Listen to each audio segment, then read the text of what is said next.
have till 10 and the new judges are coming.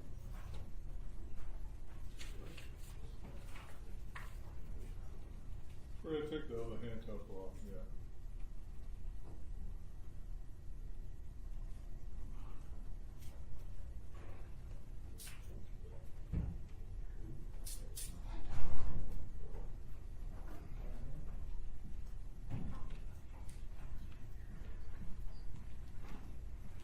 I can tell you what the problem is. That's a different handcuff than the key, yeah.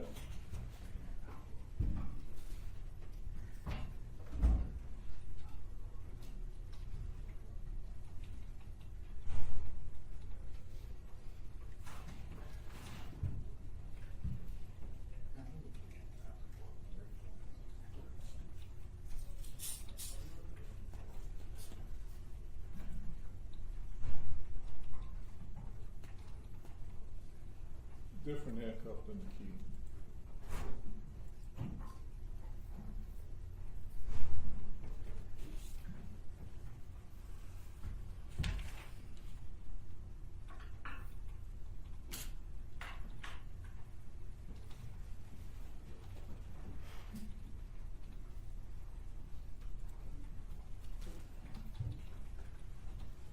Can. Yeah.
Sir, you have to remove your head cover. Thanks.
42nd District Court is now in session with the Honorable Judge Sabrina Johnson.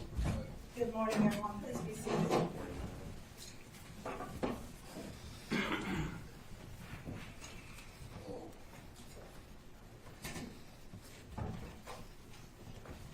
We're on the record with case number 25-1709-FY and 25-1710-FY, People versus Charla Pendergrass and Jalen Pendergrass. Appearances, please.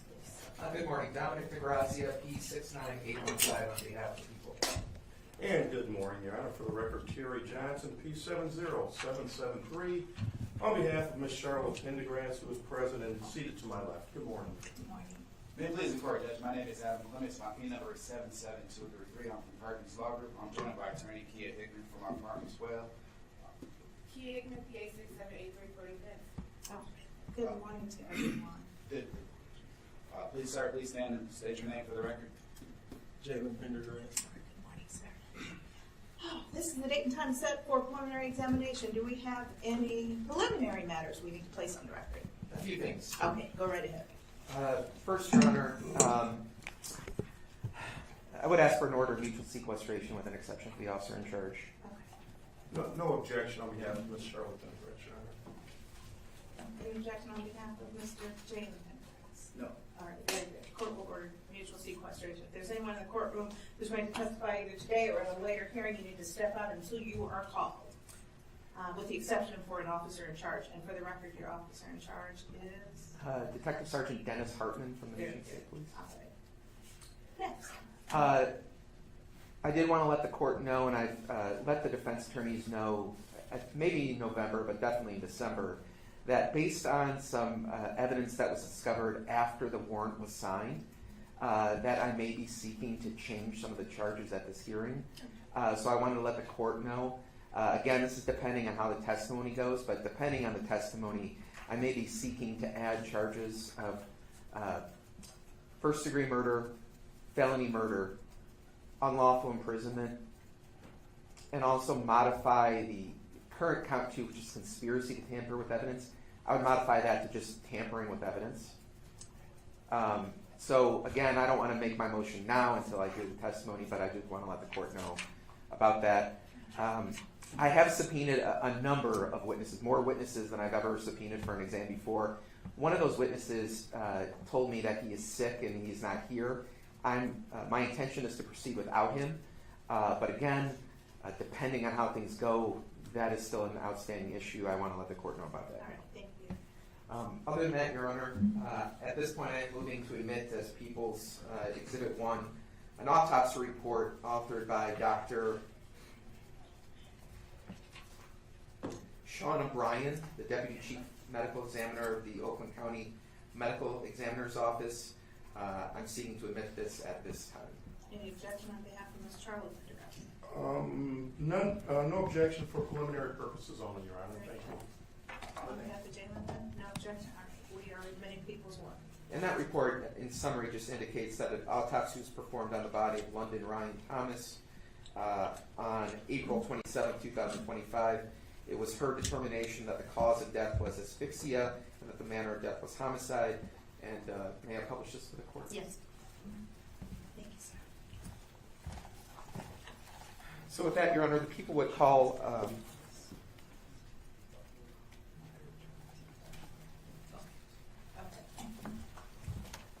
Okay. Go ahead. with that, Your Honor, the people would call Jayla Hatcher. We need to address one issue.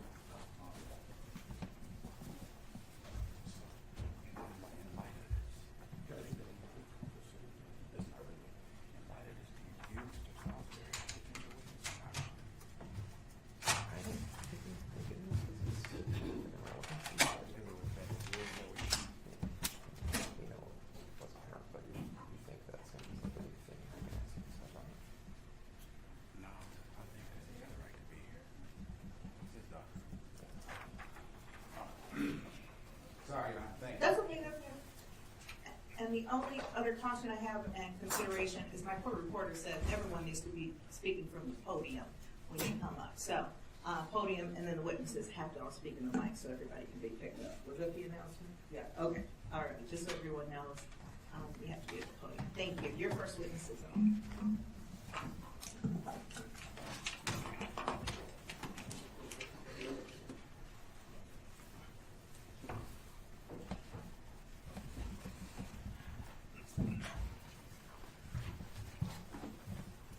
Face me, raise your right hand.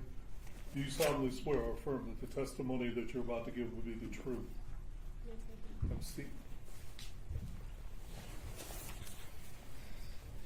Speak clearly and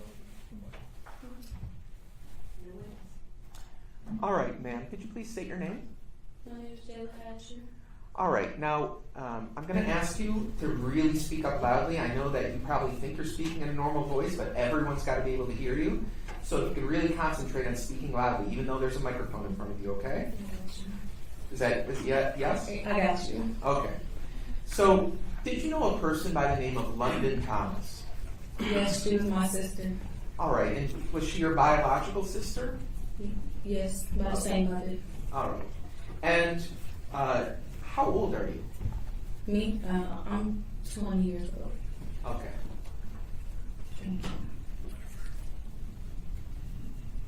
And did something happen to your sister, London? Yes, unfortunately. Okay. Did she pass away? Yes. Okay. Now, prior to her passing, were you friends with your sister, London? Yes, we were very close. Okay. Now, did you know, on or about April 5th of 2025, had she had any boyfriends over the past, in the years prior to April 5th? Yes. And did you ever meet or know of any of her boyfriends? Yes. Okay, do you see one of her boyfriends or former boyfriends in court today? Yes. Can you point to that person and describe what they're wearing? He's wearing green and white. Okay. For the record, the witnesses identified Jalen Pendergrass. Now, prior to April 4th or April 5th of last year, was she currently dating Jalen Pendergrass? What was the question again? I'm sorry. Was she currently dating or in a relationship with Jalen Pendergrass as of that day? Oh, yes, to my knowledge. Okay. Do you know whether they had broken up or whether they were still together? I don't know. They were on and off pretty frequently. Okay. Now, in the course of, how long do you know of that the two of them had been talking to each other or been in a relationship with one another? Probably since maybe 2022. Okay. And over the course of those 3 years, had you ever met Jalen Pendergrass before? Yes. Do you know where he was living over those years? At first, he used to live with his mother, and then he had started living with his grandparents after a while. All right. Now, when he was living with his grandparents, do you know in what city he was living in? Inkster. Okay. And had you ever been over to the house he was staying at over in Inkster? Yes. And had you ever been to his bedroom inside that house? Yes. Okay. So are you familiar with what it looks like where his bedroom was? Yes, I've only been to the bedroom, that's all. Okay. And where was the bedroom located within the house? In the basement. On April 4th April 5th of 2025, did you ever come into contact with your sister early in the morning? Early in the morning on April 5th, you said? Yes. No. Okay, when was the first time you interacted with her from the 4th going to the 5th? Oh, you said the first time interacting with her? Yeah. She had called me when I was at my baby father's house, and she was letting me know that she was about to go home, and she wanted me to come pick her up. Okay. Now, did you have access to a car? Yes, it was my vehicle. Did your sister London have access to a car? Oh, no. Okay, but you did, but she didn't. Yes. Okay. And the house where you were at your baby father's house? Yes. Before we were together. Yeah. Okay. And you don't have to tell me what the address is, but is that house located in Detroit? Yes. So ultimately, did London ever make her way over to the father of your child's house? No, not that day. Okay. Did you ever take London somewhere? Yes. Describe that what. day, yes. Describe what you did. Okay, so I went to go get her from my mother's house. We went directly to my baby father's older sister house. We were there for a good little while. We were just chilling. And then I took her to Jalen's house. All right. So, eventually you took her to Jalen's house Yes. in Inkster? Yes. Before you did that, the house that you were at, it's the father of your child's sister's house? Yes. Was that house located in Detroit? No, it was in Highland Park, I believe. Okay. So, yeah. So you went from Highland Park, Detroit area to Inkster? Yes. And about what time was that? It was pretty late. I would say probably around like 3, maybe.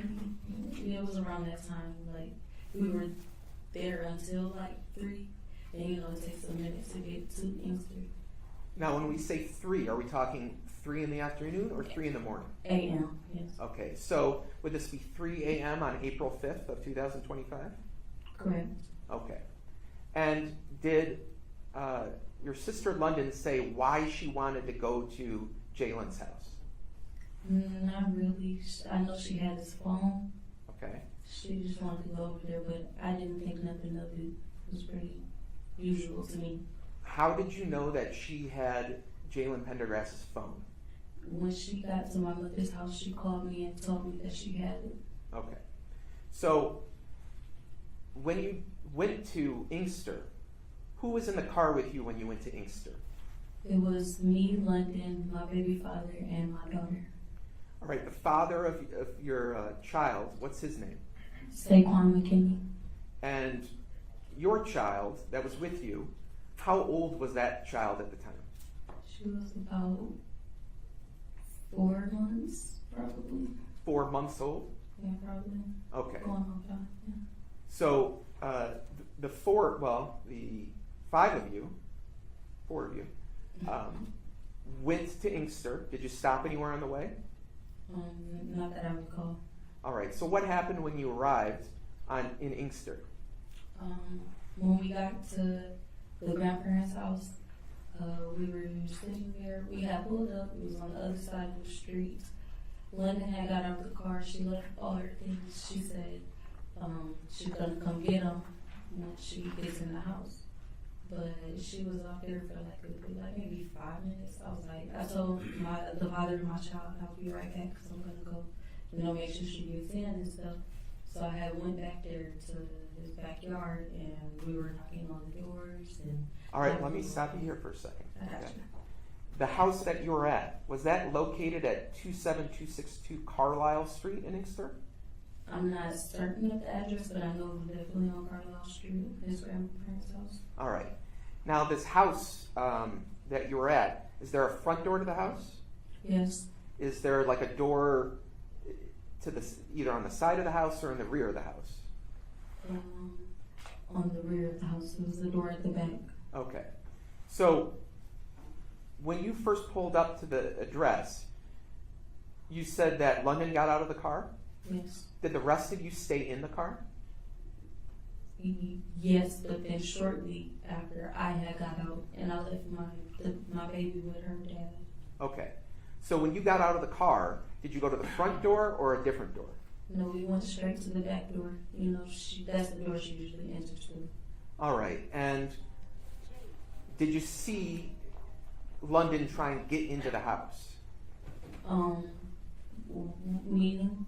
Like, did she try and open a door? Did she knock on the door? What did she do? Yes, she knocked on the door several times, knocked on the windows because, we figured you was sleeping, so we were knocking on the basement windows. Okay. As you were standing out there, did you see the door ever open and London go inside? No, not when we were standing there. All right, so as you were standing outside and, the door was being knocked on, what did you decide to do next? Well, we just kept trying for a good little minute. After a while, I went to my car to check on the baby.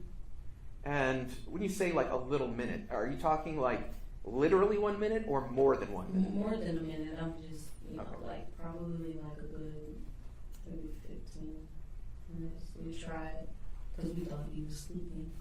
15 minutes, you think? I would say maybe. I'm not really certain. Okay, so you go back to the car. Where did London go? She had stayed in the back. She did, while we were knocking and stuff, she did tell me, to go look at the front door and see if there was a key under the door, but it wasn't. So when you go back to the car, did something happen when you got back to the car? When I got back to the car, there was a lot going on. My baby was 4 months and she breastfed. She was crying a lot. And the father of my child, he didn't know what to do. He was getting overstimulated. I had to calm the baby down. But when I got into the car, I just noticed that London's phone was ringing. And the father of my child told me the phone was ringing ever since we got out the car. So, where was this phone that you saw was ringing? It was in the back seat. It was London's phone. All right, did you answer the phone? I did. And when you answered the phone, did you recognize any of the voices on the other end of the phone? Yes, it was Jalen. All right. Have you ever talked with Jalen before? Yes. How many times do you think you've talked with him in your life? A pretty decent amount of times, enough to know that it was him on the phone. All right. And what did Jalen say when you answered the phone? He had asked if that was London at the door knocking, and I was pretty upset at the time because I'm overstimulated now too, so I'm yelling at him, and I said, let her in. It's late. I have my daughter out here. Come on, open the door. Okay. And did Jalen say anything in response to that? Honestly, I don't recall what was said. I know I told him to open the door for sure. Okay. Now, after that phone conversation, did you get back out of the car or did you stay in the car? I don't know. I had stayed in the car, and then London came, and she got her stuff, I believe. I believe so. So she came back to the car that you were in? Yes. And what kind of stuff did she get? She had grabbed her purse. I know whatever she had in her purse, I know for a fact she had both of her phones and her blue iPad plus Jalen's phone. Okay. Now, do you remember any of the clothes that she was wearing that night? I'm really not certain. I know she was wearing maybe a black jacket for sure. Okay. Her hair was not ponytail. You don't remember, if she had any designs on any of her clothing or anything like that? I'm not certain. Okay. So after she grabbed her things, where did you see her go? She had went to the back door. Okay. And from where you were at in the street, is your car parked in the driveway or on the street? In the street. From where you were at on the street, could you actually see her once she went to the rear of the house?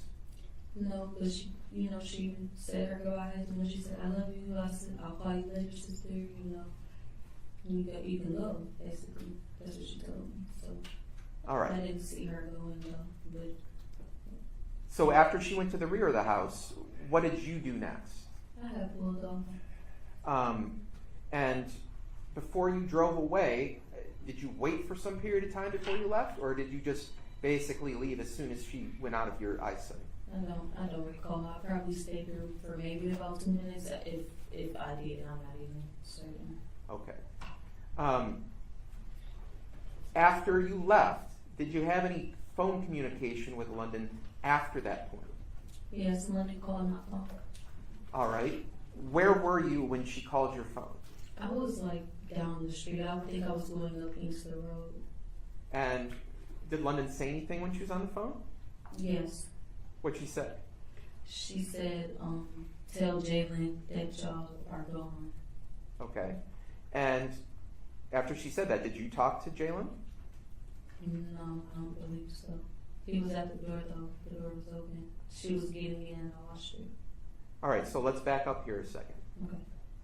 When did you see Jalen at the door to his house? We were on a FaceTime call. Okay. So as I was showing, the door, he had the screen door was closed, but the big door was open. And I'm guessing she was showing him the phone as me driving on the road. All right. She was telling me to tell him that I left. So this was a FaceTime call. Yes. And on your phone, when you're on this FaceTime, is the phone pointed at you or is it pointed away from you? She had pointed it away for a little second, but it was mostly on her. No, what I'm asking is your phone, the phone that you had. Oh, I was driving. Mhm. I'm snitching on myself, but I was driving, but I did I turned the camera around like this, and then I flipped it back on me because I couldn't just look at the phone and physically turn the camera on. So the way you were holding the phone, you could actually see what London's phone was showing on FaceTime? Yes. All right. So from what you could see on FaceTime, could you tell whether London's device was inside or outside of the house? It was outside of the house at first. Okay. And what is that when you saw Jalen? Yeah, she like turned the camera to show him that I was on the road leaving, basically. All right. So at that point, you could actually see Jalen's face? A little bit. It was pretty dark, but I seen him. Yeah. Okay. And then at some point, can you see that the device is now inside of the house? Yeah, I think she had walked in after a while. I was like, yelling like, let her in, what you doing? Like, probably gone, So I was like, let her in and stuff.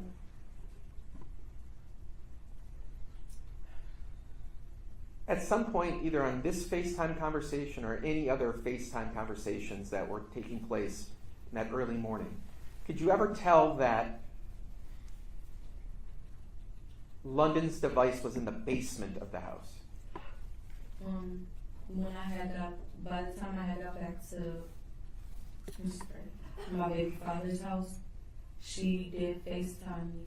I don't believe he was in the room, but she FaceTimed me and she was in the room. I saw the red lights. She was sitting on the bed there. All right, when you say red lights, what do you mean by that? He has red LED lights in his room. Are the LED lights like attached to anything in the room? I believe they're attached to the ceiling, if I'm not mistaken. Okay.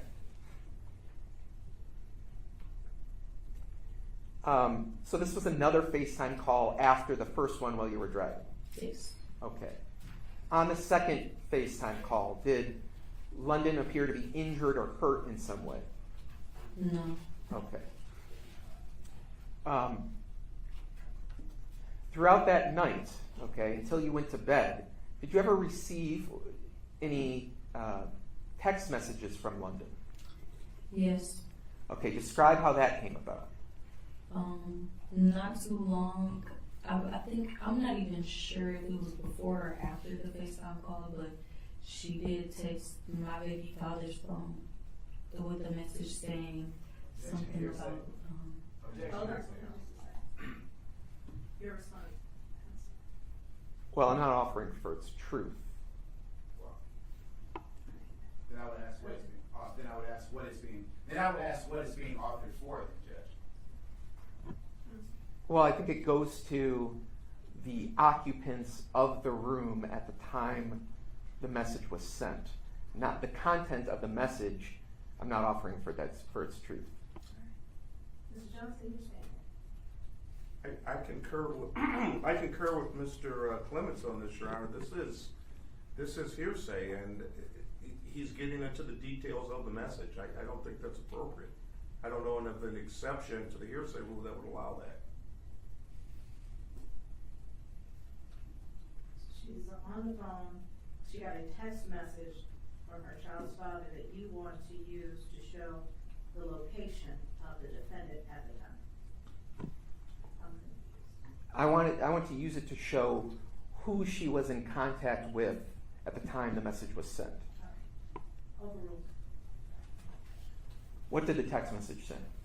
it says Your Honor, I'm sorry. I know the court's already ruled, but this could be brought in through another witness, and it would not be hearsay because she could testify to who this was, the person who potentially authored it or received it, and I think that would suffice. But again, I just want my objection noted that he's getting into the crux of it, and if he wants that, I think he could get that in through another witness. Thank you, Your Honor. Noted for the record. the message was like along the lines of, now this fat bitch is saying she doesn't trust me. Did you ever respond to that text? I'm not certain, I recall. All right. If so, I probably just asked, what are you talking about? If you can remember, about how long after you got home did you get that message? Or was that message received on your baby father's phone? Yeah, it was received on my baby father's phone, but it wasn't that long after we got home. We were still up, you know, we were pretty tired, but we were still up. So do you think it was, if you know, was it within an hour of you returning back to the home? Was it 2 hours? Definitely within an hour of us being home. Okay. After that communication, did you ever have any communication with London after that? No, we went to sleep. Now that I think about it, if the text may have been before the FaceTime call, I'm not really certain. I don't remember. Okay. So you went to sleep. Yes. When did you wake up the next day? I woke up around maybe like 3:30, 4 o'clock. All right, It and was late. I said something that was confusing there. Yes. You went to bed still in the early morning hours of April 5th? Yes, around when we got home, it was probably around maybe going on 5. I'm not certain. Okay. I know it was early in the morning, maybe going on 6. I'm not sure. So maybe around 5 o'clock in the morning, that's when you went to sleep. Is that true? Timing, I'm not really certain, Right. but it was definitely early in the morning. Yes. Okay. Then you went to sleep and you woke up at around 4 p.m. also on April 5th. Correct. All right. Now, when you woke up, did you do anything at some point after you woke up to try and talk to or communicate with London? Yes, I called her phone maybe twice. And was that like right when you got up, or was it hours after you got up? Do you remember? Maybe I would say maybe 30 minutes after I got up, you know, I had to attend to my daughter and stuff, get myself up. Okay. Now,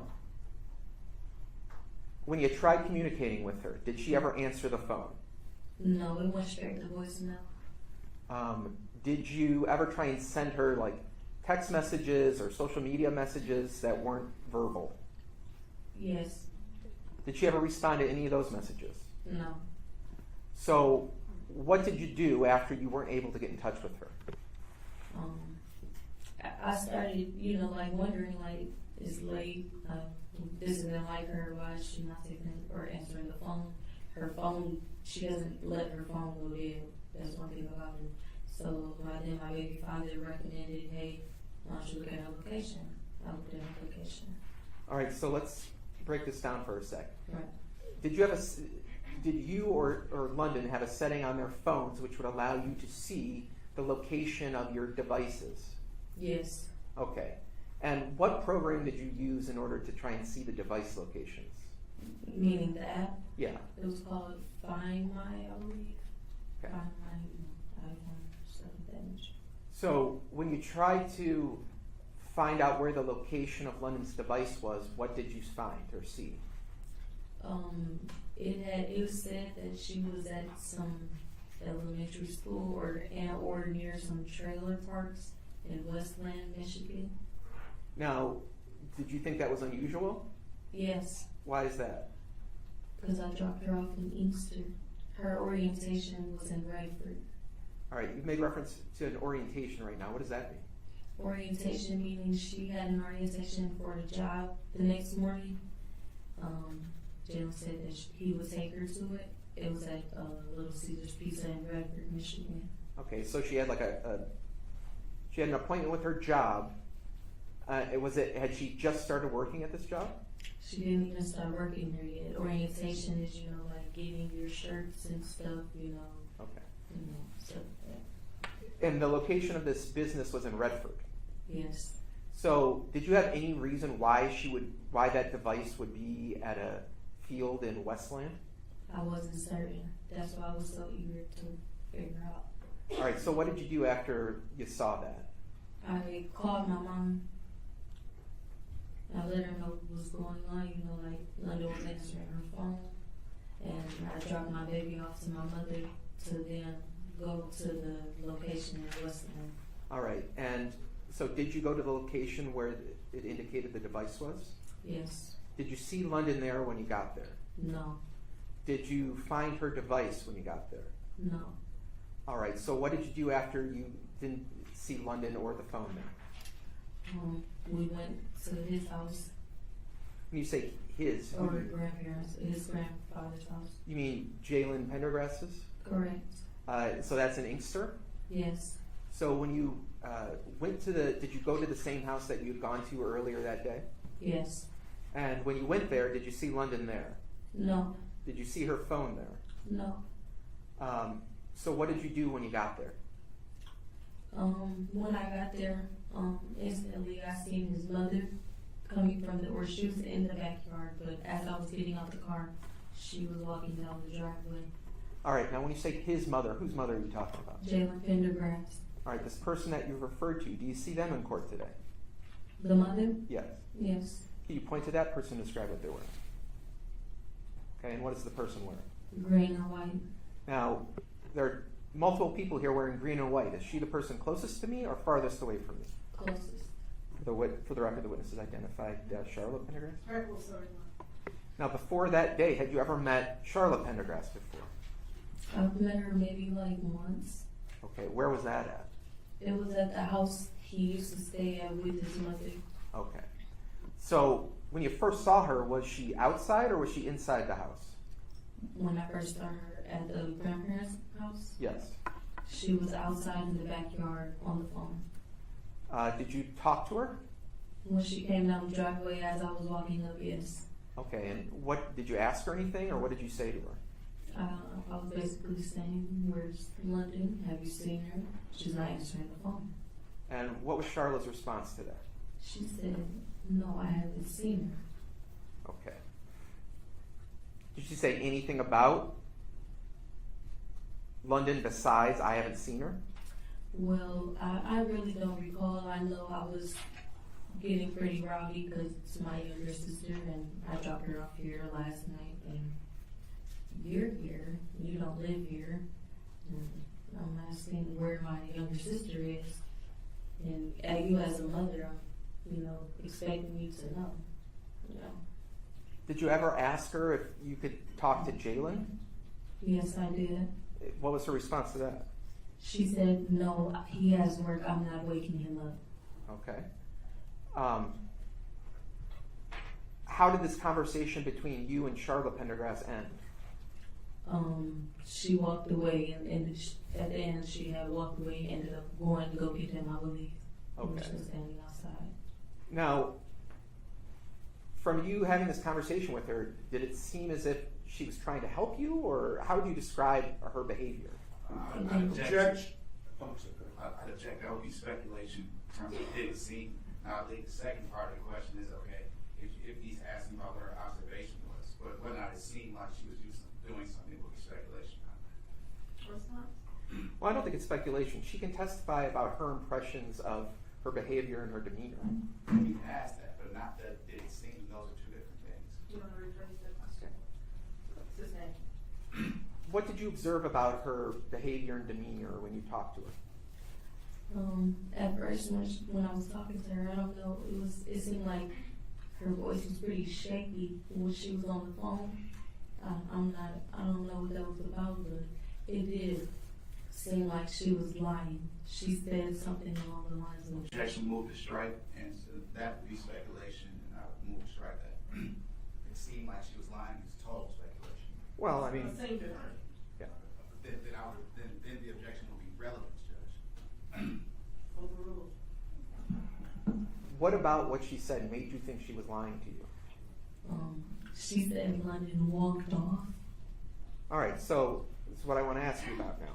Earlier, you testified that she just told you that she hadn't seen London, correct? Correct. So how did it come about that she said that London walked off? She said, she was basically trying to say that London does a lot, or it was a lot going on, or something had happened to where there was a lot of yelling or something. I'm not really certain, but she did end up saying that London had walked off. Okay, so Your Honor, if I may, I'd like to make a standing objection at this particular time to any statements being made allegedly by the co-defendant being impugned against Mr. Pendergrass until the prosecutors laid a foundation for that conspiracy. So, this conversation where she goes into more details about London and what happened, was that during the same conversation where you're talking to her after she's coming out from the backyard? Yes, I believe so. All right. So, do you remember it all, if you can? What type of question did you ask in order for her to start telling you about there was a lot going on? I don't recall. It was, I'm Okay. not sure. Do you recall her saying anything else other than what you've testified about, you know, there being a lot going on and London walking off? Do you remember her saying anything else? She was basically trying to say that she has offered London Ubers before, to go home. I was, wondering why they got into it, why she didn't call me, and or why didn't Jalen take her home. Okay, and she mentioned something about she had offered London Ubers in the past? Yes. Okay. Anything else that you can remember her saying? That's pretty much it. I'm not really certain as of right now. Okay. But you said that eventually she went inside and you thought she was going to get Jalen? Yes, she did. Okay, did Jalen ever come out of the house? Yes. Did you ever talk to Jalen? Yes. Did you ask him where your sister London was? Yes. What did he say? He said he wasn't speaking much. I think he said, I don't know, or I'm not sure. I don't know. He wasn't speaking much? He What does wasn't that mean? speaking much. Like, does that mean he wasn't like answering your questions? What do you mean by that? Meaning he was very like just down, it seemed like. I don't know. Just like shy or something. I'm not sure. Do you recall him saying anything else other than what you just testified about outside when you were talking to him on April 5th? Jalen Pendergrass? Yes.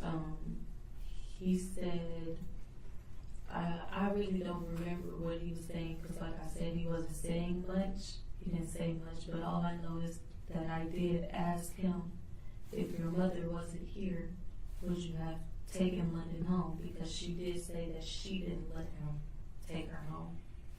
And he answered yes. Okay. While you're there, had the police been called, or did you call the police after you talked to both Pendergrasses? I believe the father of my child's mother called the police. Okay. I didn't call the police, I know that much. Did the police ever arrive when you were there? No.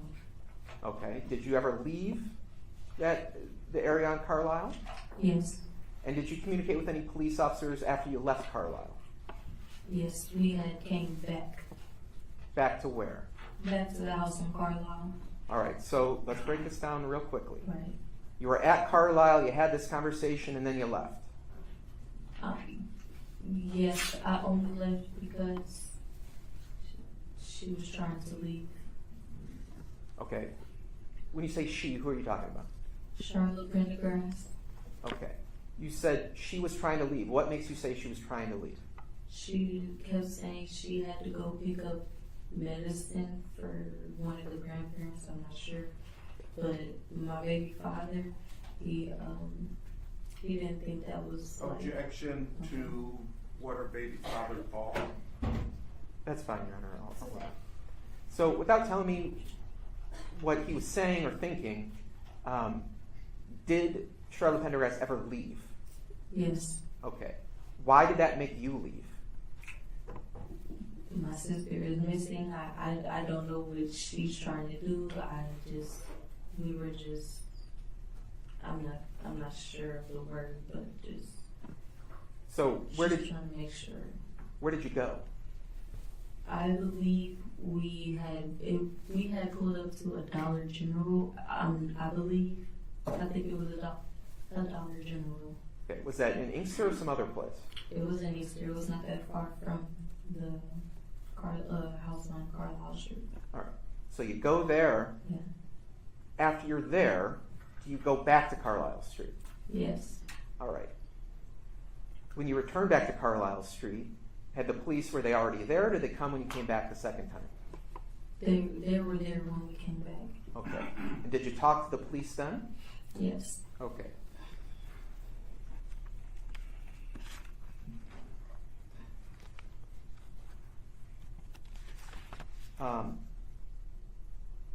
Do you remember what your sister's phone number was? Yes. What was her phone number? 313-680-2421.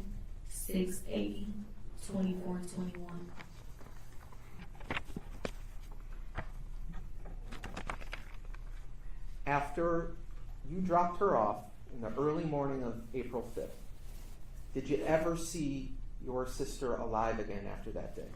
No. After the FaceTime conversations and the text messages, did you ever communicate with your sister after what you described here in court today? No.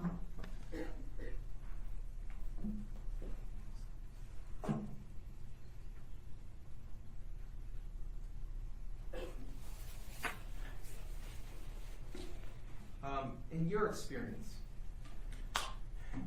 did you ever know your sister to just, disappear for days or weeks at a time without having any communication with you? Never. Okay. Had you ever known her to just run away and disappear without communicating with anyone? Never. Okay. I don't have any other questions, sir. Mr. Johnson? Thank you, Your Honor.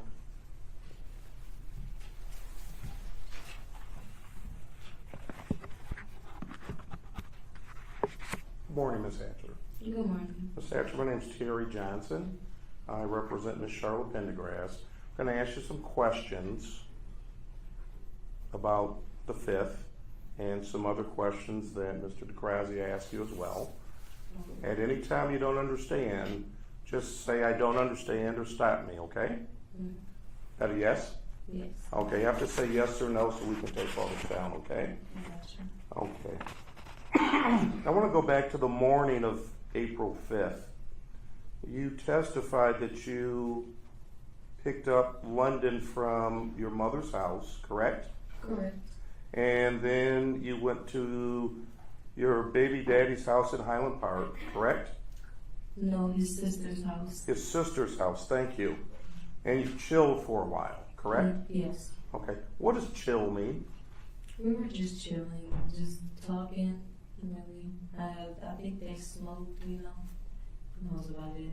Okay, when you say smoked, what are you referring to? Marijuana? Yes. Okay. And did everybody smoke marijuana then? Not me. You didn't smoke marijuana? No. Okay. London smoked? I believe so. Okay. What about, did you guys drink? Not me. I didn't. Okay, what about the other people? I'm pretty sure my baby daddy maybe took a shot, and I know his sister was drinking prior to us even getting there. Okay, what about London? Did she have anything to drink? If you remember. I'm not sure. I don't believe so. Okay. And how long were you chilling in Highland Park before you came to the house on Carlisle? We were there for maybe 3 hours or so. I really certain it was pretty late when we left, though. I know that. Okay. And it's your testimony that London had an orientation the next day, correct? Correct. Okay. Do you know what time that orientation was scheduled to be? 10 a.m. I believe. Okay. And do you know where in Redford? I don't need the address, but do you know which Little Caesars in Redford? Not specifically. I just know it was in Redford. I know exactly where it is, just not the address or what room it is. Okay. So let's go back for a minute. You mentioned that London had Jalen's phone, correct? Correct. Okay. And I'm kind of confused about something. You said that you were taking her out for an orientation, correct? I was going to. You were going to? Originally, she was going to spend the night with me until when we left the sister's house. She asked me to take her to Jalen's house. Okay. Had she communicated with Jalen at any point that, hey, I'm coming out here and I want you to take me to the orientation? I'm not certain. Okay. But that plan changed, correct? Because you just said you were going to take her to the orientation, and at some point after you guys were chilling, London made the decision to go to Inkster, correct? Correct. Okay. And when you guys got out there,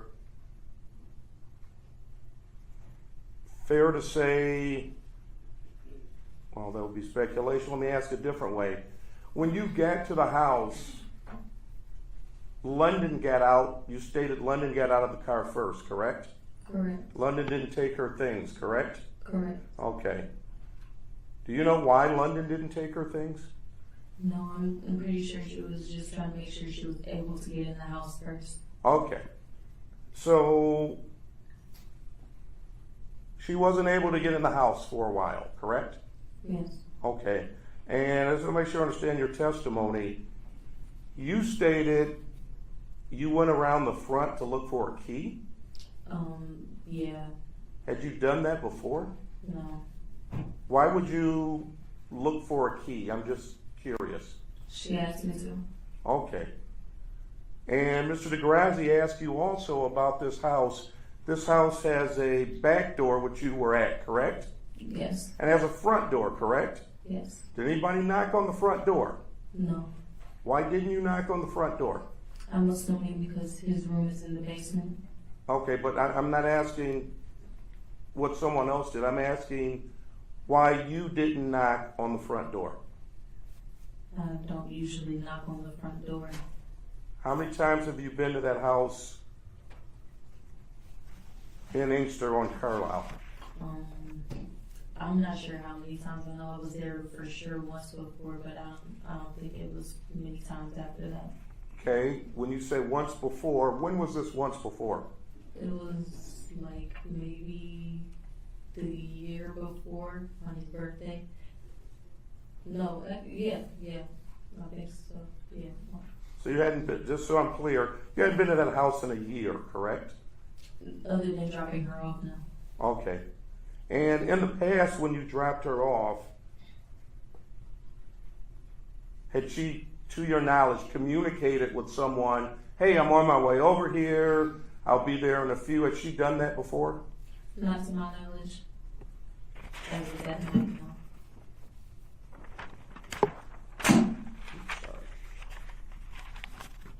I want to go back. She left her things, you said she left her things, correct? Correct. And at some point, you and her got out of the car. Yes. Did she grab her things at that point? Not at that point. Okay, and you're banging on the door, both of you at that point, correct? Correct. Okay. Why was it so important that you got in that house that day? I'm not sure she wanted to be there, so I was just trying to make sure she got in. Okay. I mean, did you say to her, he's not answering the phone, he's not coming to the door, I'm going to take you back home? Did you have that conversation? No, but her phone was in the car. We never called him when we arrived. She had his phone. Okay. So, when you're knocking on the door, you in London, are you saying anything, or are you just knocking? We're just knocking. You're not, hey, it's London, hey, it's Jake. You're not saying anything. No. And you also stated, when Mr. DeGrazzi asked you some questions, you figured I'm assuming he is Mr. Pendergrass, was sleeping, correct? Yes. Okay. Now I want to go back to this orientation in the next morning. What's the longest, I'll strike that. This orientation, you just stated you knew where it was, correct? Yes. Okay. You stated it was at 10 a.m., correct? Yes, around that time. Okay. Did you ever, when you did not hear from your sister, contact this establishment in Redford and say, did my sister come up here today? Yes, I tried. When did you try this? I think it was when I had woke up around that time, maybe, like, it was for sure on the 5th. Okay, so Before I left the house. So before you left the house, you called up there to this Little Caesars and said, did my sister show up today? Yes, I was asking, hey, did London Tommy show up here? She had an orientation. Because she wasn't answering the phone. Did you get an answer? They said no.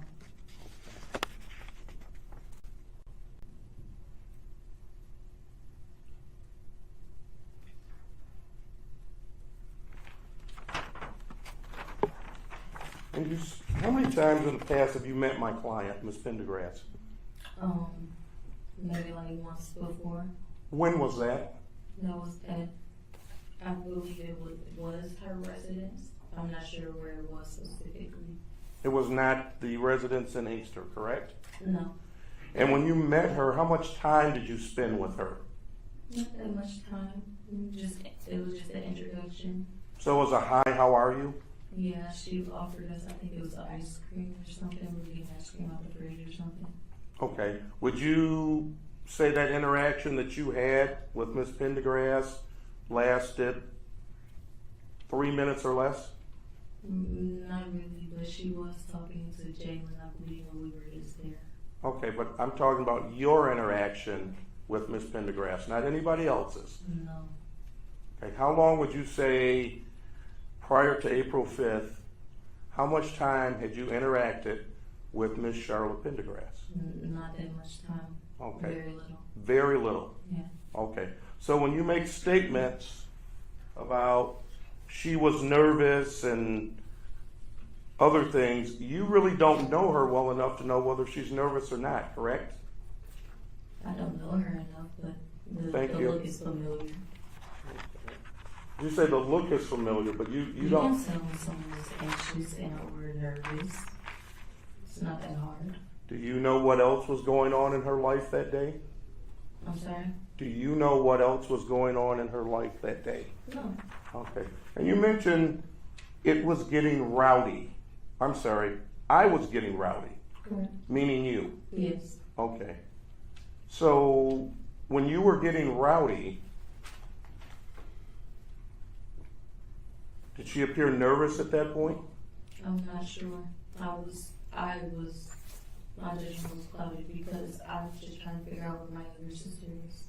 Okay, and you didn't like the answer that Ms. Pendergrass gave you, correct? No. And Obviously then you started becoming rowdy, correct?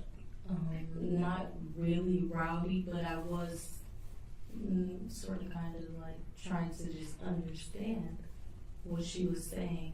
I wasn't understanding because I dropped her off at that house last night or the morning, and she's not here now. Right, but her phone, you have the location app on your phone, correct? Correct. And that location app pinged in Westland, correct? Correct. Okay, so what led you to believe, and let me ask the question before I get there. Yeah. What time did that location ping in Westland? I'm not sure of the time. It's on the screenshot though. Can we stipulate, Mr. DeGrasse, to approximately 9:48? So, I'd like to obviously be cooperative here, but the issue is, there could be phone testimony that talks about communication with the tower. The last communication with the tower was not in Westland. So, I don't know why it's being in Westland or what the conflict is there, so that's why I don't want to agree to that right now. Well, I'll ask it this way. I'm just going to her state of mind, so I'll withdraw and ask it this way. It was the morning, correct? Would you agree with that? The time when her phone was Yes. in there, I would believe so. Okay, so you wake up, you see her phone that pinged in Westland at that time, correct? Correct. Okay, and you go to Inkster to ask questions, correct? After I went to the location. Okay. When her phone was pinging. Right. Did you go to anybody's house around that school where that phone pinged and say, did you see my sister? Here's a picture of her. Yes, You did? I did. Okay, did you ever tell the police this? That we were checking the location. That you went to other people's houses? I believe so. Okay. I didn't know that. And let me ask you this. In addition to that, did you go to the Westland Police Department and say, my sister's phone last pinged here? Did you do that? Not the Westland Police Department. I believe they were called though, and we were checking out that area later that night. Okay. So you went, just so I'm clear, you went to Westland, saw an open field, and then you went to Inkster. Correct. Okay. But I looked around. We got out of the car. We were there for maybe almost an hour. I'm sorry, ma'am. Can you say that again, please? I said we were there for almost an hour, looking around, asking questions. Okay. Who did you ask questions of? Well, as we were trying to get to the school, there's like trailer park homes around the area, and there were kids. I was asking, could you get your parents? We were trying to ask questions about my younger sister, who was not answering the phone and stuff.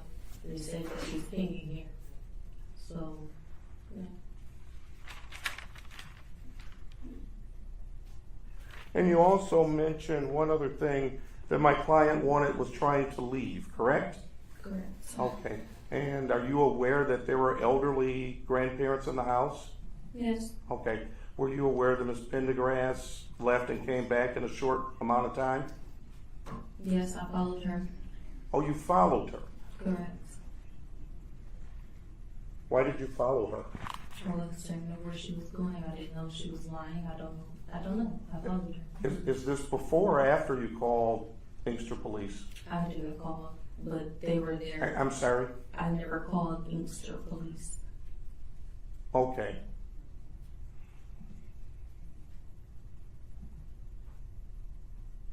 So, how long did you follow Ms. Pendergrass?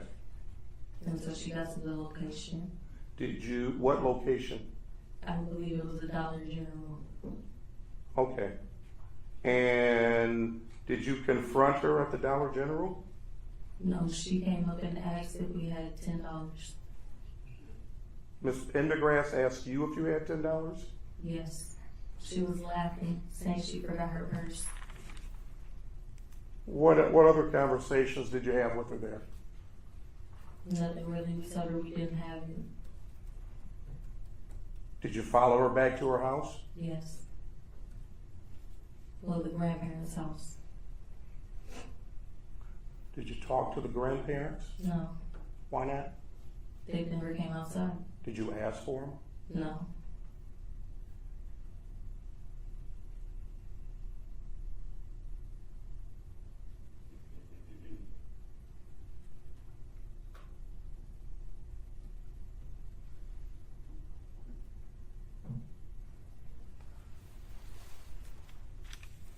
I have no further questions at this time. Am I able to stay here? Go to the podium just in case. I want to make sure we have everything right.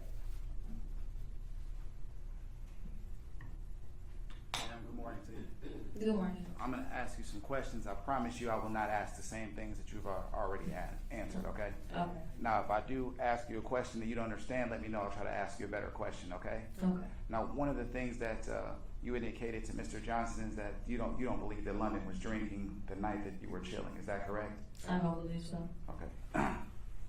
When you had an opportunity after this happened to your sister, this unfortunate event, did you have an opportunity to meet with some detectives in a vehicle? Detectives in a vehicle? Yes, particularly this gentleman here was seated in the back seat with a young lady in the front driver's seat. I don't recall. May I approach you? Just tell me if this is you. Oh, yes, that's me. Okay. Do you recall telling that detective, the female detective, that on that particular day that London may have had a shot of Terramina? Oh, then that might be accurate. Okay. Do you think that what you said in this interview is accurate, or do you remember now better, or do you think that what you said here would be more accurate? I'm not certain. I would have to see. Okay. I'm going to play a little bit for you and see if this refreshes your recollection, okay?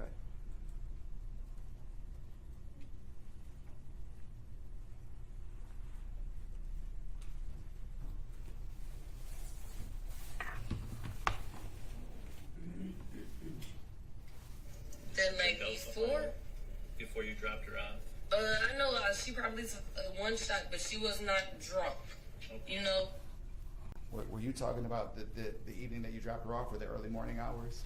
Yes. And that would be the night before, in the evening, at the address where you guys were chilling. Is that correct? Yes. Did it appear to you, or was it your understanding that there was a plan for her to go to Mr. Pendergrass's house, or was this kind of a spur of the moment thing?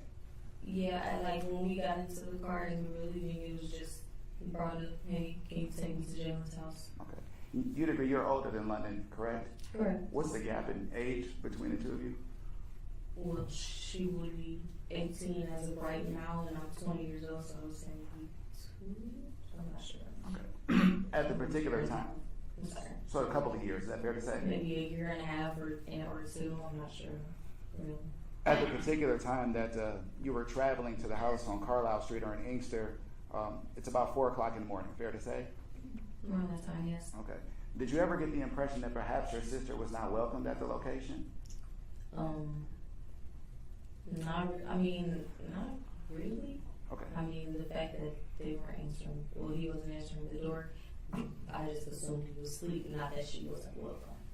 Because this wasn't a predetermined meetup. You already testified to that, correct? Not to my knowledge, no. Okay. And then you get to the location, and then you go to the rear of the door. It's about 4 o'clock in the morning, and no one's answering, correct? Correct. There was no phone call that you had an opportunity to hear in the moments leading up or the drive over, fair to say? Not that I know of, no. Okay. And then once you get to the particular house, there's a particular point where Jalen calls London's phone and you answer, correct? When I got back to the car, yes. At that particular time, did it appear to you that Mr. Pendergrass wanted London there? It didn't seem like he didn't want her there. It seemed like he was just trying to make sure it was her outside. Okay. One of the things that you also testified to on direct examination is that it was unlike London to not contact you, correct? Correct. And to not communicate with you, correct? Correct. Fair to say that you communicated fairly often? Yes. Okay. Now, have you ever known your sister to use methamphetamine?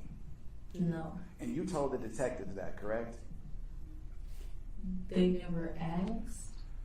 You don't recall the detective specifically asking you whether or not London ever used meth? Oh, no. I mean, if they did in the video, then there's your proof. But nonetheless, your answer to that was no, correct? No. Okay. So if she tested positive for methamphetamine, that would be something that would be surprising to you, correct? Correct. Okay. So when you talk about how she normally behaved or things that she normally did, that doesn't include moments where she's intoxicated, correct? Meaning? Meaning that she could act differently if she's under the influence of methamphetamine and or alcohol.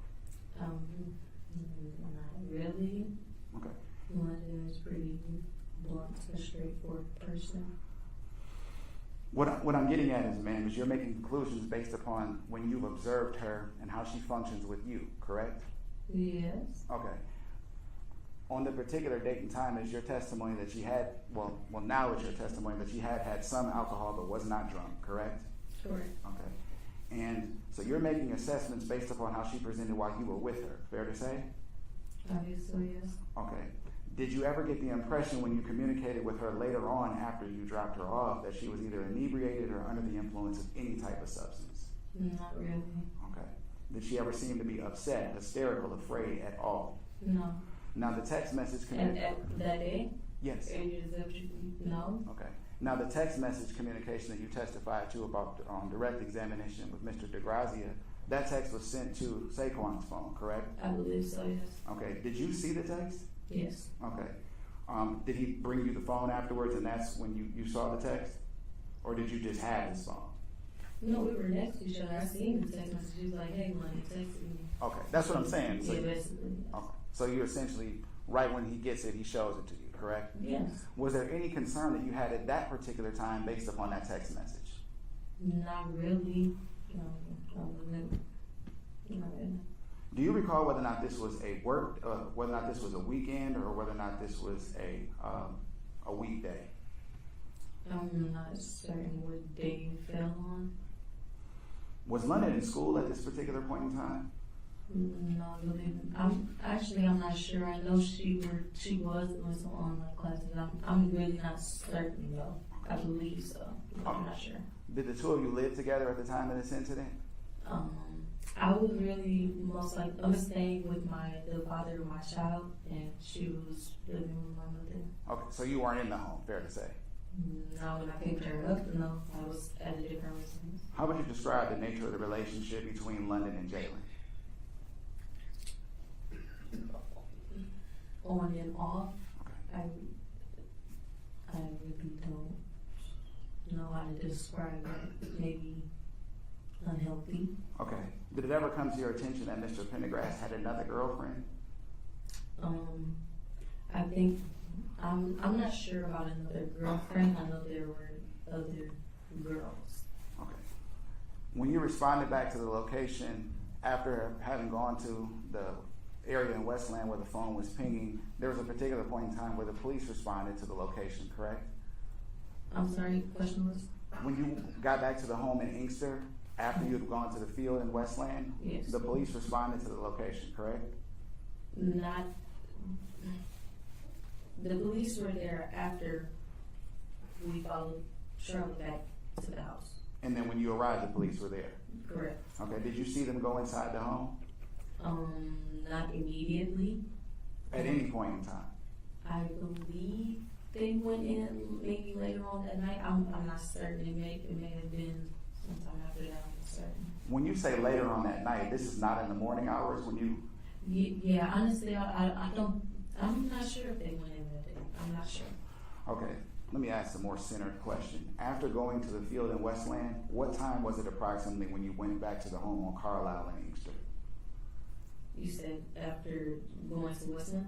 Yes. It was immediately after, so maybe when we were there, maybe like a 15-minute drive or so from where that was at and the house was, I believe, on. Are you able to give us an approximate time, if you know? I'm not certain, maybe around 15 minutes. Okay, but it's not in the evening, though, correct? In the evening? Yes, it's not in the evening. It wasn't dark outside, if that's what you're asking. Certainly, I'm trying to get a ballpark. No. Okay. You get there and there's no sign of your sister, correct? No. Okay. I don't have anything further, Judge. Thank you.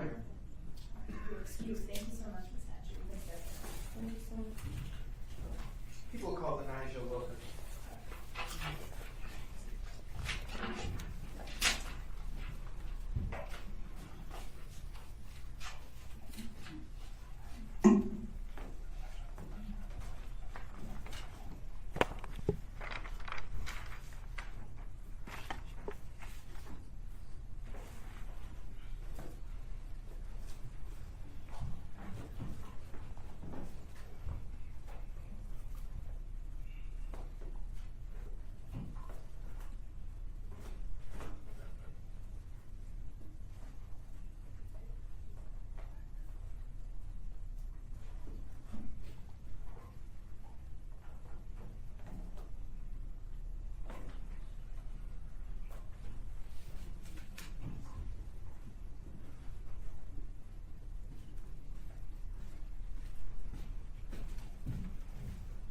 And if it's me, please stand. Raise your right hand. Do you solemnly swear or affirm that the testimony you're about to give will be the truth? Okay. And speak loudly, clearly, and clearly. Good morning. Could you please state your name? Person. All right, ma'am. Now, I want to ask you about some events that occurred, well, starting on October 15th of last year. Do you remember talking with some police officers that day? Yeah. Is that a yes? Yes. Okay. And was that kind of outside in a car in the area of 49141 Paloma Drive in Van Buren Township? Yes. Okay. Now, what had caused you to be at that address on that day? I was there to see Jalen. You were there to see Jalen? Mm. Okay, so one thing I have to ask you, a couple of things. One, you have to speak really loudly so that people can hear you. I know you probably think you're talking in your normal voice, but it's very important that people hear you, okay? So really try and speak up loudly, even though there's a microphone. The other thing, too, is the court reporter who's writing down what we're saying, she can't write down things like uh-huh or shaking your head. You have to use words, okay? Oh. All right, now you mentioned Jalen. Who are you talking about when you say Jalen? Jalen Pendergrass. All right. How did you know Jalen Pendergrass? We dated. You dated. All right. Do you see Jalen Pendergrass in court today? Yes. All right. Can you point to him and describe what he's wearing? Green and white.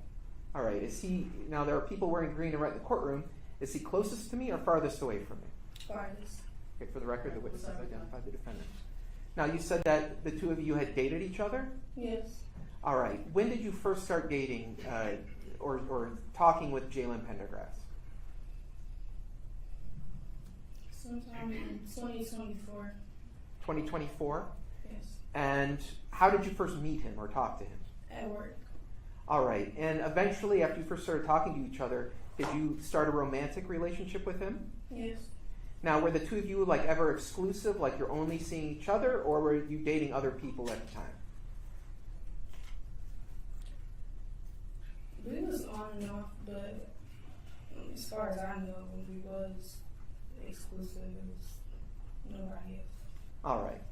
Now, did there come a point in time where you started living in the same house with Jalen? Yes. And when was that? July of this year or last year. July 2025? Mm. And how long do you think you lived with him for? A couple months, maybe. All right. Now, as of October 15th of last year, were you still living with Jalen? No. Okay. When you were living with Jalen, was anyone else living in the house that you were with Jalen in? Yes, his mom. All right. Do you see his mother in court today? Yes. Can you point to that person and describe what they were? Green and white. All right. Is she closest to me or farthest away? Closest. For the record, the witness is Right. identified. Now, when you were dating Jalen, okay, did you ever become aware of any other women or ex-girlfriends that he was having some issues with or conflict with? Yes. How did you become aware of that? I was tagged in the Instagram story, and then she texted me. All right. Now, do you know what the name of this person was? The username was just messy ass baby mama. Okay. I didn't know her name at the time. So, when you say the username, are you saying that you were you looking at somebody else's phone where it had that username, or? On my phone, the account that had tagged me, that was the username. Okay. The profile. Later on, did you ever find out the name of that person? Yes. Was the name of that person London Thomas? Yes. Now, before she started interacting with you, had you ever known of her or talked to her before that? No. Okay. Now, the interactions that she sent you, I mean, were they friendly? Were they angry? Can you just describe, without telling me what they were, describe the nature of them? At first, they wasn't really angry. The anger was more directed towards him, and I was just in the middle of it. And it was basically just her being mad that Jalen was showing attention to my kid and not the kid that she allegedly was pregnant with. Okay, so earlier you said they were directed, her comments were directed at him. By him, do you mean Jalen? Yes. All right, and did you become aware that this person who's later identified as London Thomas was claiming that she was pregnant by Jalen? What's the question? At some point, did you become aware that this woman was claiming that she was pregnant with a child by Jalen? Yes, and I was tagged in the Instagram story, so that's what she was saying on there. Okay.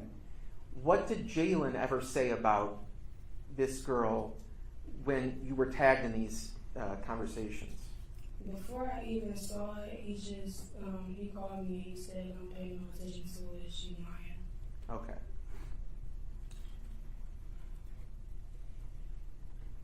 On or about sometime in late April of last year, did you become aware that Jalen had been arrested? Yes. Okay. After he got arrested, did you become aware that he was released from jail? Yes. Okay. Had you been living with Jalen after he got released from jail? Like, had you already been living with him at that time? No, Okay. Did you ever ask him about why he had been in jail and what that was all about? I didn't have to. I seen it like on social media and stuff. Okay, so what did he tell you about that? When he got out, he told me that basically the police was just trying to find somebody to blame me. He got nothing to do with it. Okay, and by it, what did you understand it was about? Nothing going missing. Okay.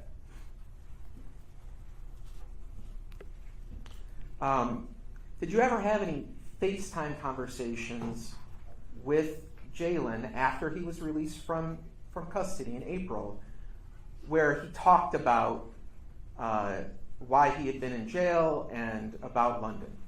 Yes. Okay, what did he say over FaceTime about it? Nothing specifically, just pretty much like song lyrics and hand gestures. All right, you said song lyrics. So was Jalen a fan of the musician NBA Youngboy? Yes. Okay, so when he's referencing song lyrics, was it by that musician? Yes. What song lyrics did he reference? She was playing with the slimes. Playing with the slimes? Mm-hmm. Is that a yes? Yes. Now, what did you understand a slime to be? Somebody you care about, somebody you love. Okay.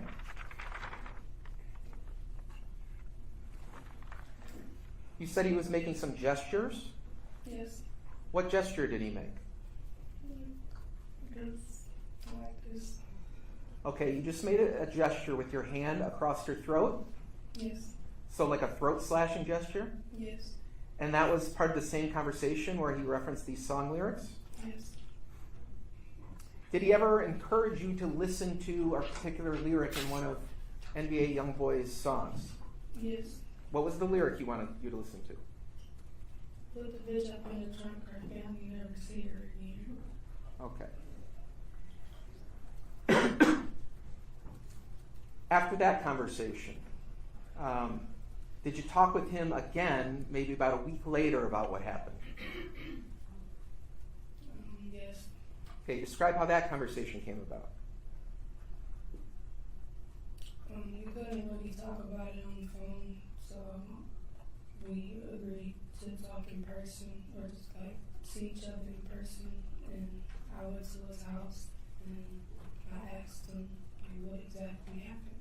All right, so when you say we couldn't talk about it on the phone, who said you couldn't talk about it on the phone? Jalen. Okay. And so when you went to his house, did you have this conversation in the house or somewhere else? Somewhere else. Why didn't you talk about it in the house? Because he was worried that it was bugged. That the house was bugged? Yes. Okay. So where did you go with Jalen? He was walking down Inkster Road. Okay, and so what happened in this conversation? He told me what happened that night. Okay, so let's start at the beginning. What did he tell you about it? That she had stole his phone. When she first got there, he told me that I was asking about a video that she had sent me because I was confused on why she was even there in the first place, and from what I knew, they was broken up. He told me that he didn't want her there. She got to the house. She lied to, I think, his aunt and said that while he was out there dashing, he said that it was okay if she waited in the house for him to get back. When he got back to the house, she was there, and he called his mom to come put her out. Okay. Now, is this incident he's talking about with his aunt and putting her out of the house, is this prior to his phone being taken from him? This is before. Okay. So, did he describe this event where the phone got taken from him? No, he just said that when she left, him and his mom looked everywhere for the phone. They couldn't find it, and they assumed that she had it. Okay, so did he ever describe her coming back to the house later on, early in the morning. Yes. So describe what he told you. He was asleep. He woke up to banging on the door. He was defensive because he didn't know who it was. He called his mom, and then he called London. He either said he called her or heard her say something. Once he figured out that it was her, he talked to her sister and the baby father, her sister. They told him to let her in, and they did that because they was worried that she would cause commotion outside and it would be caught on the ring camera or something. So, they let her to get the phone back. okay, so he said that he let her in the house? Yes. And did he tell you why he let her in the house? So that she wouldn't stir drama outside and the neighbors wouldn't be involved. Did he ever tell you that he wanted her to give him his phone back? Yes. Okay. So, did he ever tell you whether he went with London anywhere inside his house? Yes, he said they went to the basement. And did he ever mention that his mother came to the house? Yes. Okay, so what did he say about that? I was asking him, well, how did she get in the house and did she walk in here by herself? He said she walked in with his mom. He waited for his mom to get there and she walked in with her. She let her in. Okay. And after he told you that they went in the basement, did he mention whether anything happened while they were in the basement? Yes, he said that London and his mom Got into they it? started fighting and arguing. Okay. You said that he told you that they started fighting while they were in the basement? Yes, he said London swung on his mom and then swung on him. And London and his mom ended up tussling and she fell through a table. Who fell through a table? London. And did he tell you that the table broke? Yes. So what happened after the table broke? He said he took the leg to the table and kept hitting her with it, trying to get the password to her phone and trying to figure out where his phone was. She wouldn't tell him. Okay. So he told you he started hitting London with a table leg? Yes. Did he tell you where he was hitting London with the table leg? Everywhere. Okay. Did he mention any specific parts of her body or no? No, he just said everywhere. But he said that he was trying to get the password from his phone from her Yes. while he was beating her? And for her phone and asking him where his phone was. He Okay. had found her phone when he went through her bag, but not his phone. He was trying to go through her phone and get his phone back from her. Okay.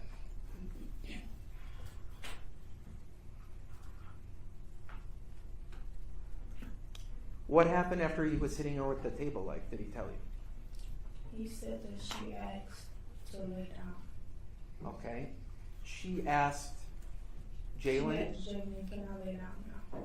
and what did Jalen tell you how he responded to that? He said yes, but I gotta tie you up because I don't trust you. Okay. He said, I have to tie you up because I don't trust you? Yes. Did he ever describe where his mother, did Jalen ever tell you where his mother was while this was happening? He said she was in the room. Okay. And that she told him that was enough. I just stopped it. Okay.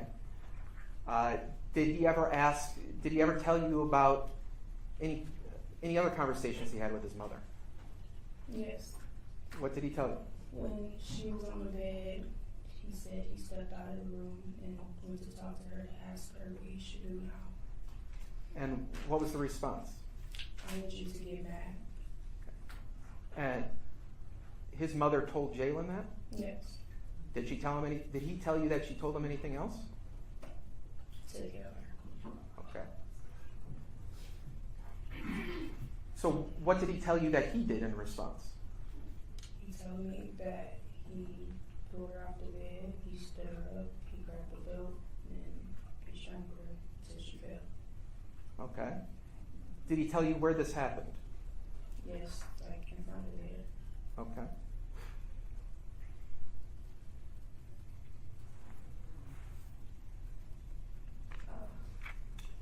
Did he tell you what happened after she fell, as you described?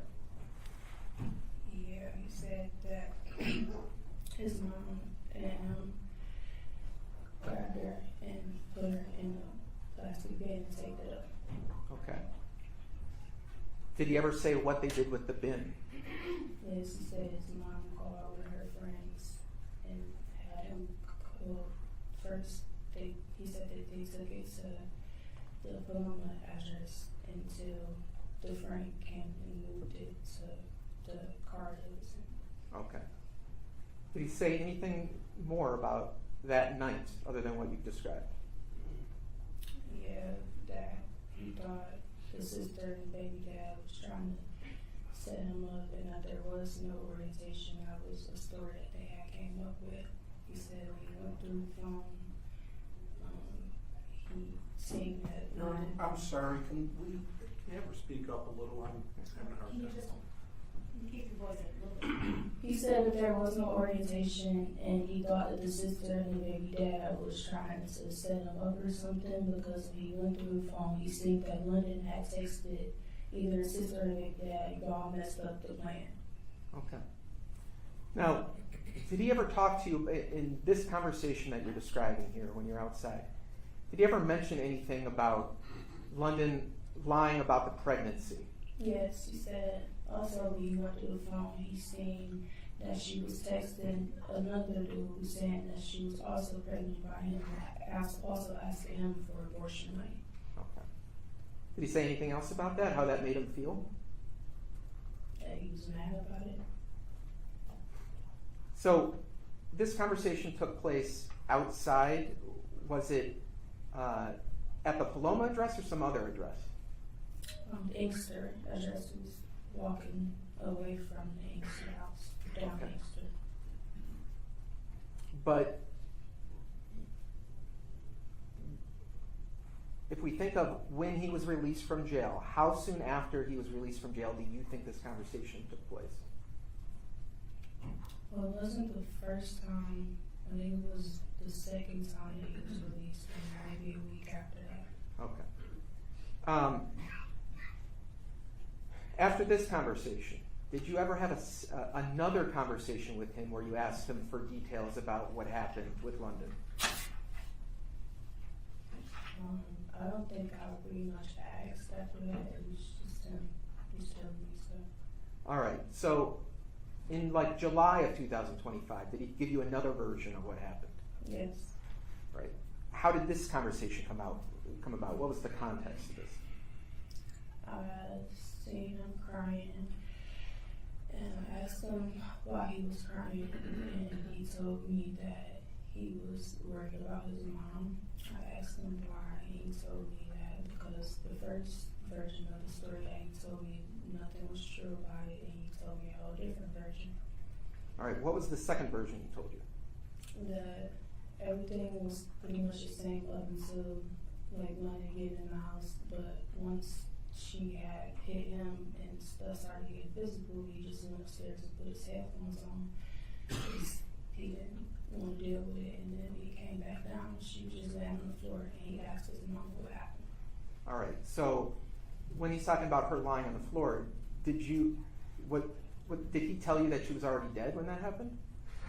He didn't say if she was dead or not. He just said she wasn't moving. She was laid out. Okay. And in this version, did Jalen ever tell you that he participated in any assault or physical contact with London? No, he said that part wasn't true either. Okay. So in this version, did he tell you about anything that happened after he went downstairs and he saw his mother there in London? He still said that after he asked her what happened, she just asked him to help put her in the bin. Okay. That his mother asked him to help her with the bin? Yes. Okay. Any other details about in the second version that you can remember? That's pretty much it. Just that he went upstairs there after the stuff started getting too heated, put his headphones on. By the time he came back down, London was on the floor. All right. Now, throughout this period of time, well, let me ask you this question first.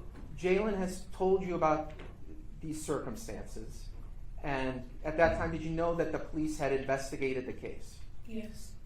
Why didn't you call the police and tell them about what Jalen had told you?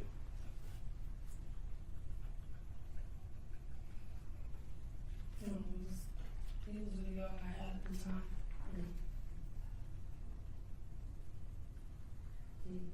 At the time, in these months, in like mid 2025, did you have like a stable place to stay?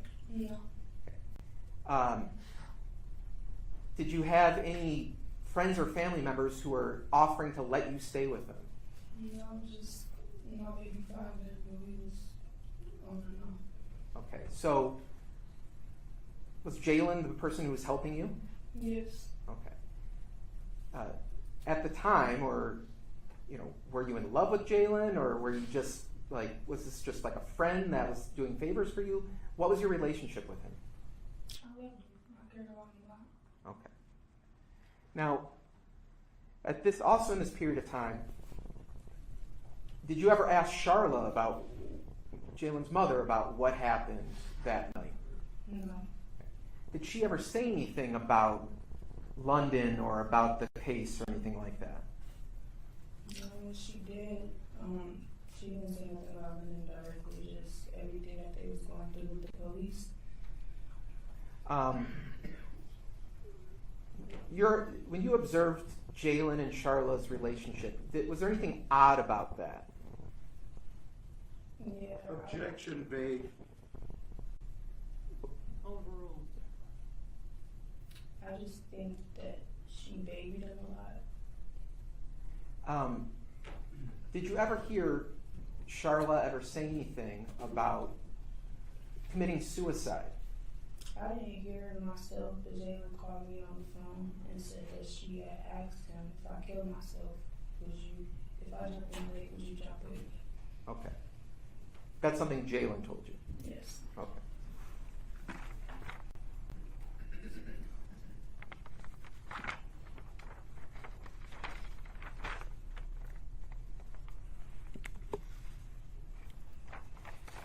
Now, I don't want to get into specifics, but did anything else ever happen between you and Jalen where you could have called the police, but you decided not to? Yes. Okay. Why didn't you call the police on those other occasions? On good occasions. I'll move on.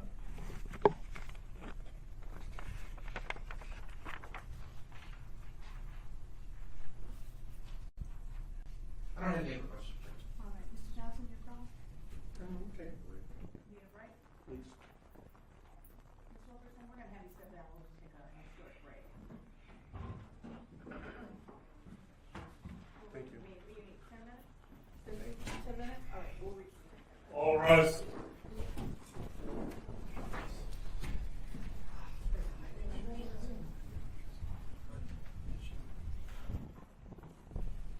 You may be seated.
anyone else who needs a break, you can go outside and go to the restroom, get water or whatever, because you're not going to be allowed to come back and forth. We usually don't do that. I don't know why it happened, but you have to be escorted out of the courtroom. My prostate's good right now. I'm grateful. I'm glad. I told my husband he's gone. He's like, pretty soon you're going to be prostate check. Because his dad has like real histories of what's going on and stuff. Yeah. How old is he now? He's 40. Go. I know. He's gone. Don't play with that. No. It's the most preventable. Mhm.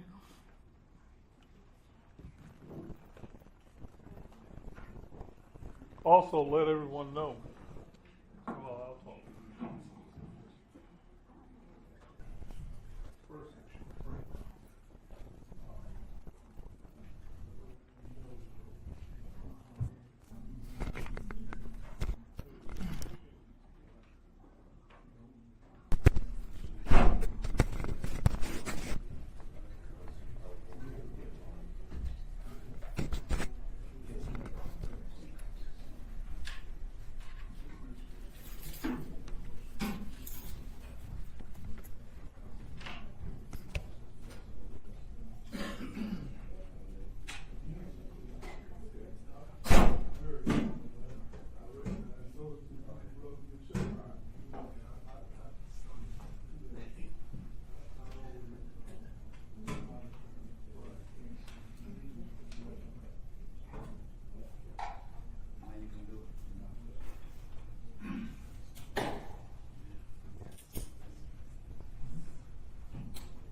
Why?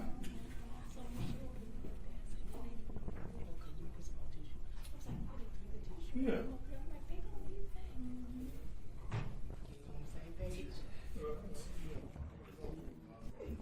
The whole setup. I'm getting set up here, so.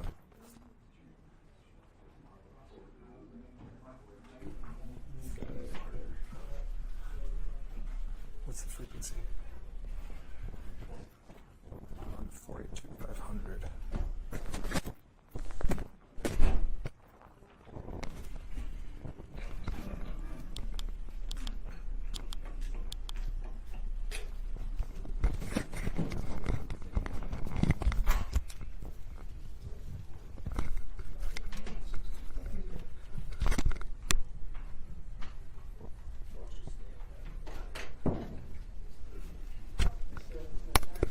All rise. We're just.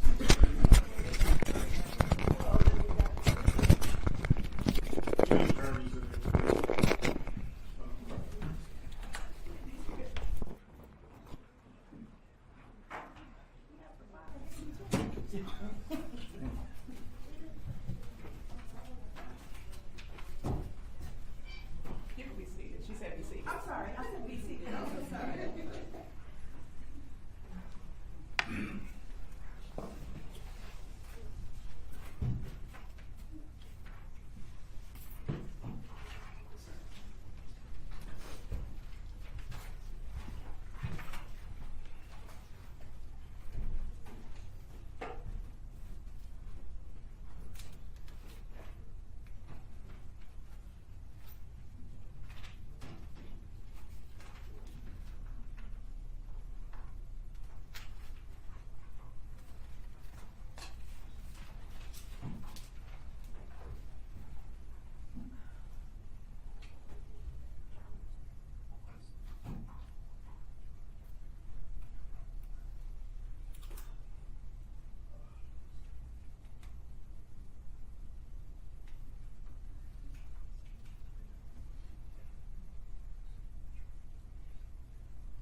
still waiting on. Oh, that's right, that's right, that's right, that's right, that's right. I'm sorry. Hold on, just 1 second. We're gonna bring the defendant out first.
That's above you guys.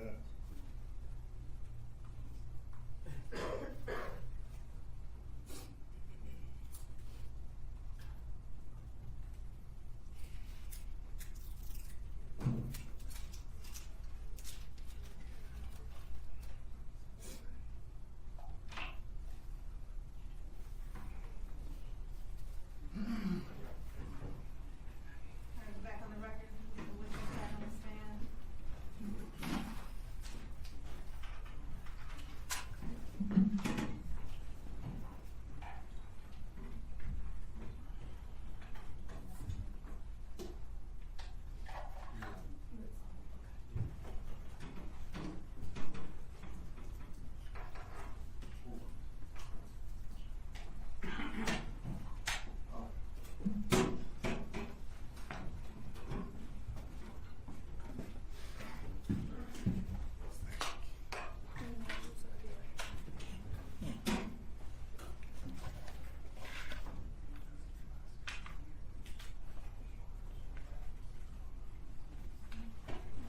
You're still under oath. I just need you to continue to keep your voice up nice and loud. Thank you. Mr. Johnson, you're a witness. Thank you, Your Honor. Ms. Wilkerson, good. We're still in the morning. Yep, still in the morning. Good morning. My name is Attorney Terry Johnson. I represent Ms. Pendergrass. And I'm going to be asking you a few questions today, okay? Okay. Anytime you don't understand any of my questions, just ask me to ask again, and I'll try to rephrase it, okay? Okay. And as Mr. DeGrazzi mentioned earlier, if, please speak up, and no uh-hums or uh-huhs, so the court reporter can take it down, okay? Okay. We good to go? Yeah. Okay, I want to talk to you about the testimony you just gave. You remember giving a statement to, you told the police this, correct? What you came here to court and testified to today, correct? Yes. Okay. Isn't it true you said you didn't believe the second story that Jalen told you? You remember telling the police that? Yes, I didn't know what to believe. Version of the story kept changing. Okay. So let me ask you this. You mentioned suicide. My client, you've never heard my client say she wanted to kill herself, did you? No. And how long were you living at this house? About 2 months, maybe. Okay. And while you were living there, you never saw my client do anything that would harm herself, correct? No. Okay. Now, you mentioned that my client babied her son. You mentioned you have a kid, is that correct? Yes. Okay. Son or daughter? Daughter. Okay. And fair to say you protect your daughter, correct? Yes. Okay.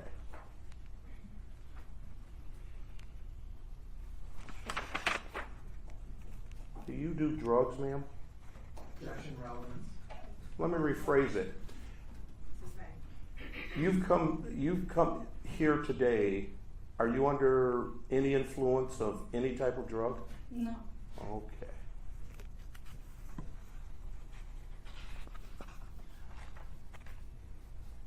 The day of October 15th, were you doing drugs on that day? October 15th. This is the refresh your memory. This is the The day. day that I talked to the police? Yes. No.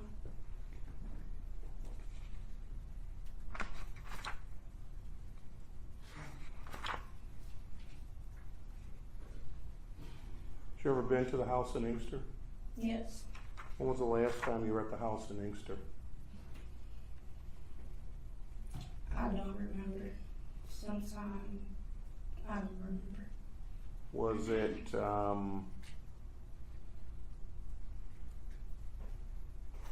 had you been to the house in Inkster after London had gone missing? Yes.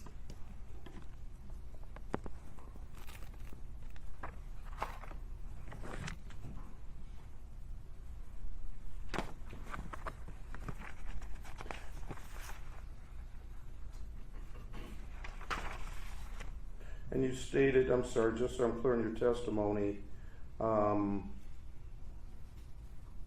messy ass baby mama, whose handle was that? Or whose screen name was that? London, so I'm pretty sure.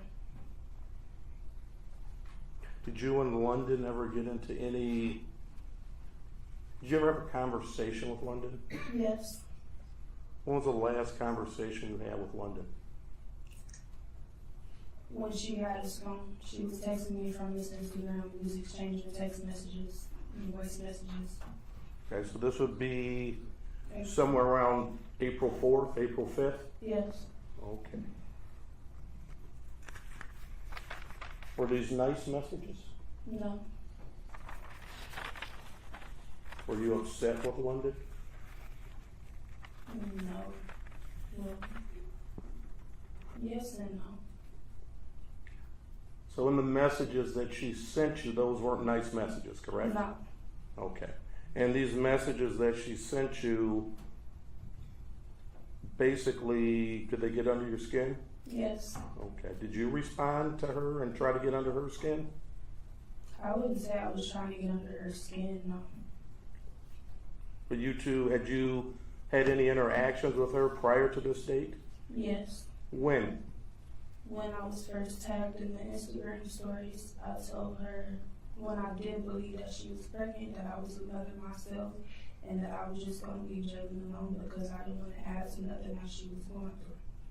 And she responded and said that she respected what I said, and that most women don't do that, and everything was cool until the day that she took Jalen's phone.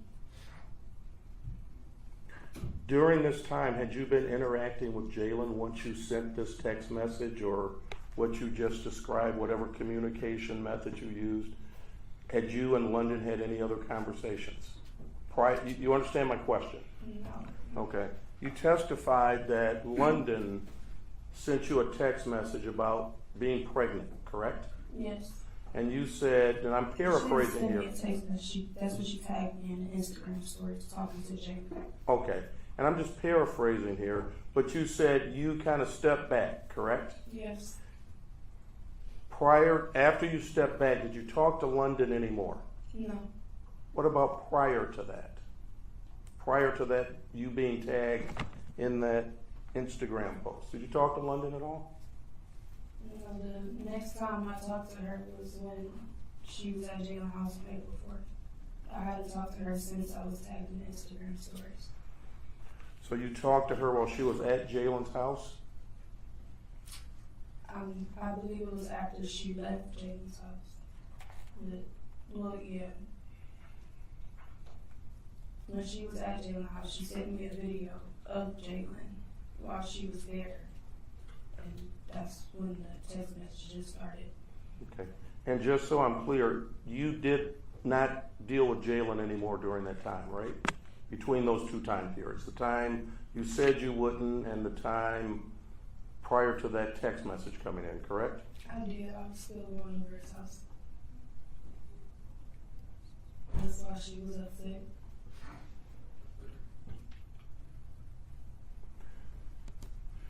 Did the police ask you where you were on April 5th when London went missing? I don't remember. You don't remember if they asked you, or you don't remember where you were? I don't remember if they asked. Okay. Do you know where you were around April 5th when London went missing? At work. Okay. No further questions. Yes, please. Ma'am, good morning to you. Good morning. I'm going to ask you some questions. If I speak too fast or I ask you something you don't understand, let me know. I'll try to ask you a better question, okay? Okay. When's the last time you communicated with Mr. Pendergrass? About 9 days ago. Okay. And because you had said on direct examination that there was a period of a particular point in time where you had some affection, some strong feelings for Mr. Pendergrass. Is that correct? Yes. You still have those feelings?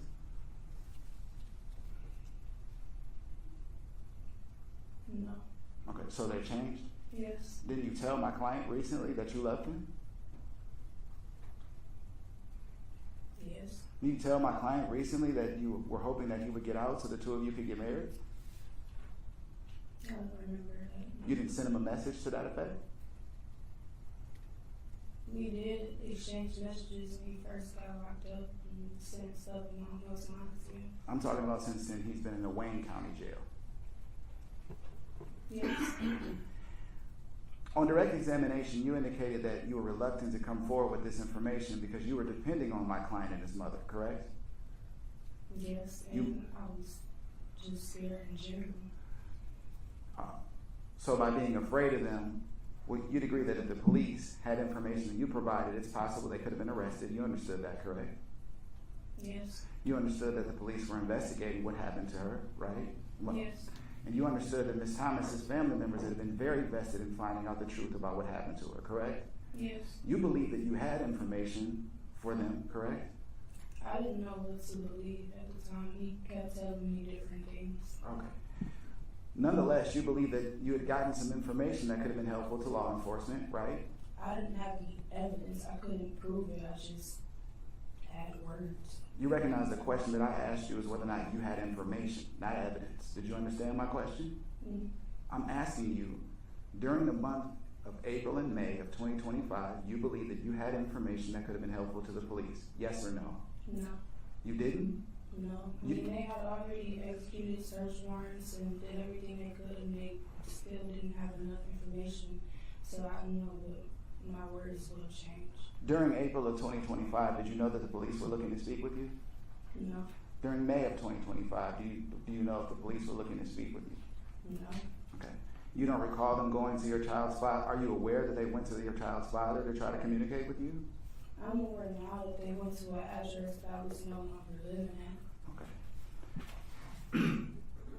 You indicated that there was a particular point in time where you took a walk with Mr. Pendergrass, is that correct? Yes, And at the time that you took that walk with Mr. Pendergrass, he had revealed some information to you about how London had passed away, correct? yes, Would you agree with me that that particular time that Mr. Pendergrass was on a GPS tether? no. Excuse me?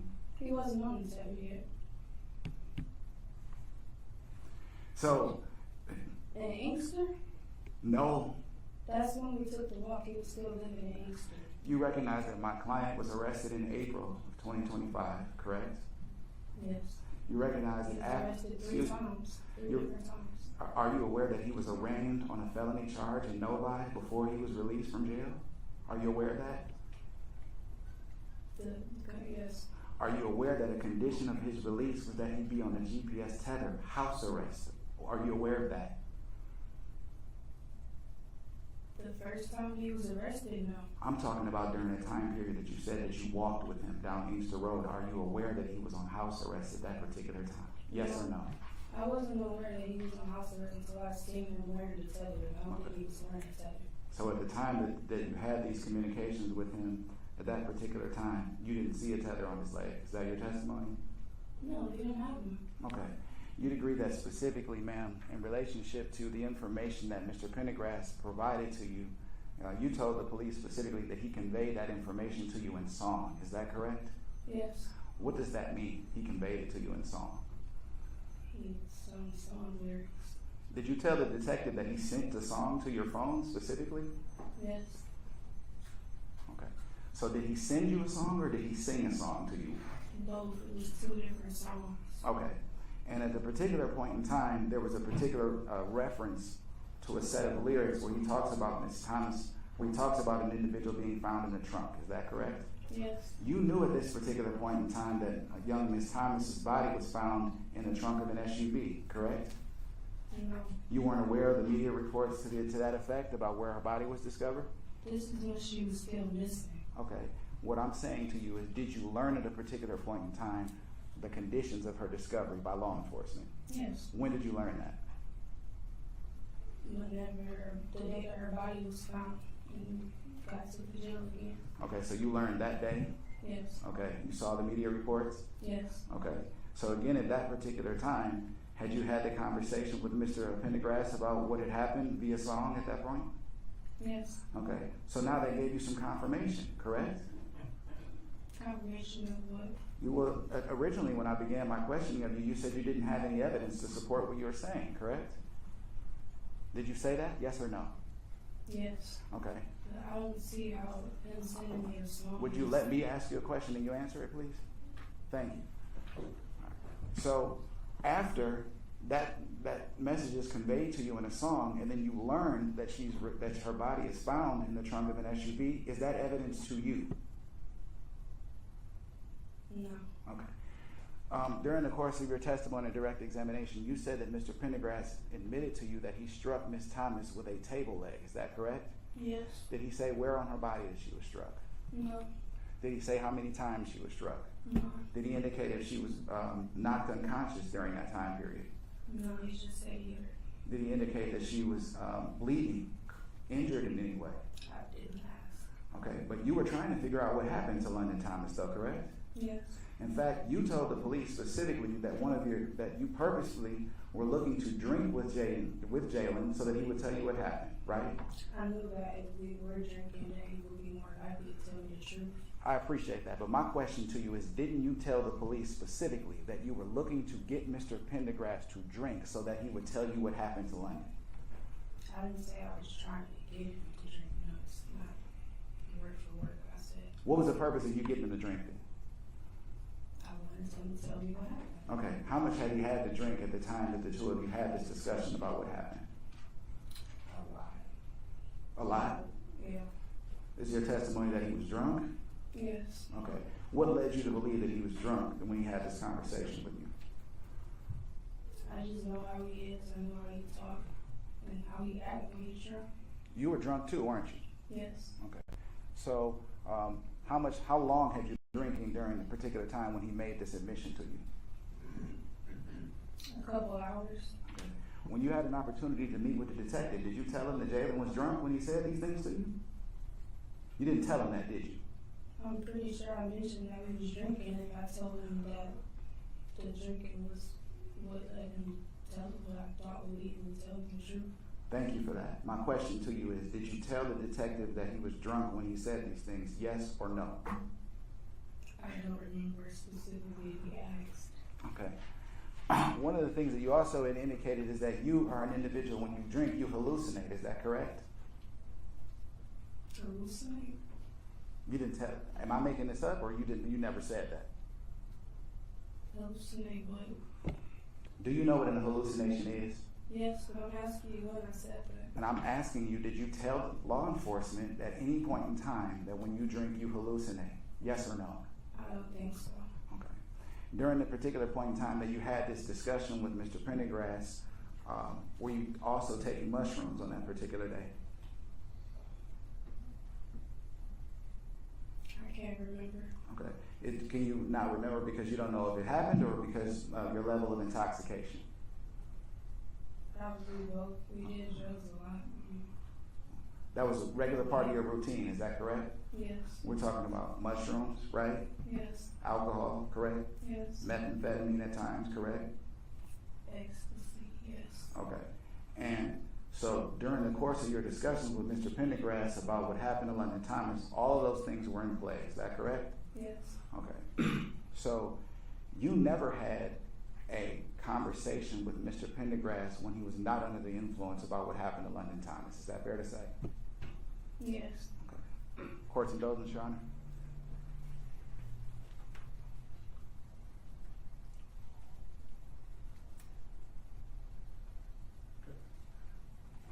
When you had this walk with Mr. Pendergrass on Inkster Road, how far did you walk? A few blocks, maybe. Okay. And when you say a few blocks, where was the starting point?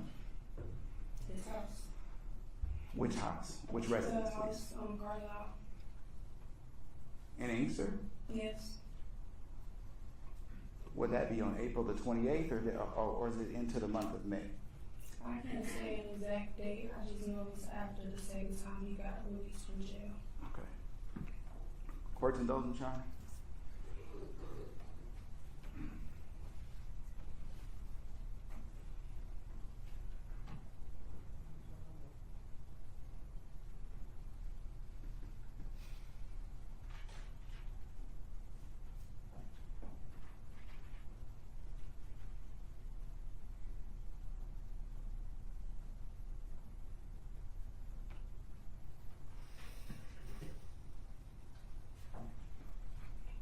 You indicated on direct examination, ma'am, that you one of the factors or reasons why you didn't want to come forward is that because you were depending on the Pendergrasses to help you. Is that correct? Did you tell Mr. DeGrazia that on direct examination? Yes. Okay. And you had indicated that you moved in with them in July, correct? Yes. But you had this information about what happened to young Miss Thomas in April, right? Yes. In May, correct? Yes. In June, right? Yes. So at that particular point in time, that didn't factor in. You just didn't bother to provide the information, correct? I don't understand the question. About it. Okay. During all I knew was when he told me. And even then, he kept switching the stories. May I? Are you finished? Okay, I don't want to cut you off, man. Are you ready? During the month of May and June, you had the opportunity, if you wanted to contact law enforcement to provide them with the information that you had, correct? Yes. Okay. And you'd agree that when you started the interview in October with the detectives and they asked you if you had any information about what happened to Miss Thomas, you told them no initially, correct? When I talked to them in the car. In October, when you're sitting. When I told them what I knew. I appreciate that. When the detective initially asked you if you had any information about what happened to London Thomas, isn't it true that you first told him no, you didn't?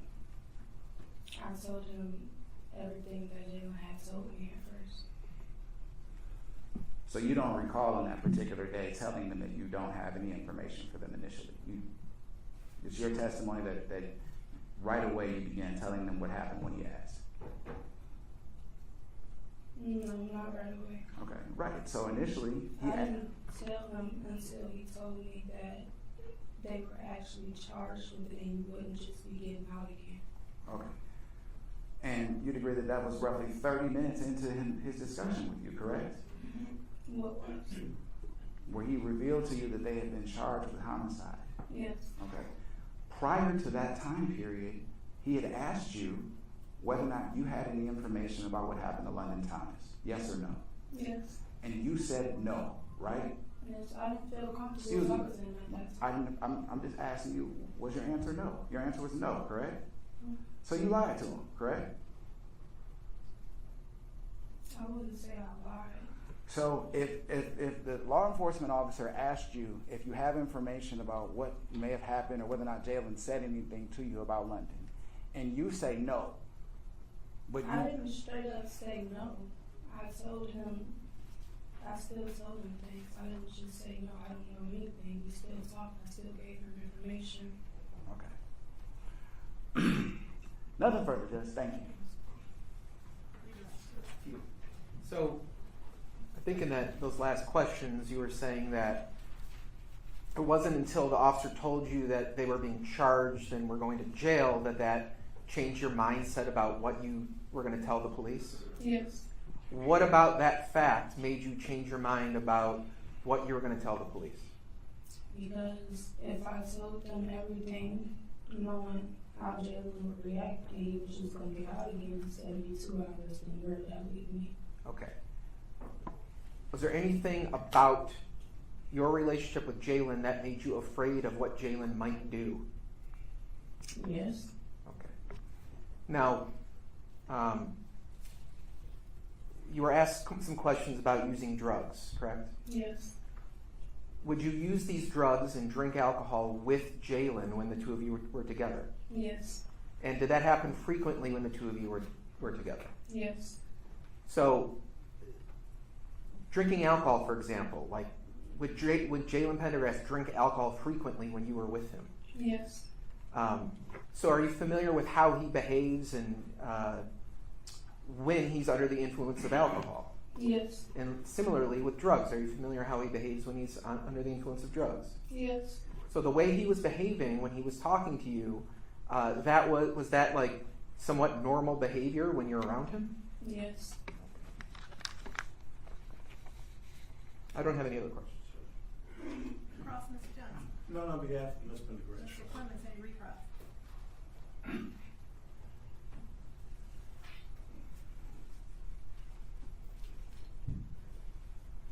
In relationship to the normal behavior that counsel was just asking you about, that normal behavior existed in the month of May and the month of June after you had the conversation with Mr. Pendergrass? Yes, I don't think it's been many times I've been around Jalen sober. Almost every time we were together, we were either drinking or doing drugs. Okay. And that was normal. And the walk to Inkster during the particular time, is it your testimony that he was also drunk? You've already testified that he was drunk, correct? Yes. He wasn't aggressive with you during that time, right? No. Didn't threaten you during that time, correct? No. And we're talking about in the ambit of time, this would have been in May, correct? Not on that day at that moment, no. But during the walk, you recognize I'm asking about the walk because this is when you claim that he made this, he provided you with this information, correct? Right. Right, and we're talking about during the time period in the month of May after he was arrested and released the second time, correct? Yes. Thank you. Nothing further. Ms. Wilkerson, you can step down. Thank you so much. Next one. People call Jermaine Lynch.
Sir, turn and face me.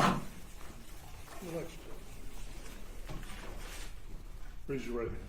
Do you solemnly swear or affirm that the testimony you're about to give will be the truth? Yes. Have a seat. Speak clearly and loudly into the mic.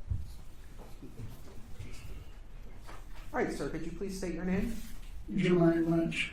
All right.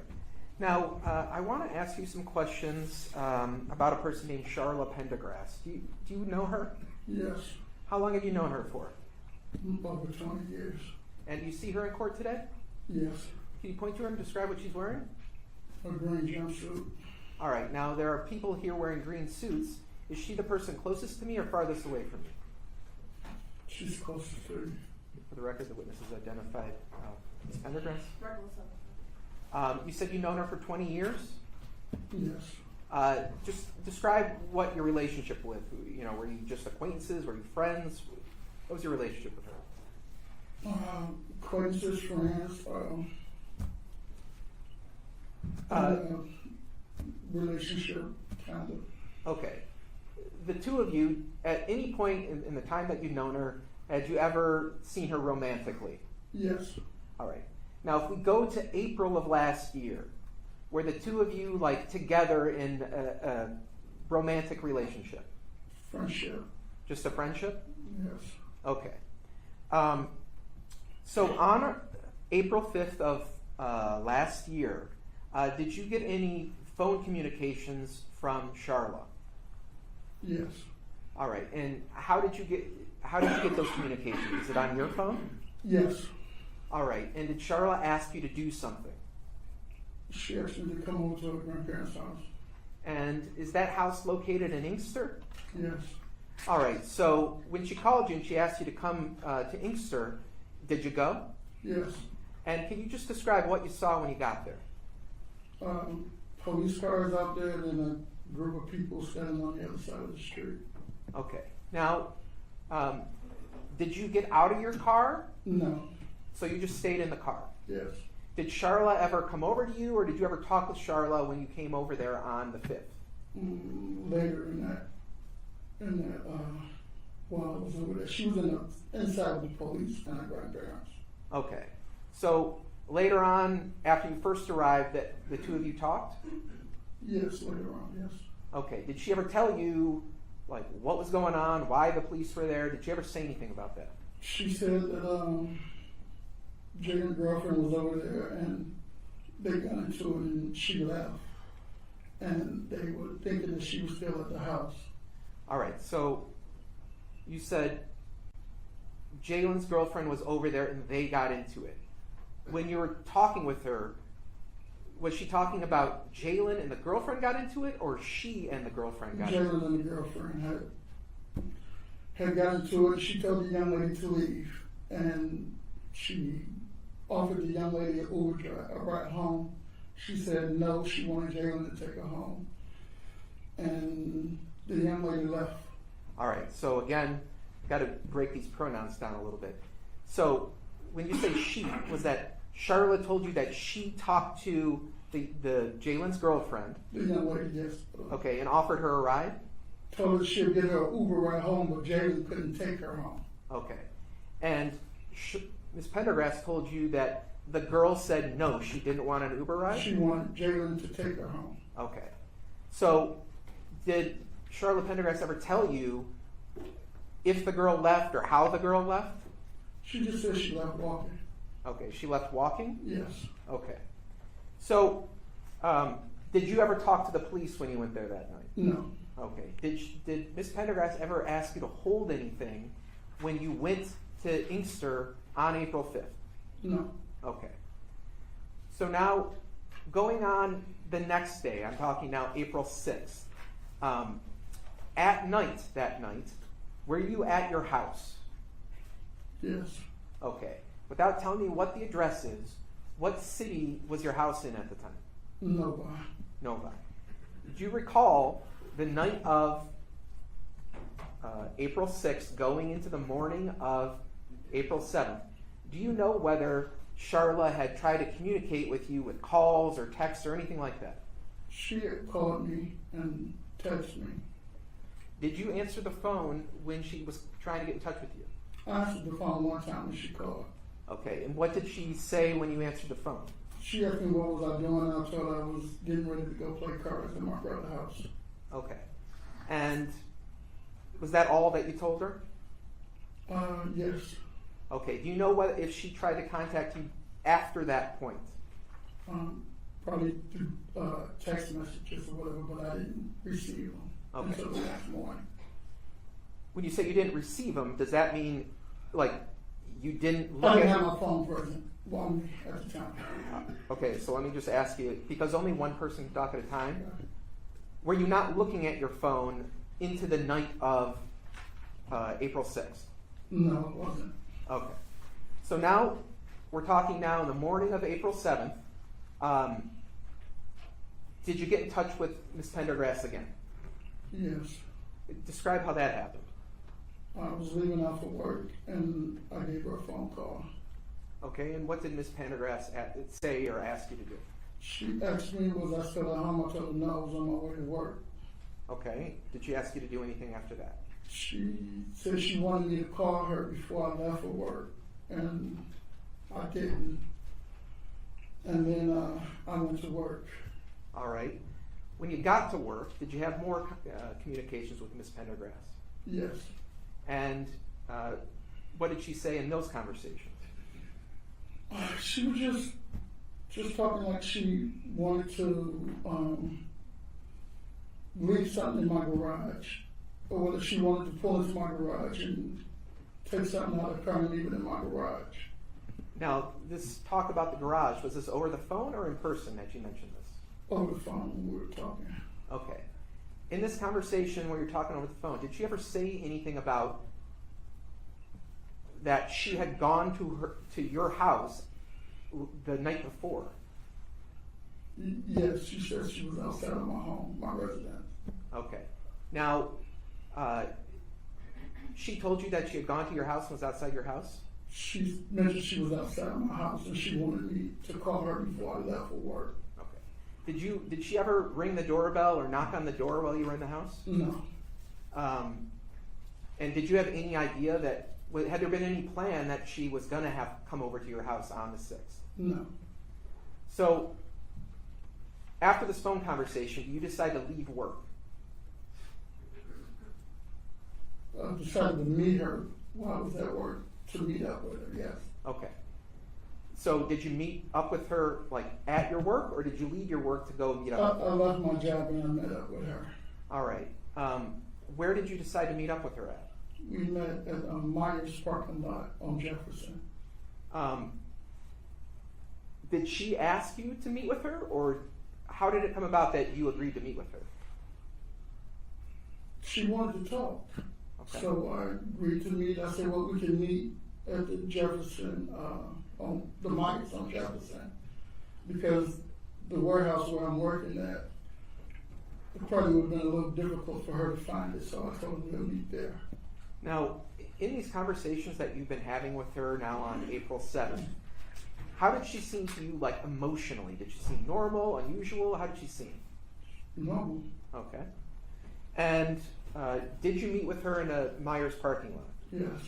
All right. And did the two of you talk to each other outside, in somebody's car? How did you talk to each other? She got into my vehicle. And what did you talk about when she got into your car? She was talking about the people posting stuff online, that they was protesting outside the grandparents' house, and they were saying things on social media. Okay. Did she ever talk about having you hold something for her? She was saying she had something that she wanted to leave at my home, in my garage. Okay. Was there ever any discussion about, taking the item from her? Yeah, I told her, well, you can just give it to me now, and I take it, and she told me no, that she wanted to do it in a private area, basically. Okay. So you offered to take whatever she wanted to hold for you right there in the Myers parking lot, and she said no? Yes. Okay. Did you ever ask her, what is the thing that she's trying to give you? No. Why didn't you ask her that? I don't know, I just didn't. Okay.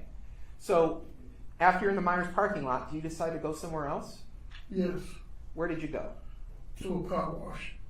And in what city or address, if you know, was the car wash located in? In Detroit. Okay. Now this car wash, can you describe, like when you're entering the car wash, can you kind of describe what the structure is of the car wash? It's like a big garage. You drive to the side, you go around the back, and you pull in. 1 or 2 cars at a time, and they clean your car in and out. So when you pull into the car wash itself, is this the type of car wash where, you sit in the car as it's going through the wash, or do you get out of the car and wait for the car to be cleaned? You get out and wait for it to be clean. All right. And the inside of the car wash, is that like enclosed so that if you're standing outside of the car wash, you can't see what's going on inside? Yes. Okay. So do you go to the car wash? Yes. And did Charla go with you? Yes. Can you describe what kind of car she was driving that day? She had got a new car. A blue Nissan Kick, I believe. Okay. And what kind of car were you driving that day? Black Lincoln Navigator. Were you the only person in your car? Yes.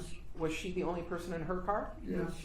So describe what happens when you get to the car wash.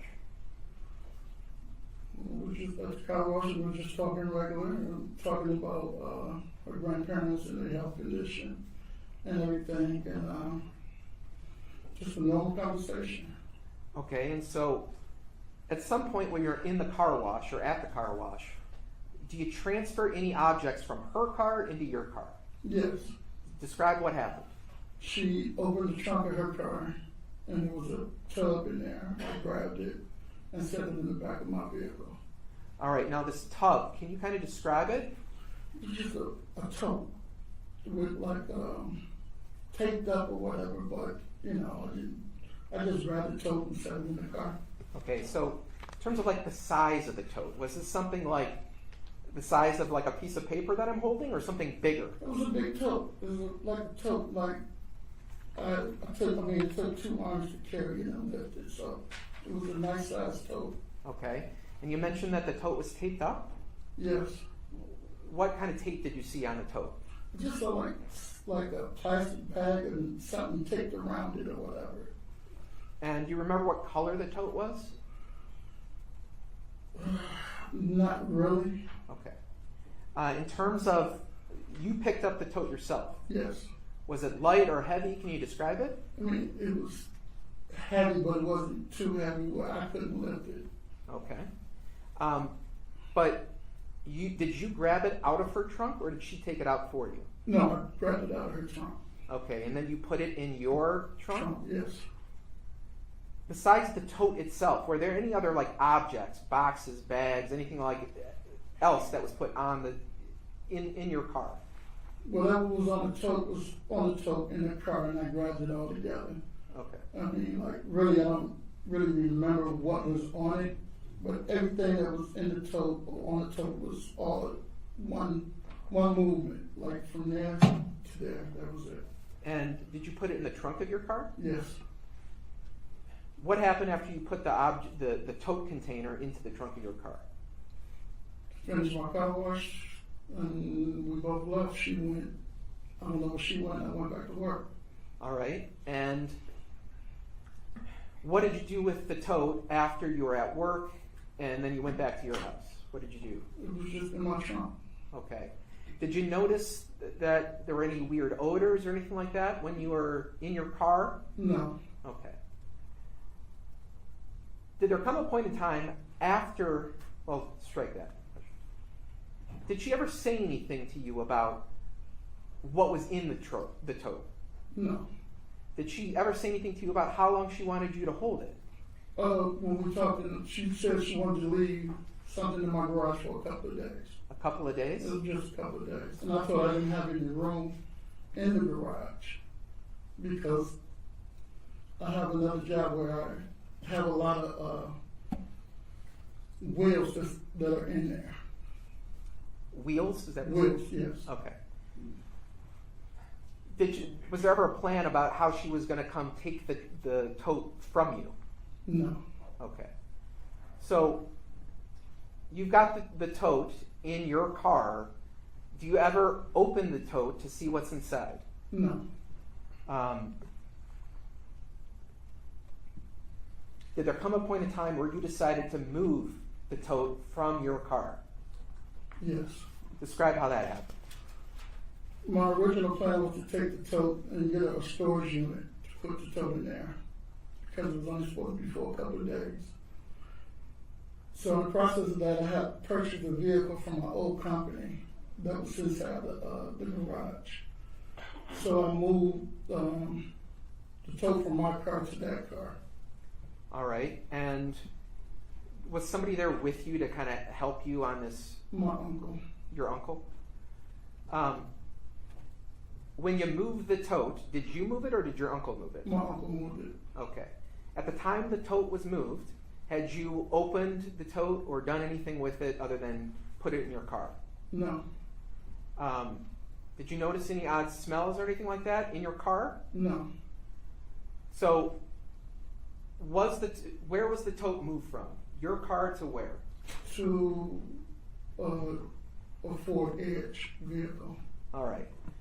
And was the Ford Edge moved to another location? Yes. Was that on Millard Street in Southfield? Yes. Why did you move the Edge that was holding the tote to a house in Southfield? I had to move the car from the job site because they were going to start charging storage or whatever for it being there. So I moved it to a friend of mine's home into her driveway. So were you present when the Ford Edge, which was holding the tote, was moved into the driveway of that house? Yes, I drove the Edge. Okay. And did you park the car there? Yes. Did you leave the car? Yes. When you left the car, did you ever open the tote? No. Did you ever see anyone open the tote? No.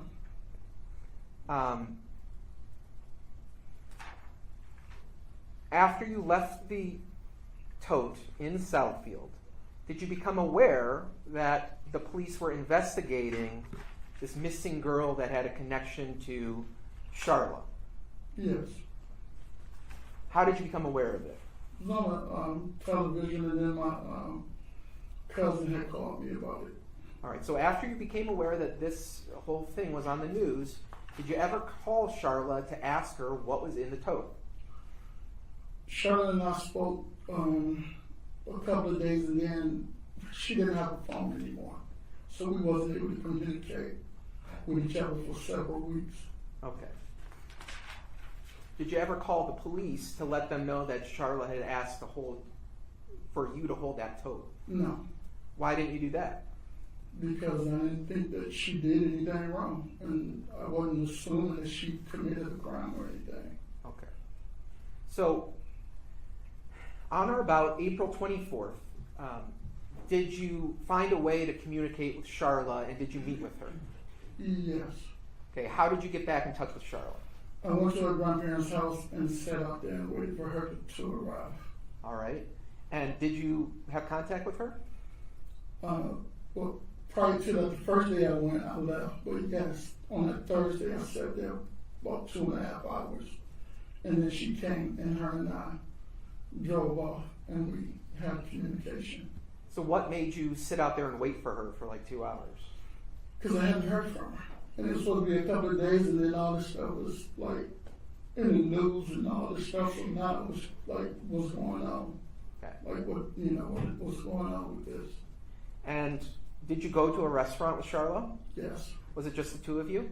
Yes. And when you went to did you go inside the restaurant? Yes. Did you try asking her questions about what was going on and about the tote, that sort of thing? You always told me about what was going on, what was happening or whatever, and she was explaining to me some things that transpired. So while you're inside the restaurant, did she ever ask or tell you to write things down on paper rather than speak them out loud? Yes. Okay, describe how that happened. She was like she was writing stuff down, and then she turned it over to me to read and then to respond. Did you ever try and talk to her verbally, and did she ever say anything to you about that? We talked verbally about certain things, about the home being searched again, and then they searched her uncle's home.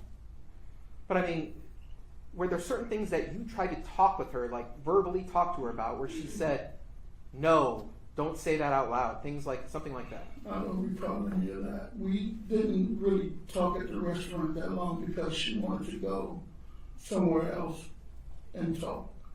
All right, so did you go to another place and talk with her? Yes, we went somewhere else and we had a conversation. All right, where did you go with her? To an empty parking lot, somewhere in the Westland, I believe. Did the two of you ever discuss why you were going to a parking lot rather than one of your houses or anywhere else? Not really didn't discuss that. Okay. So what happened when you go to this parking lot? She gets talking about things are serious and what was going on with them searching the grandparents' house a couple of times. They searched the house that she was staying in a couple of times, and they searched the uncle's home. Did she ever ask you about the location of the tote? She asked me what was the tote. In the restaurant, I told her it was in the trunk of the car. And then she asked me, do I still have it? I told her yes. All right, so I got to stop you here for a sec. The first part in the restaurant, where you told her it was in the trunk of a car, did you say that out loud or did you write it down? I wrote it down. Okay. Now, the second part, where she's asking more details about that, did that conversation happen in the restaurant or at this second location? At the second location. All right, so let's talk about the second location. What did she say about the tote there? She just asked that I still have it. And I told her it was in my vehicle, in the edge. Did she say that she wanted you to do something with the tote? She told me to get rid of it, to burn it. She said to burn the tote? Yes. Did you ever ask her why she wanted you to burn a container? I asked her, I don't want to say, but I asked her did you get what is going on? Basically, I got a little beside myself and cursed at her. All right, so you got upset. Yes. Why did you get upset? Because I couldn't believe that she would put me in a situation she if they did something to bring me into it. Okay. There was talk about burning the container, right? She said to burn Okay. Was there ever talk about burying it or using a lye, something like that? it. Then she said to bury it and put some lye on it. Okay. And I told her, what the else you want me to do? Like that's movie BS. Like, why would you, put me in the middle of something like this? And she said, she made a statement that you couldn't be that stupid. All right, this comment about you being stupid, like, what's the context of that? I guess meaning that I'm going to object to this is speculation, Your Honor. It's not calling for speculation. I'm asking, what were the circumstances when she accused Mr. Lynch of being stupid? And he started out with, I thought. That's what the context was. I'll overrule that. Thank you. What were you talking about when she was basically like, are you stupid? What were you talking about? when she told me to burn it and bury it and put lime on it. Now,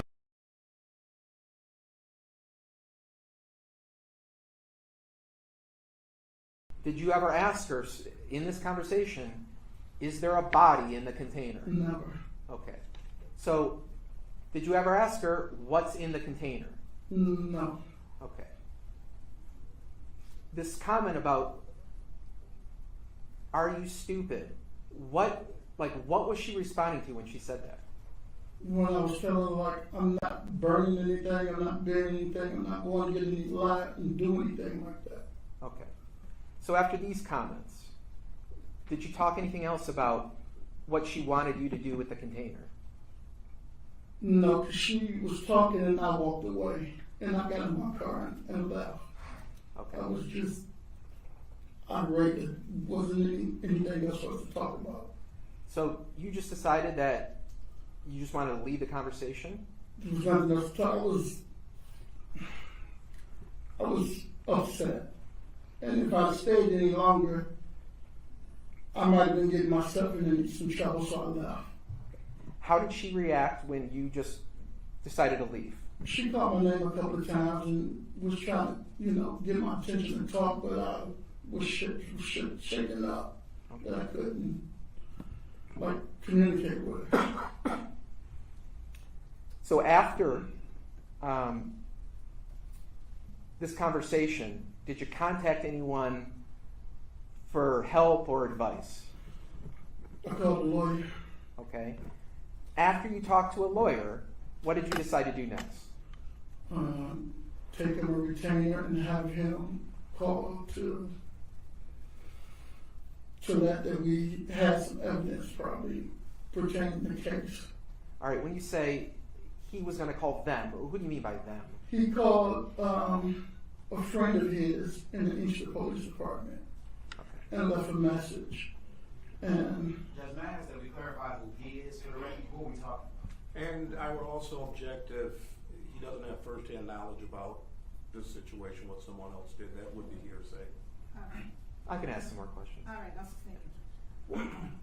When you say he was going to call a friend, are you talking about your attorney? my attorney, Who is your attorney? Christopher, I can't think of his last name. Christopher Quinn? Quinn, yes. Okay. Now, it was your understanding that he was going to call somebody, a police officer in Inkster? I was sitting there with him Okay. when he dialed somebody in Inkster that he knew, a detective, but they didn't answer the phone. All right. Eventually, did you or were you present when your attorney actually got into contact with a police officer? No, not when he got in contact with him. No, I wasn't present. Okay. Did you eventually end up going to some police agency and giving them a statement about what occurred? No, I never went to a police station, and later on down the road, but at the time I didn't. Maybe a week or so later. Okay. Okay. I went to the state police office downtown on Second. That's when you made a statement? Yes, Before that happened, did you ever go to Millard Street in Southfield? yes. So I met with him on a Friday. When you say him, who are you talking about? Mr. Quinn. Okay. Friday evening, he gave me a phone call and said that the FBI wanted to meet on Miller Street in Southfield, where the edge was at. So did you go to that location? I think we met around sometime in the evening between, I think, 5, maybe 6 o'clock, something like that. And when you got there, was the edge in the same place where you had left it? Yes, Okay. And it was after that day that you had more conversations with the police? yes. Okay. Now, at any point from when you first received the container to when the police went to Millard Street, did you ever find out what was in the container? No, Okay. Did anyone ever tell you that there was a body or some type of illegal evidence inside the container? no, not until after they did the investigation. Okay. Why didn't you ask Charla or demand that she tell you what's in the container? We're friends, and I didn't honestly believe that she or her son was capable of doing anything like that to anybody. So I I never. object to that statement, Your Honor. What's the objection? Your Honor, doing what to someone? I mean, there's been no conclusive evidence of anything at this point, and that statement is. I'll withdraw. I withdraw. It's fine. I withdraw. So you were saying that you didn't think that. I didn't think Charlotte or Jalen was capable of anything. Okay. Now, do you remember coming to the prosecutor's office and testifying in what's called an investigative subpoena?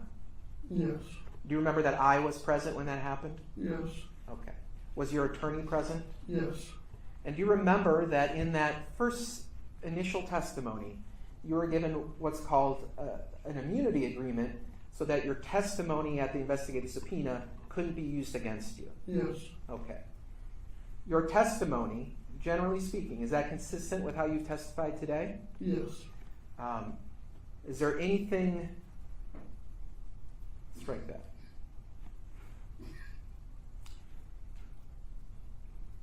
In your phone, did you have contacts listed or saved for Charla Pendergrass? Yes, Did you also have a contact and phone number saved for her son, Jalen Pendergrass? yes, but I'm not sure if his name was on it or not, but he was in my phone. Okay, and her son, person I referred to as Jalen Pendergrass, do you see him in court today? Yes, What's he wearing? a green jumpsuit, Is he farthest away or closest to me? further. For the record, the witnesses identified the defendant. Regular silver flag? What was your relationship like with Jalen Pendergrass, like over the years? So, regular relationship, like, I had a relationship with his mother, so we interacted a lot. I mean, whenever I was around with them. Were you and Jalen like separate friends where you would go out, just the two of you, and like socialize, things like that? No, Okay. Well, all this was going on after April 5th and when you obtained the container. Did you ever call Jalen to find out what was going on? no. Okay.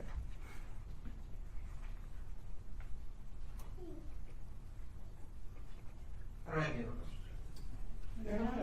Can I have like literally 1 moment, 1 minute? Thank you, sorry.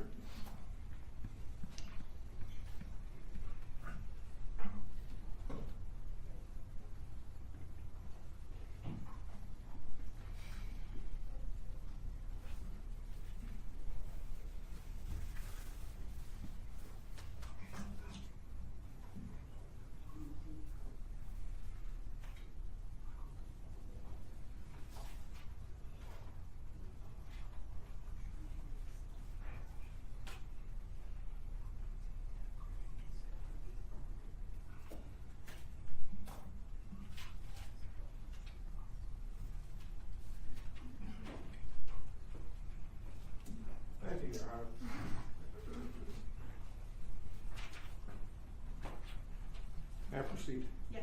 Thank you. Mr. Lynch, I'm Terry Johnson. I represent Ms. Charla Pendergrass. I'm going to ask you some questions about your testimony, okay? Yes. Any point you don't understand my question, stop. I'll try and rephrase it, okay? Yes. Okay, thank you. What was your relationship with Ms. Pendergrass on or about April 5th? Friends. Just friends? We on and off relationship. We friends though. We're on and off. What does on and off mean? Sometimes we're in an intimate relationship, sometimes we're not. We're friends. Regardless of what, she's still a friend of mine. Okay. So, right now, on April 5th, 2025, your testimony, you were not in an intimate relationship with Ms. Pendergrass, correct? On and off, yes. Isn't it true that you were trying to get back with Ms. Pendergrass prior to April 5th? It's true I was being the man April 5th. Okay, well, we'll talk about what that means shortly. You sent her door dashes, correct? Yes. Okay. Matter of fact, isn't it fair to say that just on Zelle alone, over the past couple years, you sent Ms. Pendergrass over $14,000. You'd agree with that, won't you? Probably even gave her more than that, yes. Yeah. So Yes. you had a relationship with her, and you bought Ms. Pendergrass things, right? Absolutely. Matter of fact, I think I saw one text message. You gave her your credit card. Yes. To use things, right? You gave her clothes. Yes. Shoes. Yes. Social disease. I don't know about that. Okay. Isn't it true that you, Ms. Pendergrass, basically kind of wanted to back away from you because you contracted a social disease? Objection, relevance. Goes to his motive, Your Honor. Well, first of all, it calls for speculation about why his client would not want to see him anymore. Well, he would have firsthand knowledge of what's going on, and I can provide the text messages if we really want to get deep into it, and I'm not talking about what specific it was, and I believe... Little latitude. Go ahead. Thank you. Overruled. She didn't want to be intimate with you because of that, correct? Just yes or no? No, it's not true. Okay. But you were still trying to be intimate with her over the past month or so, correct? Yes. Okay. Now, April 5th, you went out here to Inkster on Carlisle Street. What was the purpose of you coming out? She called me. Okay. And it's your testimony you didn't get out of the car? At all. Why? I mean, No I want to need make to. sure I understand. The police was there. There was no need for me to get out of my vehicle. She wasn't in any danger. The people that she was referring to were across the street. They wasn't in front of her or Jalen, so therefore she didn't need me to get out to defend anyone. Okay, so you thought you were going there to defend her. Well, I was going to help her if it was a problem, yes. Okay, did you talk to her No, before she you went just there? said she needed me to come over there. Okay, and your friend, you just so I'm clear, how was your friend acting? No. Okay. You didn't want to get out and give your friend a hug? No. Kiss on the cheek? No. Some form of affection? No. So, and April 5th was the day London went missing, right? Objection, calls for speculation. How was that speculation? Because I don't know that. Hold on, Mr. Lynch. Hold on. I believe, let me rephrase. April 5th was the last day London was seen, correct? I don't know that. All I know is my friend called me. And when you got out there, what did you find out? The police was out there looking for the young lady. Okay. So you found that out on April 5th, correct? Yes. Okay. You left on April 5th, correct? Yes. Where did you go? Home. Did you call Ms. Pendergrass back to see how she's doing? Your friend? Probably not. And you testified when Mr. Garazzi asked you before, did you talk to her on the 6th? You remember that question? Yes. And you said you talked to her one time. That's correct? That I can recall. That you can recall.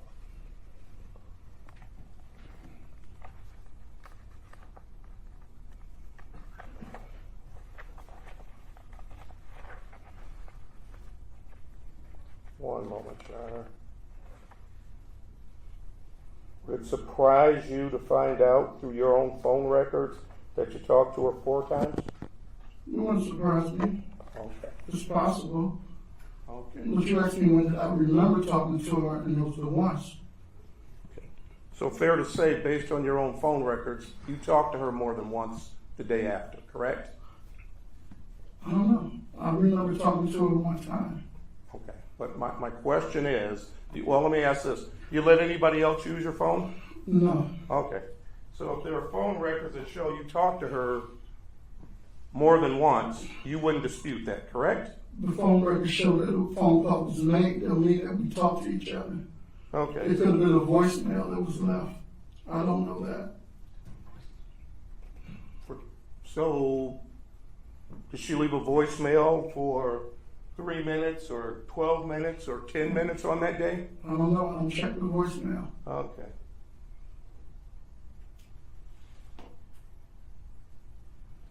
And on April 6th,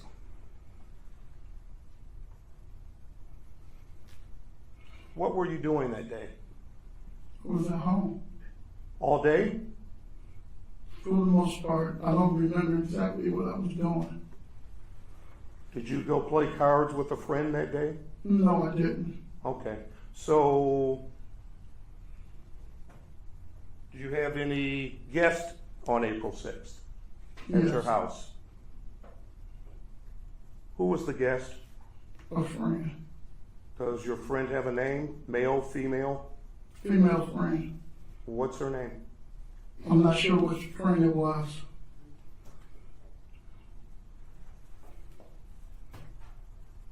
Did you provide a name to, do you know this gentleman sitting at the table here with the black tie? What do you mean by knowing? Do you know who he is? Yes. Okay. This is Detective Sergeant Hartman, correct? Yes. Okay. Did you ever give Detective Sergeant Hartman of the Michigan State Police, did you ever give him a name of the person that you were with on the 6th? No. So all we have is your word on this, right? Yes. And now make sure I understand. It was someone there, but you couldn't remember who was there, correct? Correct. Okay.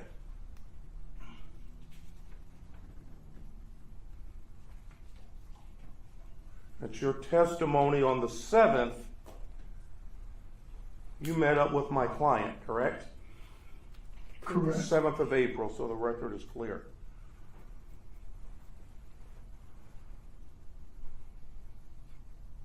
How many times, Mr. Lynch, would you say you have talked to the police about this incident?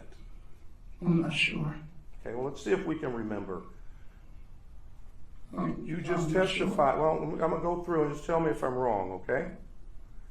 You and your attorney called the police somewhere on or about April 25th, correct? Yes. Okay, and for the record, all of these are in 2025.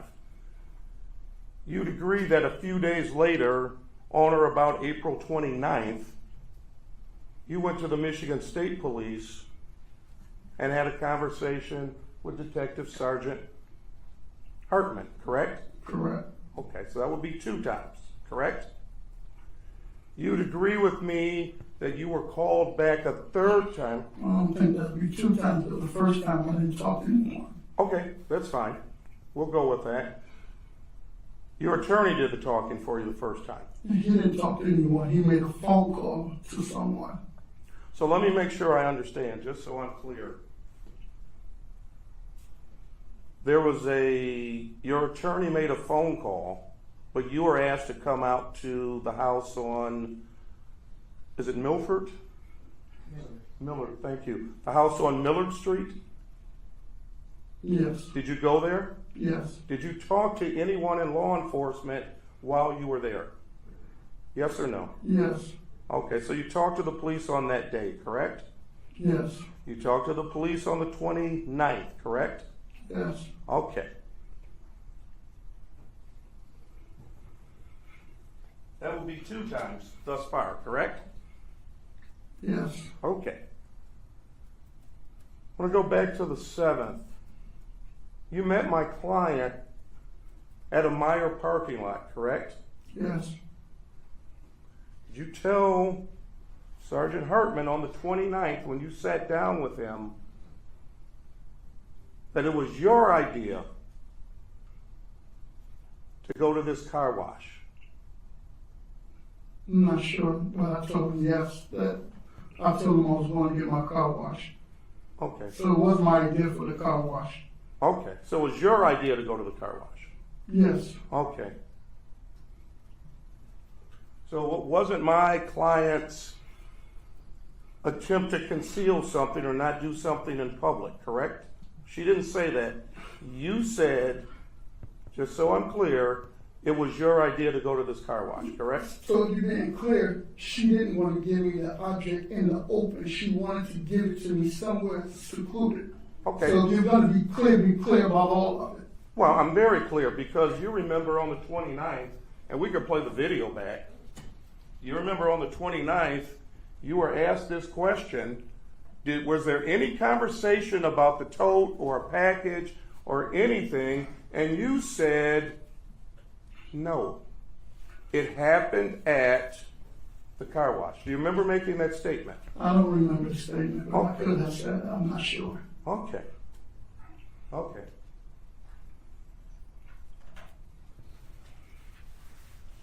And this tote, and I'll get to this part in a moment. You took the tote. How long did you have that? What did you tell Detective Sergeant Hartman on April 29th, your very first interview with the state police? How long did you tell him you had that tote initially? It was in my car for a couple days. What did you tell him initially? I don't remember exactly what I said back in April. Okay. Would you dispute the fact that you said to him, it was only in my car no more than 12 hours? You remember making that statement? I could have at the time.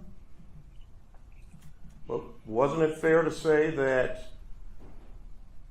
they showed you video that you picked up this Ford Edge 4 days later? No, they didn't show me video of that. Oh, I'm sorry. They told you that you got it 4 days later, right? No.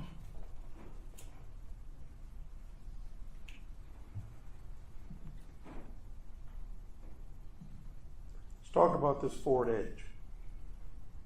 You said you had to pick it up from your job, your former job, correct? Correct.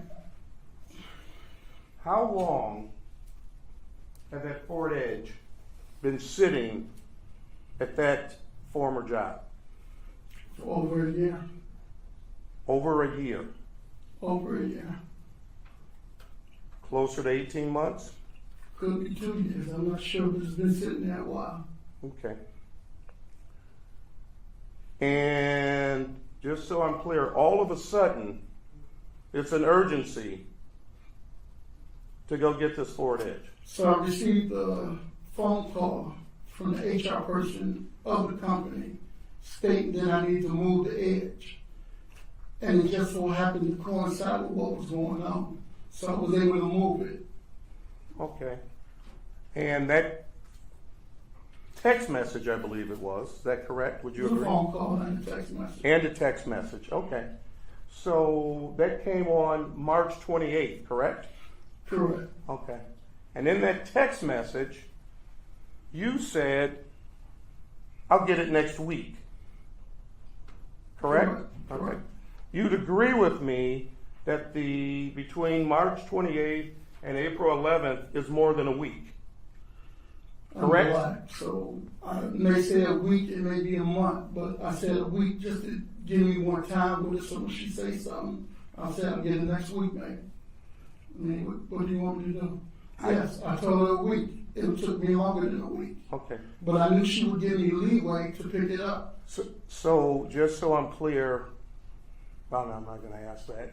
Let me ask you this. So you got more time. Were you supposed to do anything when you got the edge? I was going to take it to my friend's house. Then when I was going to get it fixed, I was going to dry the edge. Let me rephrase the question. Did you receive any instructions from your previous job of what you were supposed to do before you picked up the edge? I'm not following that question. Okay. Weren't you told to come and get the title when you come get the car? Wasn't that part of the text message? Yeah, they have to sign the title over to me. Did you get the title signed over? Yes. When? I don't remember when. But at the time when I got it signed over, I was dropping some wheels off that had to be shipped to China. So when I was in the process of me doing my job, I hadn't signed the title since I was there. So just so I'm clear, so you had the title signed over on or about April 11th? I'm not sure when it was done. Was this before or after you transferred the tote? I'm not sure when the title was signed.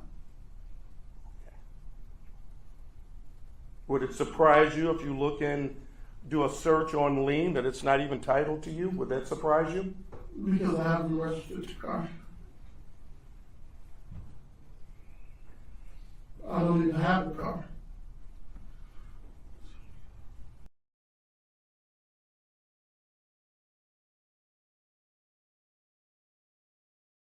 Well, let's back up. You said you thought you were going to get, sorry, make sure I get this right. You thought Ms. Pendergrass asked you to hold this for a couple of days, correct? Correct. Okay. Why would you get a storage unit? Let me finish. For a tote that can easily sit in the back of your vehicle. Why would you want to get a storage unit? Did she ask you to get a storage unit? No. Okay, she just asked you to hold it for a couple days. She said hold it for a couple of days. Okay, why did you think you needed to go get a storage unit? Because I have a secondary job where I have to go pick up warranty wheels, and at any time I can go pick up 4 to 12 wheels. I can't have that in the back of my vehicle because I have a job to do. Right. So it was no room for that to be sitting in my vehicle. Okay, but did you call Ms. Pendergrass back after a couple of days and say, Charla? Her phones were disconnected. Her phones were disconnected. Okay, let me ask you a question. When you were driving this Ford Edge. I never drove the Ford Edge. Okay, you never drove the Ford Edge? Only drove the Ford Edge from the Southfield job to the residence. So you drove it? Correct. The day you drove this Ford Edge to the Southfield residence, shortly thereafter, did you get a phone call from Charla Pendergrass? I'm not sure. You're not sure? I'm not sure about a phone call that happened back then.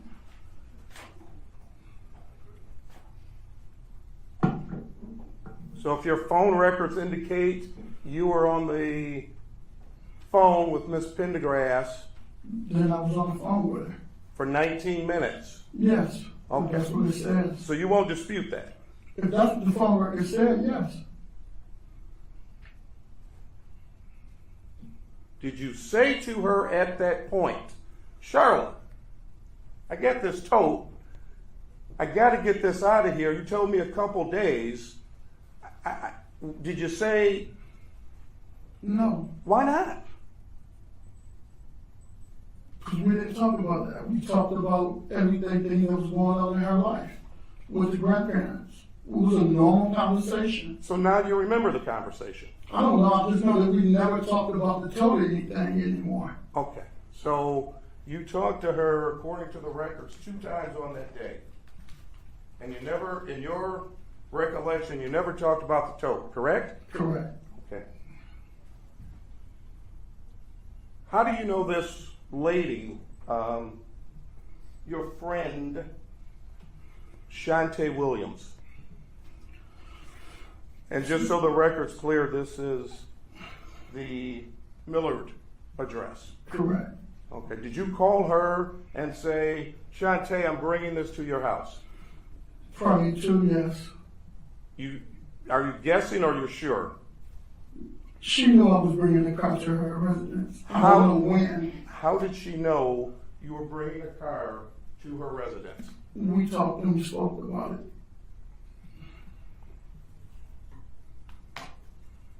And when you dropped this off,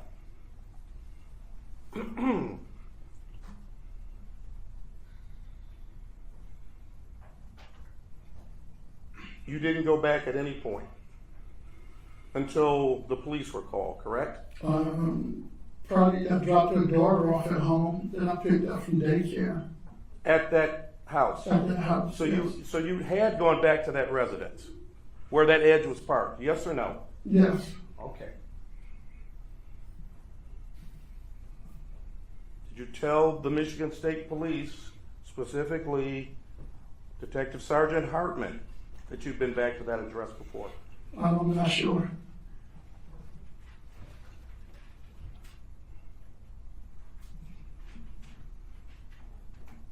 So, approximately 13 days later, 2 weeks, actually let's say 12 days later,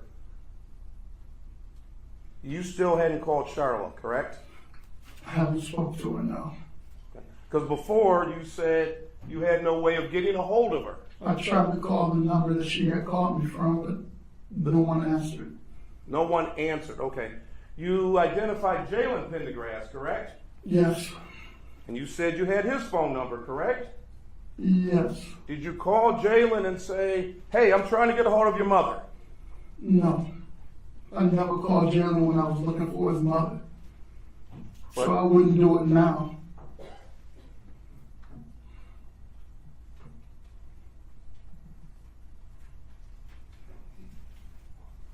And it's your testimony, you came out to Inkster and you sat on Wednesday, the 23rd of April. That's your testimony. Yes. Why would you come out to this lovely city and just sit in front of a house? Because I haven't heard from Charlotte. Okay. And I wanted to know what was going on. So you're concerned about it? I'm concerned about what's going on now, yes. What do you mean, what's going on now? Because it was on the news and everything about this young lady missing and everything, and they were the last ones to see her. You didn't know that on April 5th when you pulled up and didn't get out of the car? I didn't think that anything had happened to the young lady because prior to that, Charlotte told me that the grandmother called her and said they spotted the young lady somewhere at a restaurant. So I'm assuming that the young lady was just upset and she had went off somewhere. Okay. But you were concerned, and you were not concerned enough to pick up the phone and even call Jalen to ask him. Well, let me ask this question. On that day that you sat outside the house on Carlisle Street, did you knock on the door and ask for the grandparents? You've met the grandparents before, correct? I did the Thursday, not the Wednesday. Okay. That Thursday I went, after 2 hours, I knocked on the door. Her grandmother came out and told me that Jalen was there. Jalen came up. He told me that his mother will be pulling up shortly. And I sat back in my car and waited. You sat in front of somebody's house for 2 hours. Almost 3. Almost 3. Yes, Waiting. absolutely. And you didn't, and again, you testified you've met the grandparents before, correct? Yes. And you didn't go to the door and say, I'm just checking on Charla, is she okay? Can you have her call me? No, I just told you I sat in my car and was waiting for Charlotte. I had a relationship with Charlotte, not her grandparents. So why would I involve them in anything that Charlotte and I are doing? What are you and Charla doing? Our friendship is between her and I. It's not between her and my grandparents. So I don't interact with her grandparents. I never went to a picnic with her grandparents. I never went out to dinner with her grandparents. I was never over at her grandparents' house to have dinner. So why would I go knock on the door and say, hey, Charlotte here, can you let me know what she's going to be at and all that? My relationship wasn't with them. Did you know where Charla lived? She moved back in April? Yes. And you would agree with me, she didn't live in Inkster back in April, correct? She was caregiving for her grandparents. Understand that, it's not my question. My question is, you knew she didn't live there at the Carlisle address in Inkster, correct? Correct. And you sat outside and stalked her? I did what? Sat outside, waiting on her? Absolutely. Oh, okay.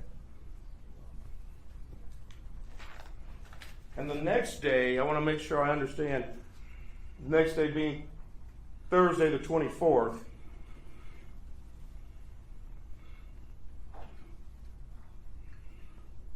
this day you decide to get out the house, out the vehicle, correct?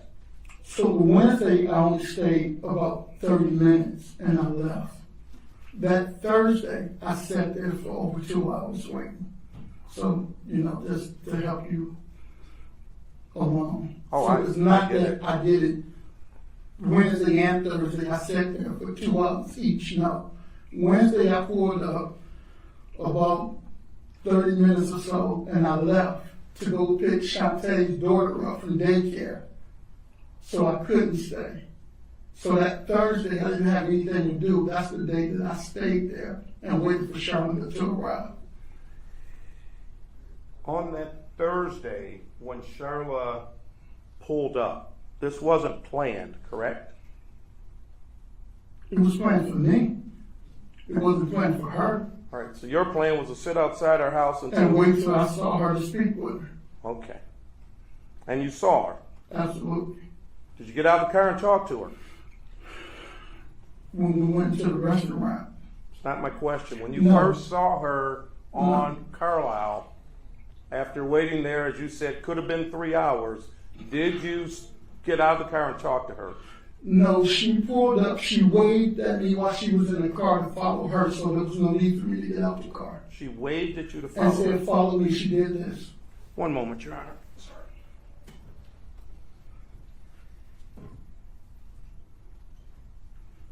Thank you.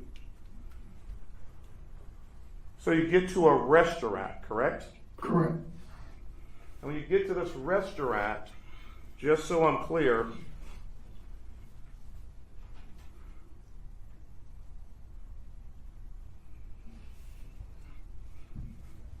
she starts writing things down? We had a little conversation, and then, yes, she started writing things down. Okay. Where'd she get the pen and paper from? Her purse. Okay. And what happened to the pieces of paper? She kept them with her. She kept them with her. Okay. You're sure of that? I'm sure that she had the pen and the paper with her. I'm sure that she wrote the stuff down, and I'm sure she folded it, crumbled it in her hand, and she had it with her. And it's your testimony, you go to this park. We didn't go to a park. Where did you go again? We went to a parking lot. Parking lot. Why didn't you talk in the parking lot outside of the restaurant? She didn't want to.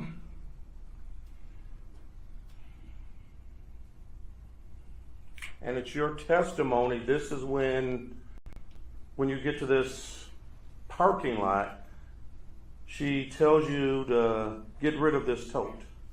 Yes. First time she said that to you. Yes. Okay. And you remember talking again, I don't mean to continue to point to him, but he's kind of the officer in charge here, Detective Sergeant Hartman. You never told him when you first met him, when you first talked to him on the 29th, you never said anything about Ms. Pendergrass burning a tote, did you? Telling you to burn a tote. Maybe I think I did. I'm not sure. Okay. But he has it in the statement written down or whatever. Okay. Did you ever tell him? She told me to burn it is what I told him. Did you ever? But you never told him about getting lye. I told him that she said for me to get some lime, bury it, and put lye on it. But you never said on the 29th, bury it and lie, correct? I'm not sure. Well, you'd agree with me. I mean, I'm not sure. You have the testimony, you have it, so you know what I said. I was there with my attorney. You don't know what you said? I'm not sure what I said. You want me to be specific about everything I said that day? I'm not sure. I could have said it, I could not. I don't know. You'd agree with me the truth doesn't change, correct? And none of it has. Okay. So when you told the officers that you had the tote for 12 hours and they told you that wasn't correct, and later on at another interview, somewhere around June 4th, you had a different story, correct? I'm not sure. In preparation for your testimony here today, did you review your investigative subpoena that you had with Mr. DeGrazia? Yes. Okay. And you stated in there, if I'm not mistaken, I had it in my car I even drove by the police department. I had that tote in my car for 3 days. For however long she gave it to me until we transferred it over to the edge. Okay, so it wasn't the 12 hours as you first told law enforcement, correct? At the time of this, I don't know what I said. I was nervous and I probably spoke out of turn and said 12 hours. Well, you were. I've never been involved in anything like this. So let me ask a question. You stated your heart dropped, etc., on this the day that when she told me to burn it. Allegedly told you to burn it. Okay. And how were you feeling at that point? Like I wanted to put my hands on her in a violent way. Have you ever done that? No, not really, no. I think we may have had a shelling match before, but never like where I physically jumped on her or anything like that. So what do you do when you walk away from her? Just walked in out of my car and left. Where do you go? I went to a friend's home. To do what? Play cards. Make sure I understand, just so I'm clear here. Someone had just told you something that you thought was so egregious, so despicable, and you said your heart dropped, and you were telling me how you felt, and you went to someone's house to play cards? And lost a lot of money that night too. Oh, wow. Yeah. You didn't call the police that night, did you? No, I didn't know what to do. My mind was wandering and racing.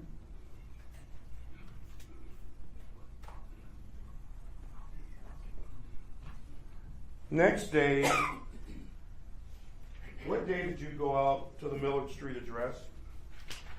It was on a Saturday. Remember what time? I don't know, it was in the evening. I'm sorry? It was a Saturday evening that we went with the FBI. Saturday evening. One moment, Sharon.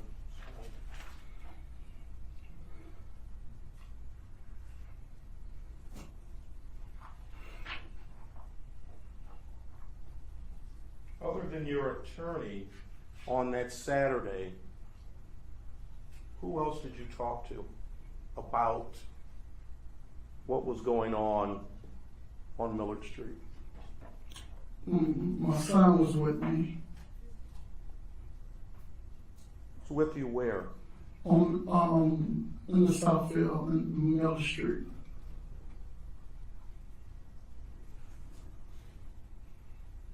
Did you talk to, were you in Canada that day? Later on the 6th, probably after, I went to my son's house over there when we got done with the FBI and everything, yes.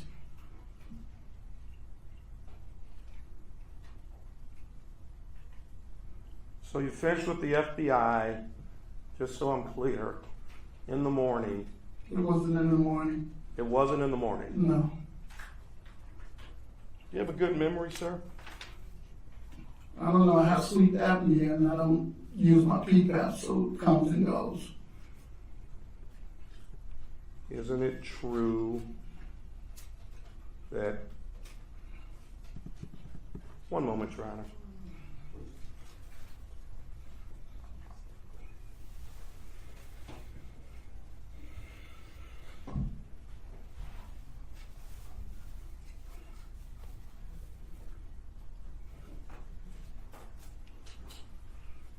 Thank you, Your Honor.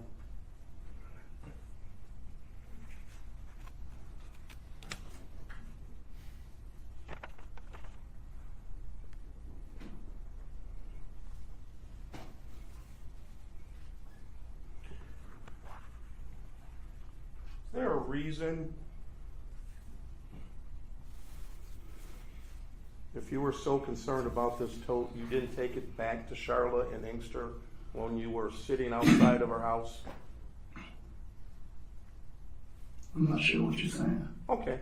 You stated you were concerned about this tote, et cetera, and my question is, she was only supposed to have it for a couple of days, you were only supposed to have it for a couple of days, and following that, you got this edge, you parked it, you're concerned.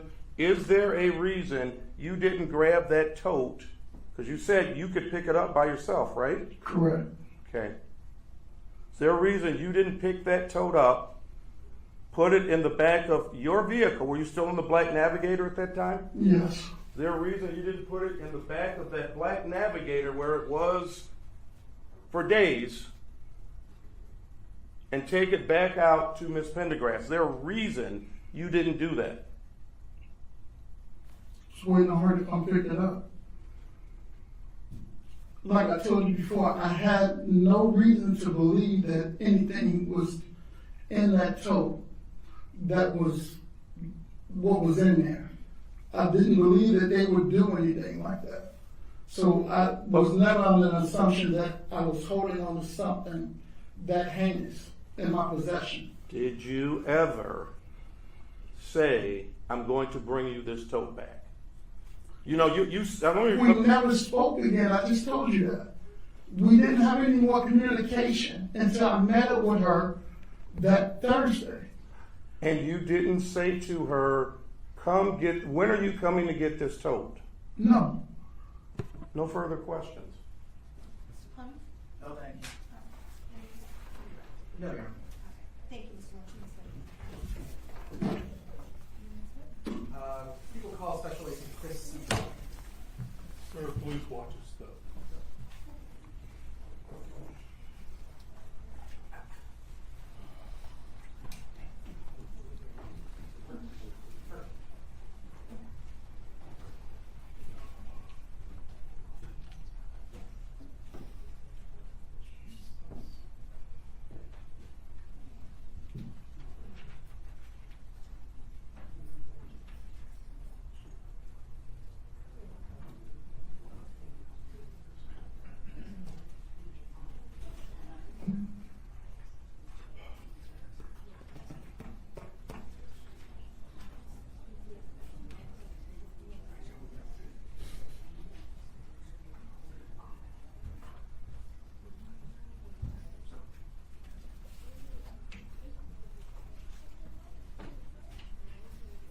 Raise your right hand. Do you solemnly swear or affirm that the testimony you're about to give will be the truth? I do.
Good afternoon. Could you please state your name?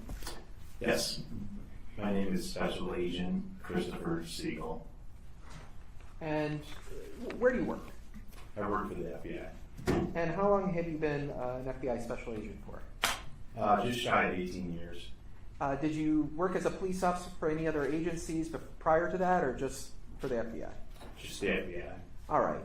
And did you, through your work in the FBI, become involved in the investigation into the missing person by the name of London Thomas? I did. And how did the FBI become involved in that investigation? We were originally contacted by the Detroit Police Department Missing Persons Unit. They asked for assistance in locating London. And so you were assigned to help in that investigation? I was. Were there other investigators from the FBI who were also involved? There were. And your team or unit with the FBI, were you handling this investigation by yourselves, or were you working with other police agencies like the Detroit Police? Yeah, that's correct. We were supporting the local police agencies. Okay, and you in particular, like what was your responsibility or job responsibilities in the course of that investigation? So I was assigned as the lead investigator on the FBI side for that investigation. Like I said, we were originally contacted by the Detroit Police Department, also Inkster Police Department as well.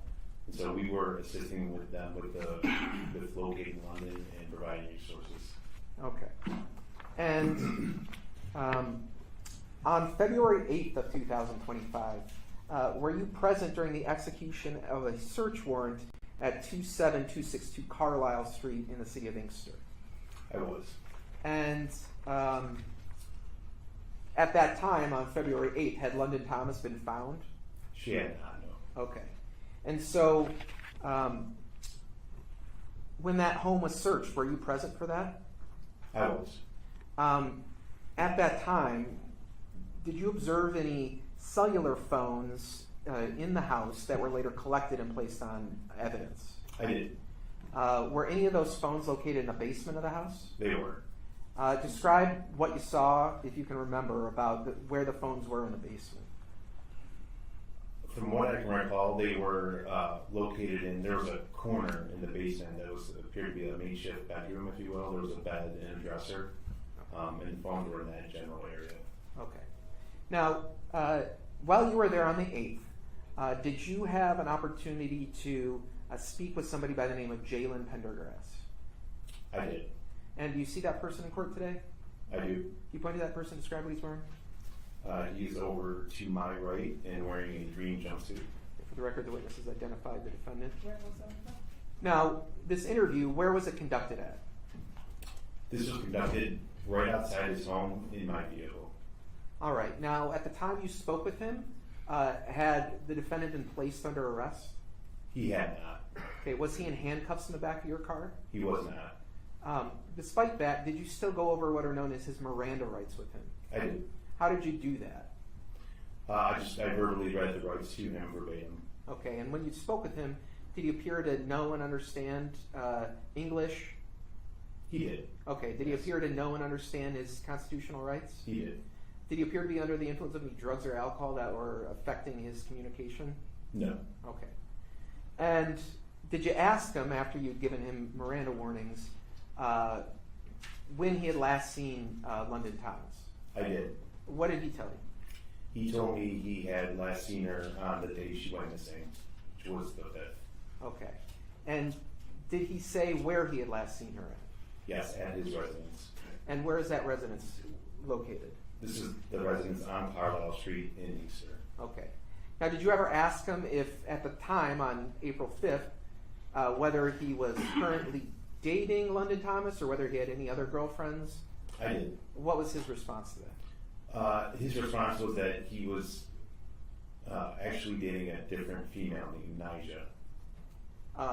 So he told you he was no longer dating London Thomas? It was unclear from my recollection. It appeared that he was dating them simultaneously at some point. Okay. So he told you that he had last seen London on April 5th at the Carlisle address? That's correct. What did he tell you about what happened when he saw her? He said she had come over early in the morning. She said that a few weeks prior she had taken his phone. And so she had come back to the house in Carlisle to return that phone to him. He said it was early in the morning and that she was knocking loudly at the door. And did he ever tell you whether he answered the door and whether London ever entered his home? He did not. I asked him for those details, but he said he could not recall. Okay. Did he ever say whether he called anyone else to come over to Carlisle Street when this occurred in the early morning? Yes, I believe he said he called Charlotte. Okay. This person you referred to as Charlotte, do you know what her relationship is to Jalen Pendergrass? That would be Jalen's mother. Okay. And do you see her in court today? I do. You point to that person, describe what she's wearing? She's directly in front of me and also wearing a green jumpsuit. Okay. For the record, he's identified Charla Pendergrass. So he said that he called Charla that night? Correct. Did he ever tell you whether Charla came over that night? I don't recall.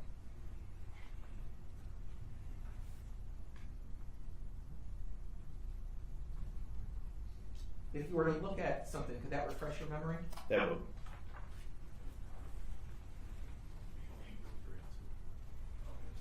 Okay, approach her.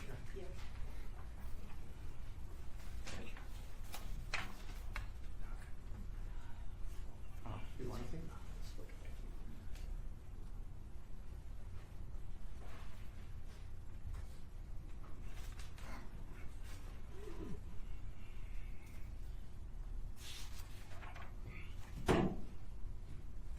Okay, does that refresh your memory about whether Mr. Jalen Pendergrass told you that his mother Charla had come to the house on Carlisle? It does. So what did he tell you about whether his mother had come to the Carlisle address? He said that she did come to the address. Okay, and did he say that did he give you any more details about what occurred when his mother came to the address? He did not. Okay. Did there come a point where he told you that he couldn't remember anything? Yes. Okay, describe how that happened. Like I mentioned earlier, we got up to the point where London had arrived to the house. He had called Charla. Charla came over. I asked him for further details after that, and he stated that he couldn't remember. I believe he said specifically he couldn't remember because it was early in the morning. And you're asking about events that had occurred 3 days prior to your conversation with him? That's correct. Did he ever tell you he had some sort of memory issues or any explanation for why he couldn't remember events 72 hours before? He did not. Okay. So I now want to go to April 10th. Were you at a home located at 49141 Paloma in Van Buren Township? I was. And was there a search warrant executed at the home at that time? There was. And that day, while you're at the Paloma address, did you speak with Charla Pendergrass? I did. Where did that conversation occur? That occurred outside the home, also in my vehicle. All right. Now, had Charla Pendergrass been placed under arrest when you talked to her? She had not. Had she been placed in handcuffs? No. Okay.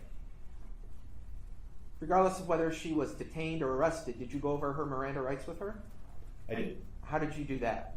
I read them verbatim, and I also explained to her that she was not under arrest and free to leave. Okay. And did she appear to know and communicate with you in English? She did. She appeared to be under the influence of any substances that were affecting her ability to communicate? No. And did she appear to you to understand her Miranda rights as you read them to her? She did. Okay. So did you ever ask Ms. Charla Pendergrass when she had last seen London Thomas? I did. What did she tell you about that? She told me that she had last seen London also on April 5th at the residence on Carlisle. All right. And what did she tell you about what happened when she saw London Thomas at Carlisle Street? She said she didn't go into too many details about what happened in the house, but she said that London did leave on her own on foot. Okay. Did she ever tell you anything about offering to give London Thomas a ride, or how she was going to leave the house? Yes, she said she offered to give London a ride, but London refused. Okay. Now, did you ever ask her whether or not she knew where London Thomas was headed or where she was going when she left the house on foot? I did, yes. She said she did not know. Okay. Now, do you recall asking her whether or not London Thomas took her phone with her when she left? Yes, I asked Charla that. Okay, and do you recall what her response was? She was not sure where the phone went, whether it was with London or somewhere else. Okay. So, in the course of this conversation, did you ever ask her whether, after Miss Pendergrass had seen London leave on foot, whether she, I'm talking about Charla now, left the house on Carlisle? Yes, correct. Okay. So what did Charla Pendergrass tell you about leaving the house? She said a while later, her and Jalen became concerned about London leaving alone on foot, and that they got into their car to head to London's mother's home to warn her that London had left. And did she tell you that they did in fact go in the car and drive somewhere? She did. She said they both got in the car and they started to drive to London's mother's home, but at some point during that trip they decided against it and turned around and came back to Carlisle. Now, when you're having this conversation with her, were you aware of what call detail records were showing in terms of where London Thomas's phone may have been going and where Charla Pendergrass's and Jalen Pendergrass's phone may have shown at that time? I was. So did you confront her about any inconsistencies about the story that she told you? I did. And what was her response to that? Her response was essentially that she didn't remember any details about that specific trip.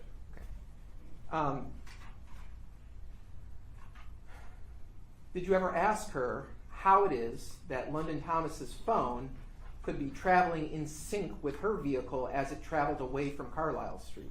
I did. What was her response to that? Her response initially was that Charla often left her car unlocked. So her theory was London may have left the phone in the car at some point. When confronted some more, she said that maybe London was actually in the car for that trip. Okay. But she couldn't recall if London was actually in the car or not. So she couldn't remember whether London was in the car she was occupying with her and her son Jalen? That's correct. Now, on April 26th of 2025, in the early evening hours, did you go to 23645 Millard Street in Southfield? I did.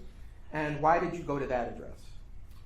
Earlier that day, I had received a call from an attorney of Jermaine Lynch stating that his client had received a bin, a plastic tote from Charla, and he was concerned about the contents of that tote, and he wanted law enforcement to check it out. And so, did you and other law enforcement agents go to that address? We did. And when you got there, did you see any vehicles in or around that area that were of interest? We did. What vehicle did you see? We specifically saw a white Ford Edge in the driveway. And ultimately, were you present when that car was opened so that you could look inside the car? I was. And did you see anything in the trunk of the trunk area of that Ford Edge? I did. I saw a large plastic tote that was duct taped closed. Okay.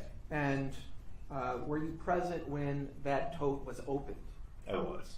And when it was opened, what was inside the container? The body of London. Okay. Now, I want to go back a second. When the car was opened, but before the container was opened, did you notice any odd odors or smells at that point, or no? We did. As soon as the doors for the vehicle were opened, we collectively could we noticed the odor, what I recognized to be of a deceased person. Okay. And when the container was opened, there was a body inside? That's correct. And did the person who was inside the container move or interact with you at all when the container was opened? No. Okay.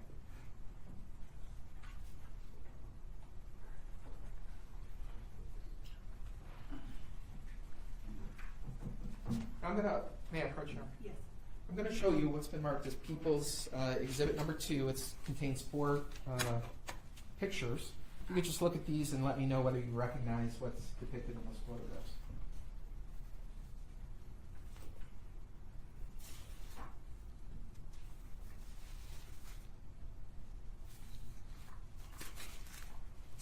You recognize that? I do. All right. Now, pages 1 and 2, are those pictures of the tote that was inside the trunk? They are. And pages 3 and 4, are those pictures of Miss London Thomas? They are. Okay. Now, as they're depicted here in these photographs, are those fair and accurate representations of how you personally observed these scenes when you were there in person? They are. Your Honor, at this point, people have moved to admit People's Exhibit 2. Any objections? No objection on behalf of Ms. Charla Pendergrass. Mr. Clemens, any objections? For exam purposes only, Your Honor. No. All right. People's 2 is admitted, it's 4 photographs. All right, so looking at page 2 of People's Exhibit 2, what is depicted in that photograph? This is a picture of the tote with the duct tape wrapped around it. All right, so the condition of the duct tape, that is as you first saw it? That's correct. Okay. And now, looking at Exhibit 4, that is a picture of London Thomas? That is. Is that a picture after she's been taken out of the container? Yes, that's correct. Is there anything about, or can you just describe the condition of her body when it was removed from the container? Yeah, so the first thing you can see is that she is bound by her wrist, and also there is, you can see decay on her face and in the back of her head, as well as some bruising in her shoulder area and arms.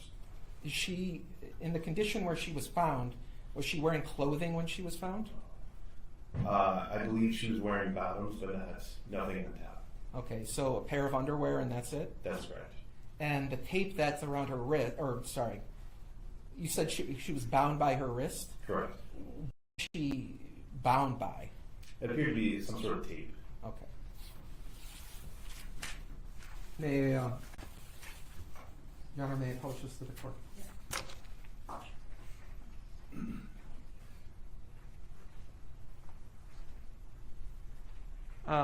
So, while you were there, were there, I guess, evidence technicians or FBI personnel who were taking photographs and swabbing, using swabs to swab the outside of the container that you were able to see? That's correct. We had called our the FBI evidence response team. Okay.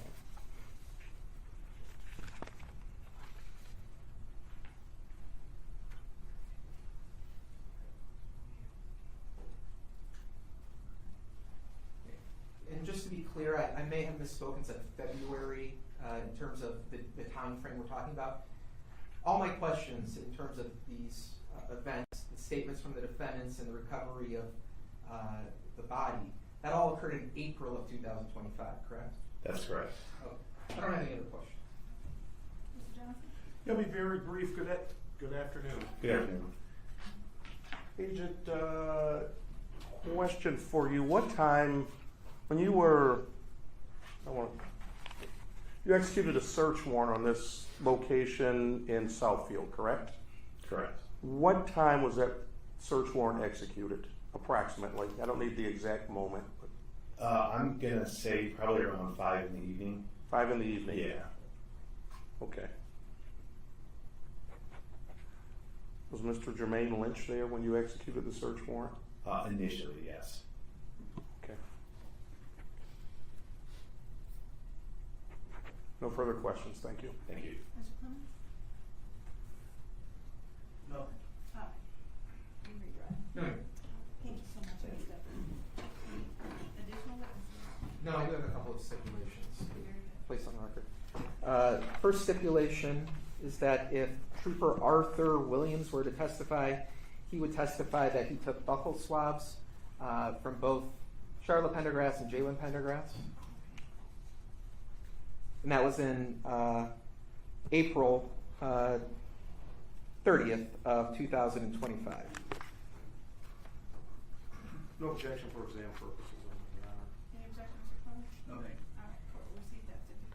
The next stipulations are that if Kathleen Gill of the Michigan State Police, as well as Sean Killian of the FBI, were to testify, they would testify that they took swabs of the exterior tote handles of the container that was containing Ms. Thomas's body. Is that correct stipulation? Yes, Your Honor. All right, it's received for exam purposes.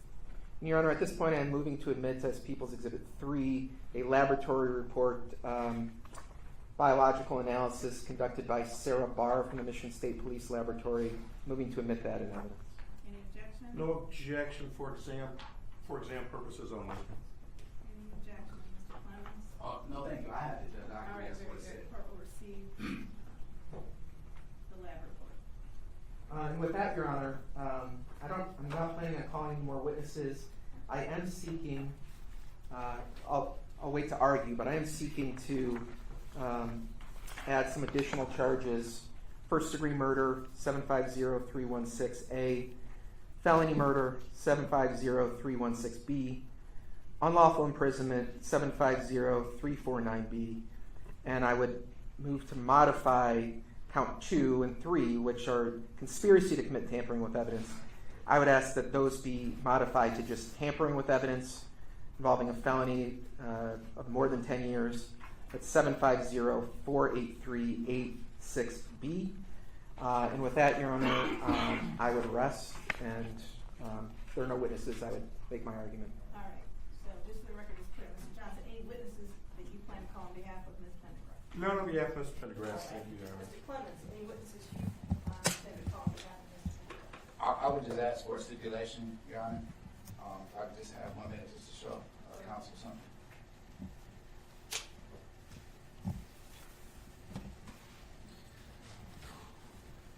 me show you this tele report showing the time. Oh, yeah.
So, yeah, that's what this document shows. Sure.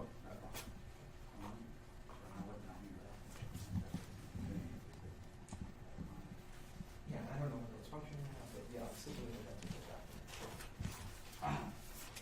Judge, on behalf of Mr. Pendergrass, we do have one stipulation. I believe other counsel agree to it. I'll make it as plain as I can. Is that Jalen Pendergrass was arraigned in the Novi District Court on May the 4th, 2025, and placed on GPS tether house restrictions, house arrest restrictions. Those house arrest restrictions were not removed until July 17th, 2025. Your Honor, he showed me a document, and that's an accurate reference to what the document says. Obviously, I don't know whether the document is accurate, but I will stipulate that that is what the document shows, and I have no reason to contest it. We'll receive that stipulation for exam purposes. All right, Your Honor. So I'll talk about first-degree murder and felony murder first. There was testimony from Jayla Hatcher that London Thomas was brought over to the house on Carlisle Street, that when she was there, that they had a difficult time to getting into the location. Ultimately, Jalen Pendergrass called London's phone, and Jayla Hatcher answered the phone and was able to communicate with the defendant. He was asking whether or not it was London outside. And then ultimately London was let into the house. And we know that because Jayla Hatcher later saw a FaceTime video showing that London Thomas was in the basement of that house, which Jayla Hatcher was familiar with because she had previously been in the basement of the house. You also have the testimony that when she went to the house in Inkster the next day, that she was trying to communicate with Charla Pendergrass, that Charla Pendergrass basically told her, at least initially, I don't know anything about her. I don't know where Jayla is. I'm sorry, where London is. And that ultimately, as the conversation went on, I believe she testified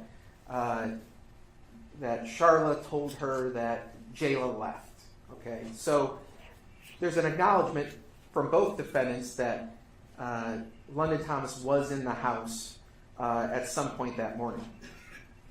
Next, we have the testimony of Lenijah Wilkerson, testified that Jalen Pendergrass straight up told her that London was there, that she was knocking at the door, that she was let in the house, that ultimately they came down, that there was conversation about this phone that had been supposedly taken from Jalen Pendergrass, and that in the course, and also that Jalen called his mother to come over to the house on Carlisle, and that in the course of this interaction, London Thomas and Charla Pendergrass got into a physical altercation.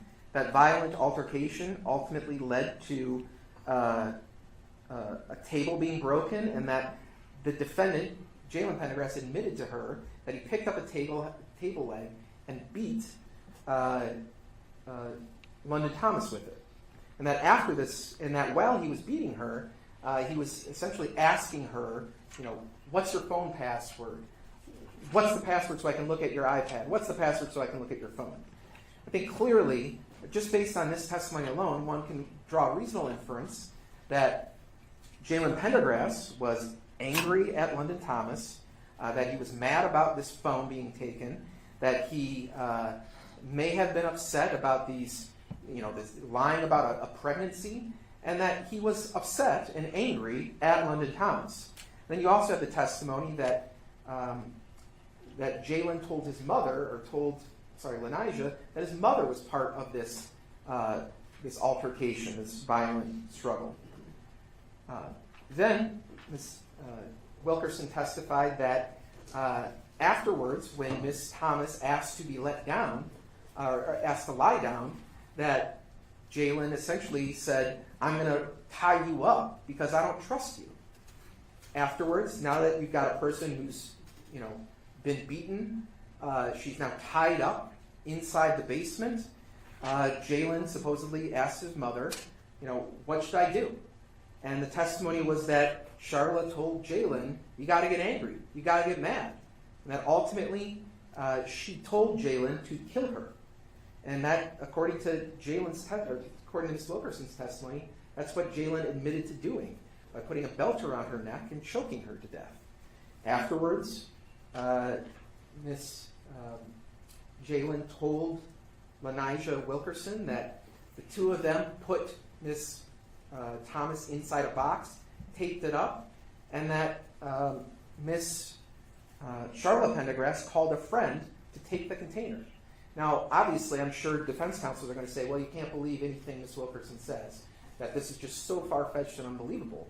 What I would suggest is that her testimony is such that she knows certain facts and details. She was not present, and nobody's alleging that she was present. She knows certain facts and details about the circumstances of how London Thomas came there, what happened when they got inside, what the nature of what was going on, is such that that information could have only come from somebody who was present when it happened, and that lends her testimony credibility, Your Honor, when you're evaluating, well, what should I believe what she's saying? Then you have the other statement or admissions by Jalen Pendergrass that, referring to rap lyrics where I put her in the trunk and her family never see her again. Well, we know from the testimony of Jermaine Lynch that in fact the tote container, which contained the body of Miss Miss Pendergrass, was inside the trunk of the car, and it's clear based on the nature of how that transfer was made that no, the family was never going to see her body again or see Lanijah again. So those lyrics, they may not be completely overwhelming evidence, but those lyrics neatly match up with what the evidence and facts are in the case. Then you have the third version where Jalen essentially blames his mother for what happened. Quite frankly, I find it hard to believe that he would simply go upstairs and just pretend like nothing was happening while his mother is fighting with a woman down in his basement. But in any event, that's another admission by Jalen Pendergrass that London Thomas was there, that there was an altercation, and that she never left that basement alive. When we talk about premeditation, right, the key testimony here is the testimony of Jalen, where he tells Lanijah Wilkerson that after I tied her up, I went and I talked and I asked my mom what to do. Right? That is premeditation and deliberation. What should I do with this teenage girl that is in my basement, who's tied up? What am I supposed to do with her? And what his ultimate decision was, is I'm going to put a belt around her neck and choke her to death.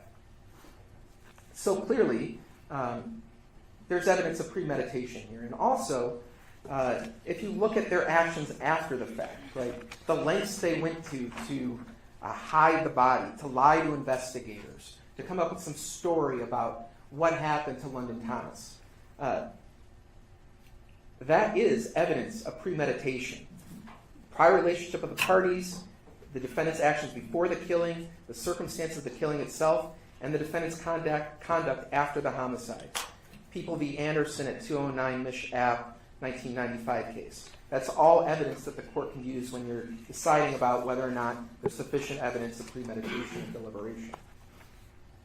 Talking about felony murder now, well, obviously the same argument applies, except this time our argument is that the underlying felony is unlawful imprisonment. So if the court were to believe that an unlawful imprisonment occurred, then the court should also bind the defendant over on a count of felony murder. When we talk about unlawful imprisonment, first I have to prove that the defendant knowingly restrained another person. Well, we have the testimony of Ms. Wilkerson that the defendant admitted that he tied her up before she was strangled. We have the condition of Ms. Thomas when the container was opened, where she's got tape around her wrists. Right? If she's already dead by the time they put her in the container, why would you wrap tape around her wrists?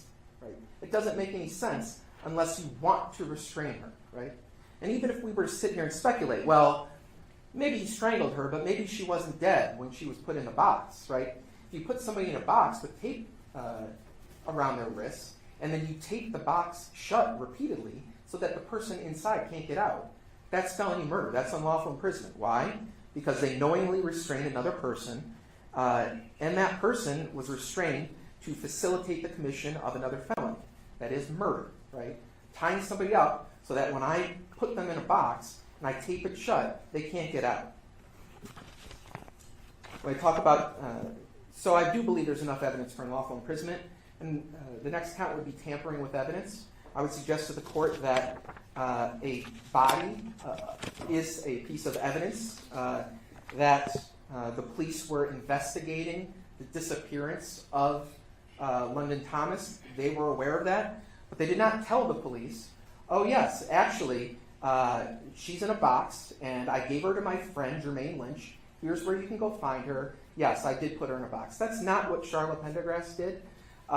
Instead, they deliberately hid the body and lied to the police about the circumstances of her leaving the home in order to tamper with evidence and to hide evidence from the police. Now, if the question is, well, what does Jalen Pendergrass have to do with that? Well, the court has the DNA results which show that his DNA, there's a extremely strong, I don't remember the exact verbiage, but extremely strong likelihood that his DNA is on the tote handles of the container that contained the body of Miss Thomas. So, and you also have the statement of Charla Pendergrass, who essentially says, yes, Jalen and I went together in the car afterwards. So that's my basis for seeking to amend these charges, Your Honor, and I will respond in rebuttal to arguments by defense counsel. Mr. Johnson? Thank you, Your Honor.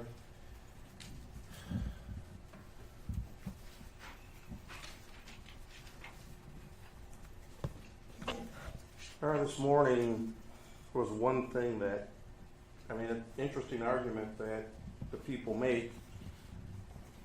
However, their own evidence shows something different, which is Exhibit 1 that was admitted, the autopsy. The autopsy says nowhere in here whatsoever there's any injury to the decedent. There's no evidence that somebody was beaten with a leg of a table. There's no evidence that somebody was tied up with a belt or anything along those lines. So, Mr. Grazia wants you to believe a witness over scientific evidence that he's put in. This is a witness that has come forth and is basically, and I believe it was Mr. Clements that asked the question about their habit of getting high and all these other things.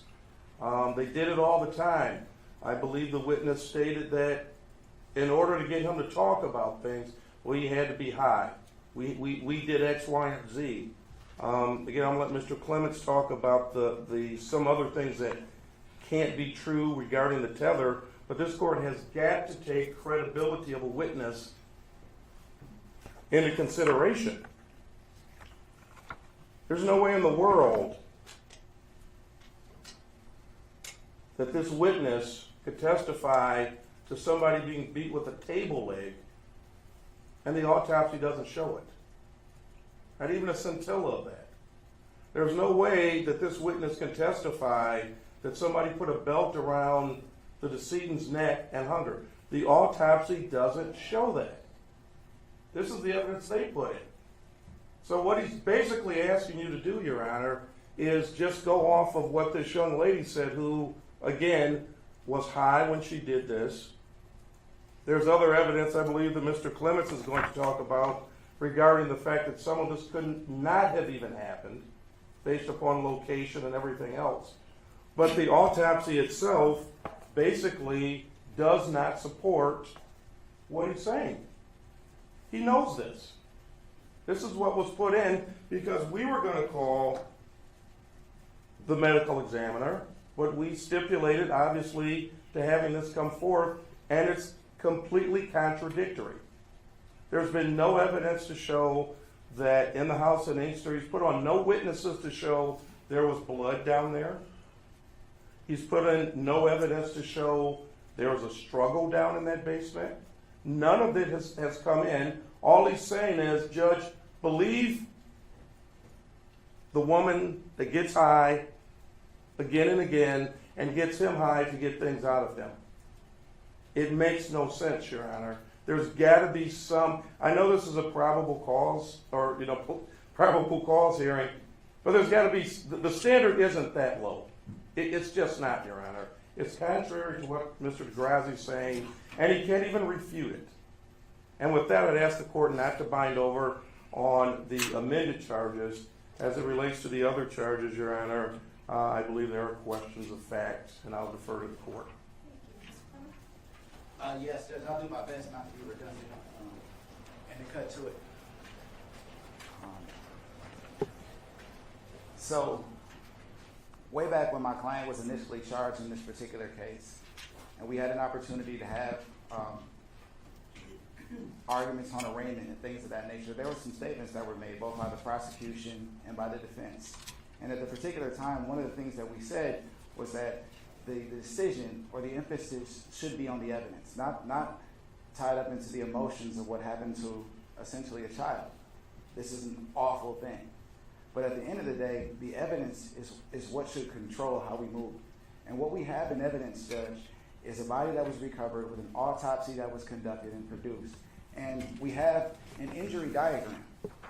And the injury diagram, if you focus in on the throat and neck and you're thinking in your own experience, not just as a judge but as a litigator as well, when someone says that they were strangled around the neck with a belt, what are the first things that we look for? Are there ligature marks? Are there bruising and scarring to the neck? Are there any injuries to the neck? Is the trachea crushed? Is the cause of death strangulation? No. Oh, well, the witness that I'm asking you to believe also says that the young lady was beaten severely or significantly, well, she couldn't really qualify because she didn't give me any details in terms of what was stated to her, with a table leg. Now, you've had an opportunity to see some pictures of young Miss Thomas, so you know what her skin texture looks like. You know that she's a light-complected individual. So I want you to imagine how her body would react to being beaten with a table leg and not to leave any bruising or scarring or any noticeable injuries on her body. But this is the government's theory. This is their evidence. And then you factor in that Ms. Wilkerson, charges had already been perfected, right? But now the government is essentially changing their entire theory, their charging base, based upon the testimony of Ms. Wilkerson, right?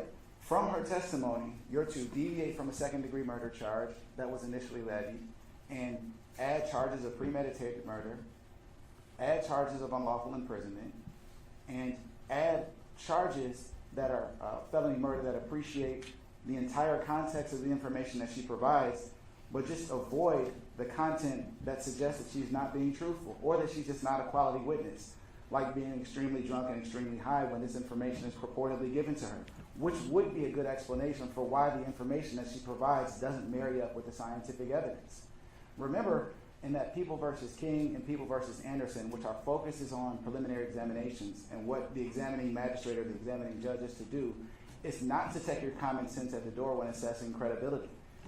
For Mr. Pendergrass to be able to beat London Thomas with a table leg and leave no marks on her body, for him to be able to strangle her with a belt and leave no marks on his neck, it's just something that's devoid of logic and reasoning. That's wholly unbelievable. That's incredible testimony. But what's more, and it almost blew me away, is when I asked her, I said, you're telling me that Mr. Pendergrass wasn't on tether? And she says, yes, when he got out of jail the second time, he was not on tether, but he was. Now, maybe Mr. DeGrazia and I can argue at another time. I look forward to someone being able to tell me that in your own experience, just think about this, an individual's on house arrest, not able to leave, but they left the house and just started walking down Inkster Road, and that no one monitored that. That's what you're being asked to believe. That shouldn't be accepted at any standard of proof, even at a low standard of proof, from a credibility assessment. So I'm asking that you bind the matter over only on second-degree murder and deny the prosecutor's request to amend the complaint warrant. Thank you. Well, I guess I'll first respond to this issue about the chronology of the defendant's arrest. This case has a long history where the defendant was initially arrested, then he was released, then he was arrested in Oakland County for unrelated charges, then he was released on tether. So it's not difficult to believe that a layperson cannot keep the chronology of the defendant's different arrests by different jurisdictions and when he was held in custody. The fact that she's not exactly clear what exact day the defendant may have been on tether on, I don't think it's dispositive testimony. Now, Mr. Johnson mentioned, well, there's no evidence of a blood or struggle inside the basement. Well, we have to remember that this murder likely occurred sometime between the hours of 5 a.m. and later that morning when the defendant left the house by her own admission. By the time the police get there, the Inkster police get there, they get there late or in the evening of April 5th. So they've had at least 12 hours to clean up that basement, to clean up the crime scene, and we know that they made efforts to hide evidence or destroy evidence because of what they did to hide Miss Thomas's body. It's no great surprise that if you're going to go to the length to hide a body, you're also going to try and clean up the crime scene so that police investigators won't find a bloody mess in a basement. Regarding the autopsy results, the court has seen the pictures, and it's clear that between April 5th, when we're alleging that the murder occurred, and April 26th, when the body was found, that there had been significant decomposition to the decedent's body. It's written in the autopsy report. The court can look at the pictures. There's also the testimony of Agent Siegel that the odor was noticeable at that time. So there had been some serious decomposition. The condition of the body itself, folded up in a container in a bunched position, that is going to affect the condition of the body itself. So we don't know the exact circumstances of how badly was she beaten with a table leg, or where on her body the table leg may have occurred. We don't know what her body may have looked like on April 5th, and we don't know that because they went out of their way to hide evidence. But we do know that when the body was found, there is significant decomposition which has affected how her body looked and appeared at the time it was found. Now, the cause of death was ruled as asphyxia, and that determination was made before there was any sort of knowledge that she may have been strangled by a belt. So we can draw a reasonable inference that even if she wasn't killed with a belt, the simple act of tying somebody up who is alive and putting them in a container and then taping it shut so they can't escape, that causes asphyxia. And that's why the medical examiner came with her conclusion. So even if we purely discount Jalen Pendergrass's testimony about how the murder occurred, both defendants are still responsible for her murder because they helped each other by tying up the victim, by restraining her, by putting her into a container and taping her up and leaving her to slowly suffocate to death. So I think that even if the court were to discount the testimony of Ms. Wilkerson, there is still sufficient evidence on this record to bind the defendant over on the amended charges as I've suggested, and that's what I'm respectfully asking the court to do. Judge, now just ask that we clarify that Mr. Pendergrass never gave any testimony. I believe that was a misspeak, just by counsel. No. Thank you. Let's take just a short break to read the lab report and autopsy protocol, and I will be right back up. Thank you, Your Honor. All rise.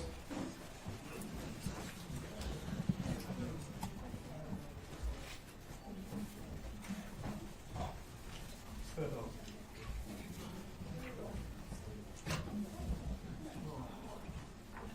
You can have a seat.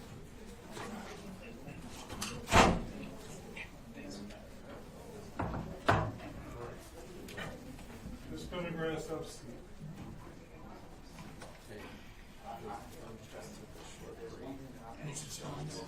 I just want to make sure I'm correct. Sorry.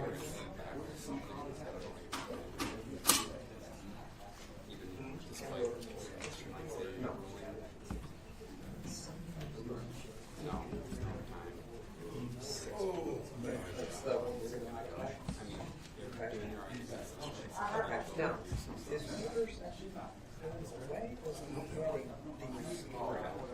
Well, I appreciate that.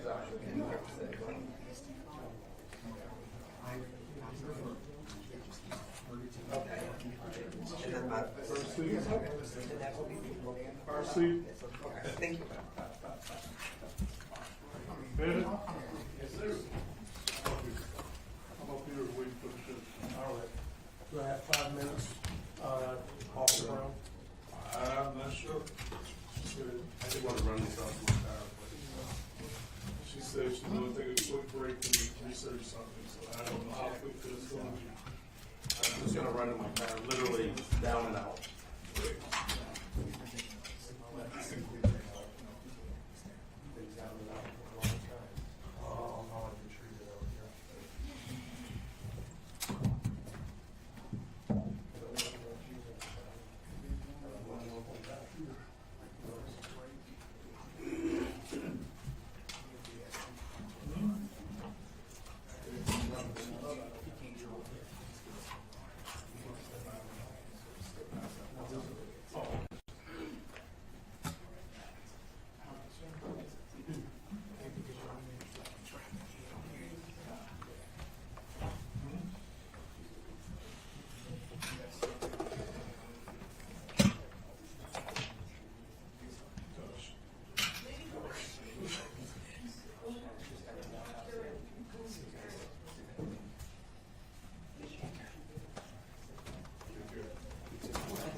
the family, the sister?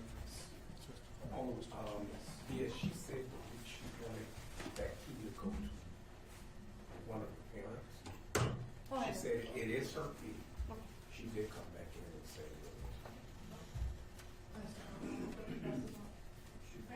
was. Thanks.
Did you get it?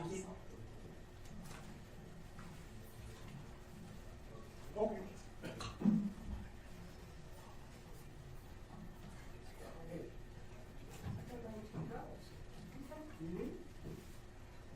Sure, I'll go get it.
Very depressed. What time is it? This is something that's how we be coming back. Is it at 3 or 3:30? Is it at 3 or 3:30? I'm gonna make it. We'll be all right. Yeah, I was telling him I was gonna be a little late, but it's at 3:30.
All rise.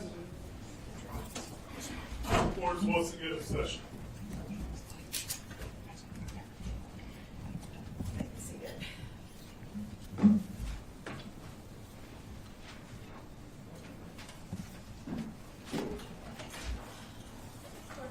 Testimony with regard to case numbers 25-1709 and 25-1710 upline.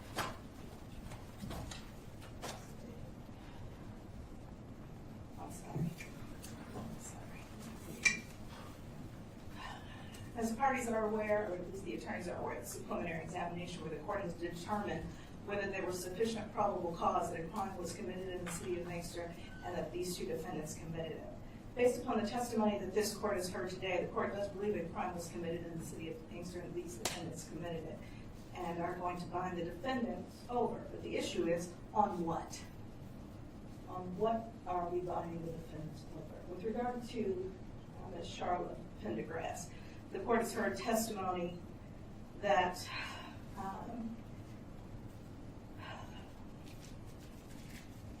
from Mr. Lynch that he received a call from Ms. Pendergrass with regard to a tote, that he met with her, that he received this tote, that they had some meetings where conversations were had, both verbal and in writing, that she gave him instructions on how to dispose of, burn, and get rid of a tote, and that the tote was later opened and a body was recovered.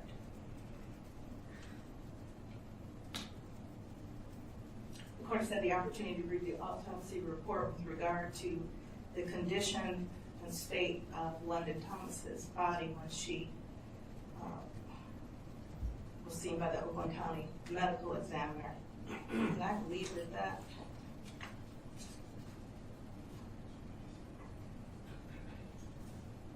the date of that autopsy was April 27, 2025. The court has also had the opportunity to look at photographs with regard to the state of London's body at the time that the bin was open.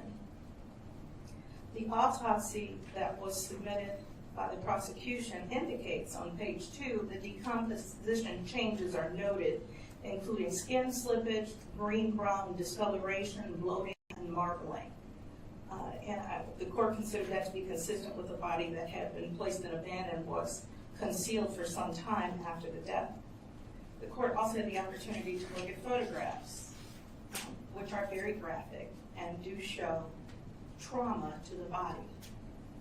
It is understandable to this court how a medical examiner wouldn't be able, or may be able to, I don't know, they didn't testify, but may or may not be able to testify to this type of bruising being as a result of decomposition, or if it was as a result of actual trauma and specific beating of the body. There would need to be more testimony on that. But just looking at the photograph, there's trauma to the body that would be consistent with injuries and a beating. When the court takes a look at the bin that was found, there's a lot of intentionality with regard to how this bin was concealed. There's lots of tape all over the top, the sides, wrapped around the bottom. It's clear to me that every effort was being made to conceal something.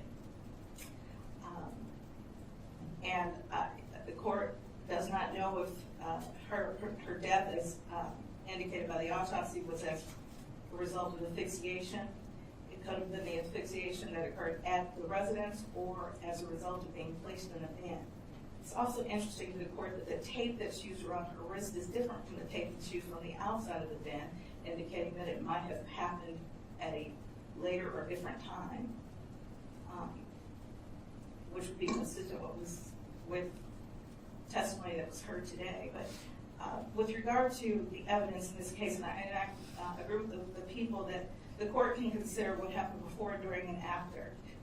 Testimony was made with regard to Ms. Charla Pendergrass, and several conversations were had with her regarding this incident, regarding whether she had contact with London, that she was clear on some facts, unclear on the other, but what she didn't do was ever say that she had a bin and took it someplace else. She was not contributing or assisting in any way with the recovery of this body, and led police in a different direction that prevented the finding of this bin. Knowing that everyone was looking for her, friends, family, police, she had information that she did not share. And so the court is going to, as a result of the testimony, the evidence that was submitted by Ms. Charla Pendergrass over on the charges contained, on the charges requested to be added by the people specifically. The court is going to find the defendant over on first-degree murder, felony murder, and unlawful imprisonment, as well as tampering with evidence, based upon the testimony of Mr. Lynch, as well as the FBI agent who testified as a result of his conversations and interactions with Ms. Pendergrass. With regard to Mr. Jalen Pendergrass, the court is going to find him over as well on first-degree and felony murder, as well as unlawful imprisonment and the tampering with evidence charges as requested by the people for the very similar reasons. Again, the autopsy protocol indicates that there was decomposition, that the body had been in that bin for some time. The photographs show trauma to the body that a jury could consider in terms of making their decision as to whether or not Ms. Wilkerson's testimony held credibility. This court does find that there was sufficient credibility from Ms. Wilkerson to consider her testimony. She admitted that she had spent most of her relationship with Mr. Pendergrass, and he was in an inebriated state, but that was consistent with how they dealt with their relationship. And so,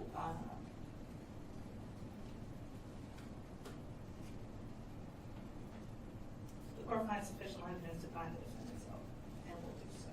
Thank you. Thank you all. Thank you, Mayor. The court will please. Mayor, the court.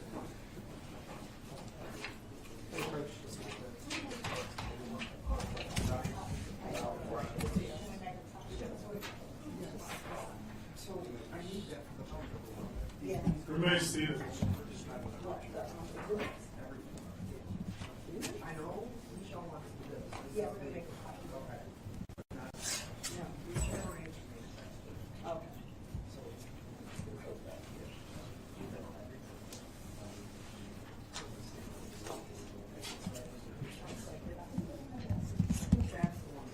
Okay.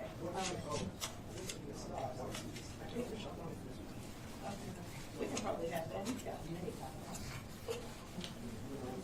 Do you, Mr. Bradley, do you have many copies of that?